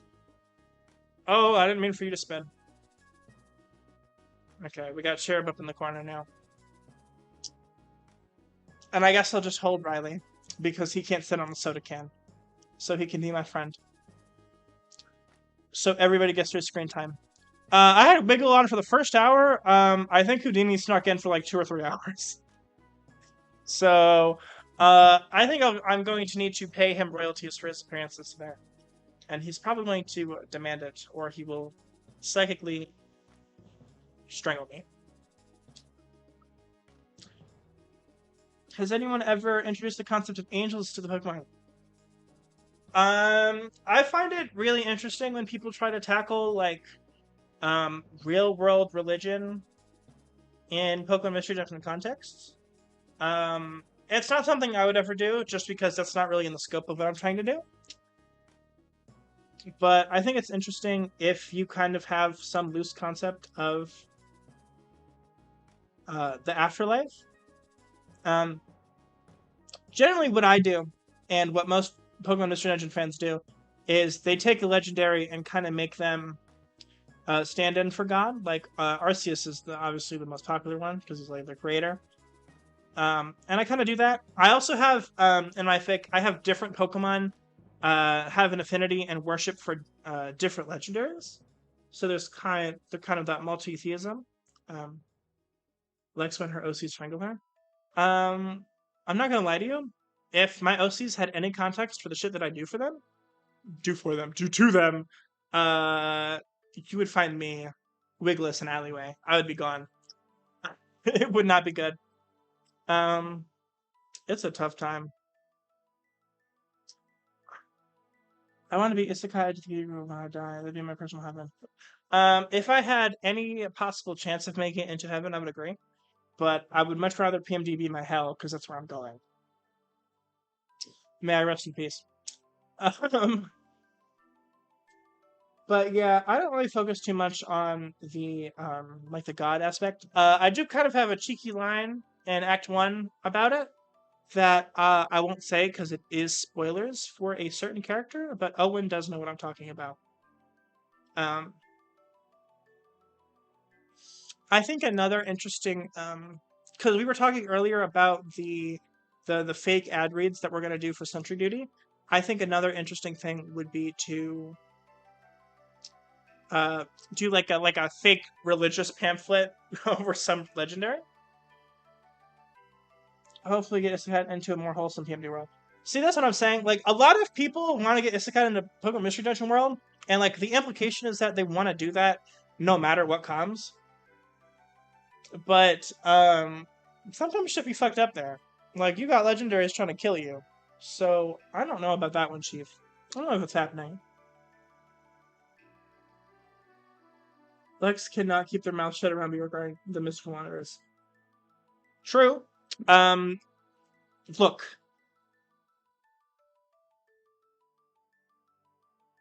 I love yapping about my fic. And that's not a crime. I think everybody here loves yapping about their fic because they're passionate.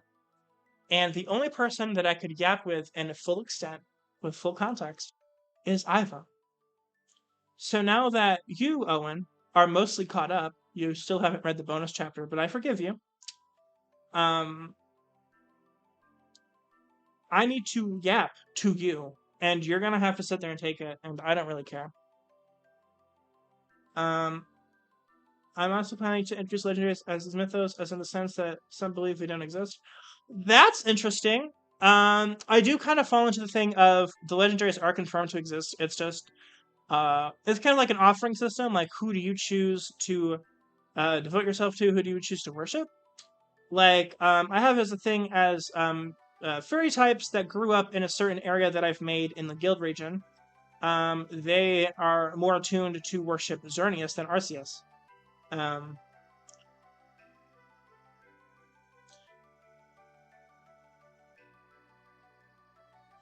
going to be in a fucked up PMD world. I'm sure you do, you psycho. My PMD world is not wholesome, so it is honestly worth it. This is true.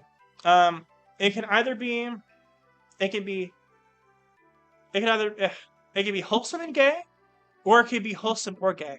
It needs to have one of those traits. I don't like yapping about my fic. I'm too self-conscious. Kira, I'll hit you with hammers until you talk about your fic. Because I think everybody deserves their... Kiro, here you go. You're going to be on season 2 of Sentry Duty. You're going to come on, and we're going to talk about something. We can talk about the disparity of crocodiles and other underprivileged and underrepresented Pokemon. And then at the end, you can show your shit. I think the Pokemon be like orange juice. I love the orange juice. Orange juice is great. I actually don't... I'm very picky when it comes to orange juice, so I can't confirm that. Is there oranges in Pokemon? I can't think of an orange right now. I can think of apples, I can think of bananas, I can't think of oranges. Now waiting for chapter 30 before tackling 29 and 30 together. That is actually a stellar idea. So I'm fine with that. And now I need to get my ass up and write chapter 30 at some point. Anytime someone shills my stuff, I'm shook. Pencil, I'm your #1 shiller. I'm out here putting up numbers. Sure, you need to get but your victim media. Show me the two impeccable tastes.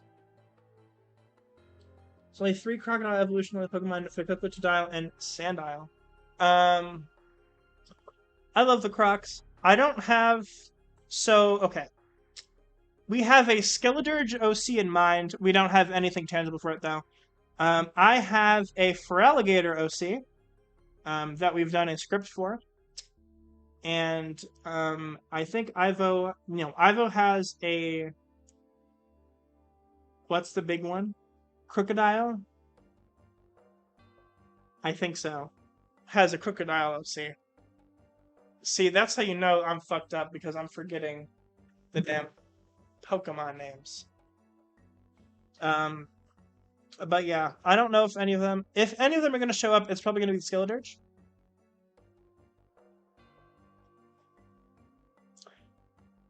Just because of care, I have a Crocodile... Yes! Everybody right now, stop, go to your outlines. I need to see you insert a Crocodile into your fic. I need a Sandile, I need a Crocrock, I need a Crocodile, I need all your fics on my desk. Monday morning. I need it ready now.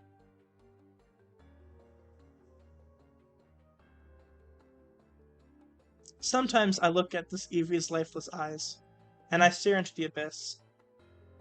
And I wonder what I'm doing with my life. Kiro, you are now a celebrity. Kiro's always been a celebrity to me. Kiro is the most famous person in my house.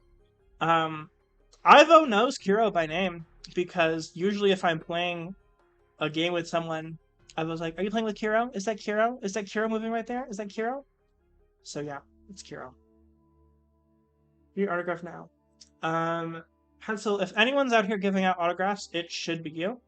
I would let you sign everything that I own.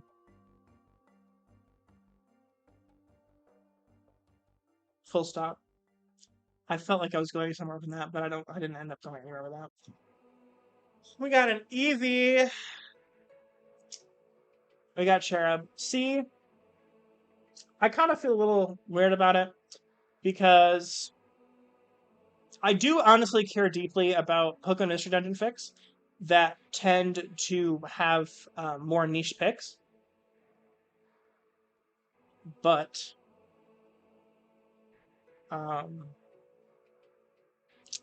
I did put a Riolu as the main character, and I did put an Eevee as soon as possible. I didn't start with the Eevee. I think that's improvement, but it is what it is.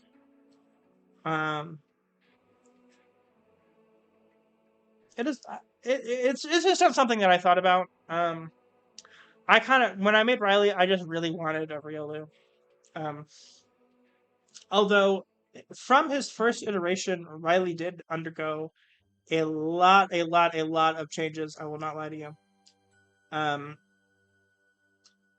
I can't say any of those changes because they do spoil the entire back half of the first act. But Riley was nigh unrecognizable from what he was, because his arc was going to be completely different. My handwriting is bad, so okay.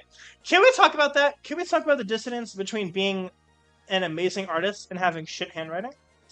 Because I honestly feel like that's kind of a stereotype at this point, because I've met a lot of really good artists that have horrible handwriting, and I don't understand it. Because it's all lines, no?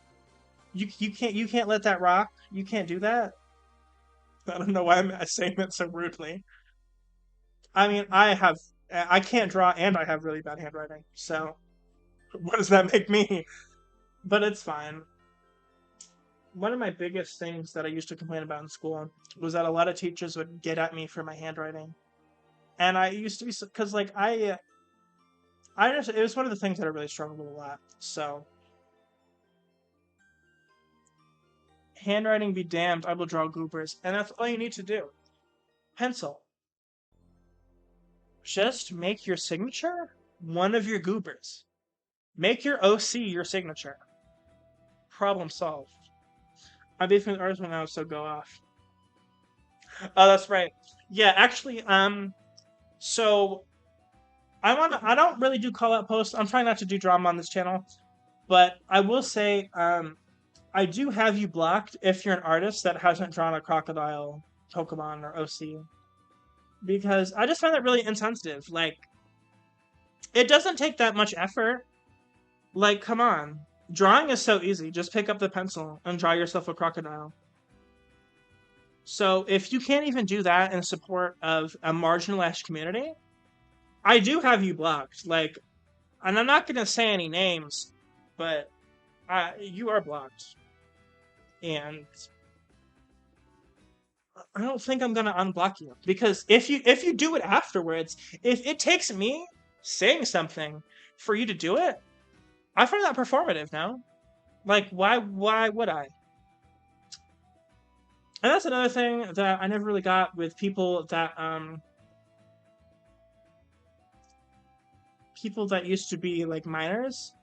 I just think the idea of navigating a world where you're choosing to be younger than 18 is like really problematic and really performative because I don't actually think you sympathized with the struggles of children. I think you're just doing it for attention and you just want to contribute to the exclusionary culture of minors without any of the weight. So for people that used to identify as minors for the first 17 years of their life, I can't get behind that. I'm gonna also have to hit you with the block, you know? And it's like I'm not somebody who's like I'm not trying to make indictments on characters, but let's call a duck, no? Owen has never been known to be a minor. See, that's what I'm saying. Because you don't have to be.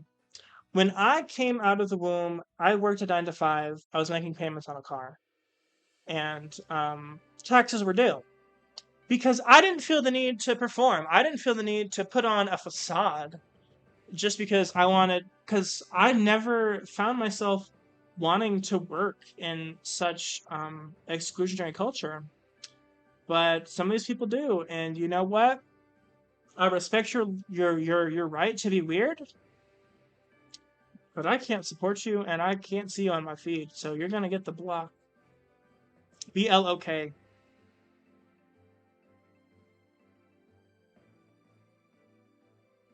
What am I doing? This bit has officially gone on too long. So,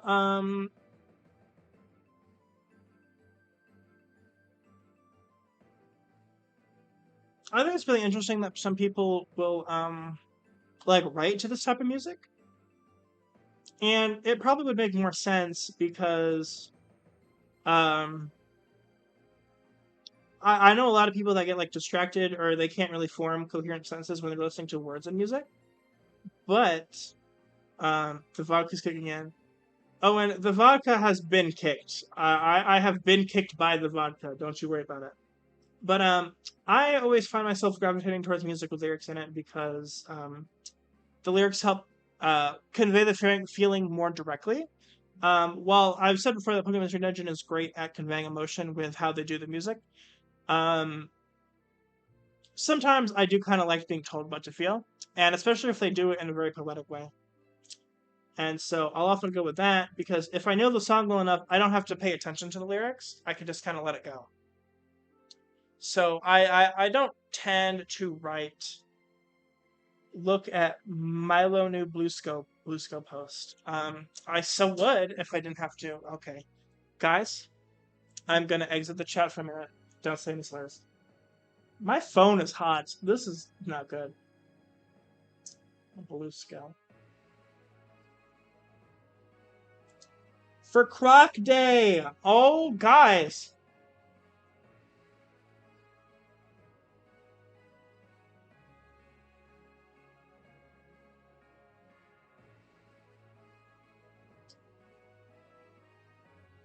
Is this gonna show up? Look at this, guys.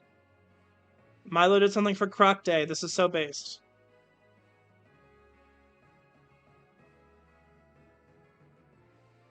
I'm so happy.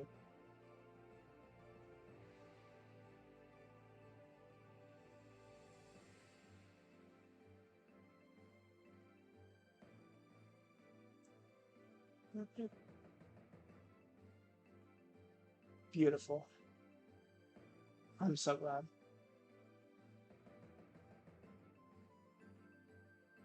Leave it to Milo to always draw what we need. Milo has fed us so hard.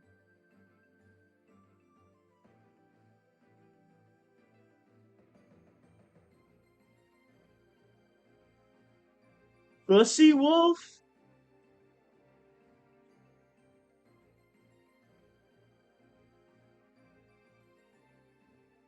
Guys, Bussy Wolf has officially taken me out the fucking vibe. Because what do you mean? Milo's an artist I look up to, and I'm not gonna lie, his drawings always make me feel very lively. Yes! I crave the day, and someone can clip this and send it to Milo. I'm calling you out on my YouTube.com. Milo, when's the Wigglytuff drawing? I know I'm here. I know you love me secretly. Our secret love affair. This is a joke. I'm always gonna call. Every time I see Milo, I'm like, ooh, maybe I could be selfish. Maybe I could be greedy. But no. I think Milo does amazing work. Um, I love the pieces that Milo does with all the mods of PMDFF. Those are so cute. And I just like stuff that's like collaborative in nature. Like I like seeing collections of characters. I like seeing shit like that. Like one of my favorite types of attacks in Artfight is the mass attacks because I just like seeing a lot of people's OCs in the same space. It's cool. It's neat. What's not to like? Oh my gosh. I love Mr. Milo. I asked Wendy. I don't know if Wendy saw it or if Wendy ignored it on purpose. But I did honestly want to get Milo on Sentry Duty Season 2. Well, I wanted to get Milo for the finale, but I didn't end up getting in touch with Milo in time. But I would love to have Milo on Sentry Duty Season 2 because I think Milo is really integral to the Pokemon Mystery Dungeon community in relation to how centralized it is from the PMDFF fandom. So, I think it'd be really great if I can get Milo for Season 2. If any of you could make that happen. I just saw a piece by Teeter Dance that really activates my neurons. You should send it to me. You should send it to me. I don't know who Teeter Dance is, but I await with bated breath. So I just want to say that I've been playing with a makeup sponge, and now there's green glitter all over my hands. I'm going to be coated in glitter for the next 4 days. This isn't getting off anything. There's like 15 failed sponges from making this stupid snowflake on my eyeball. Kill me, kill me, kill me, kill me, kill me. People are sending things. I have too many notifications that I cannot check because I don't want to look away from chat. I'm not sure if Milo would want to join on a pod. That's fine. That's kind of the thing. I know that's not everyone's cup of tea. I would just really like it, but there's no pressure, obviously. There's no hard feelings of because, like, I would never, ever, ever want anyone to feel like it's like they're missing out. I just want people to be like, hey, I want you on here because I want to show your stuff. Oh, it's a little penguino. I like a penguino. Can I show this one? There's not anything crazy in it, right? I can never tell with this guy. Alright, this is the one that Owen sent me. Look at it, isn't it? You can't really fucking see it because it's too zoomed out, but I like art like that. It's so cool. I like the perspective of being behind the bird's legs. That's cool. See, guys, this is actually all loops around. This is a promo for Sentry Duty because it's a G's for my art segment. Isn't that so cool and awesome and great? That's fine. I will also offer Milo the caveat that I offered to Salap, where if they are not interested in like this being attached to them, that they can also just go on anonymously, Like, I don't know if Salep decided he was going to do it anonymously or not, but he wanted to talk about Shadows for Hire, which is a very large comic, so I don't know if I'm going to be able to read it all by the time it's Salep's term. But if Milo would also be interested in doing it like anonymously, and we could just talk like, "Ooh, this is a." I think it's intriguing to be like, "Hey, this is an artist that's big in the fandom," and this is what they have to say. So there's that. Um, so the time is currently 1 p.m. I like how the bell tolled when I said that. Um, I know I said I would go as long as I possibly could. Um, I am slowly approaching the threshold of where I am too inebriated to want to continue broadcasting myself publicly. And wait, I can call him sometimes. I could call him something for Sentry Duty, though. We'll see. That would be interesting. I like these ideas. So, from here, I think 8:30 in the morning to 1 o'clock in the afternoon is a very ample Pokemon Mystery Dungeon Day celebration. So, I want to thank each and every single one of you. I will get the vodka bottle out one last time. I have the stats up right now. I had 83 different people join me today for Pokemon Mystery Dungeon Day. This last dedication, I think it's 13 or 14. I want to dedicate this one to every single one of you. I'm not going to take 83 shots because I will be dead. But I will dedicate one shot to all of you for joining me today, for seeing this celebration of a franchise we all love, and deciding to spend it with me. That is, I cannot say it enough that I'm honored, and I'm really glad that you decided to do that. I hope that you guys have a wonderful PMD day. I love each and every one of you. I hope you all keep creating. And with that, cheers, bitch. Oh, that was a big one. Holy shit.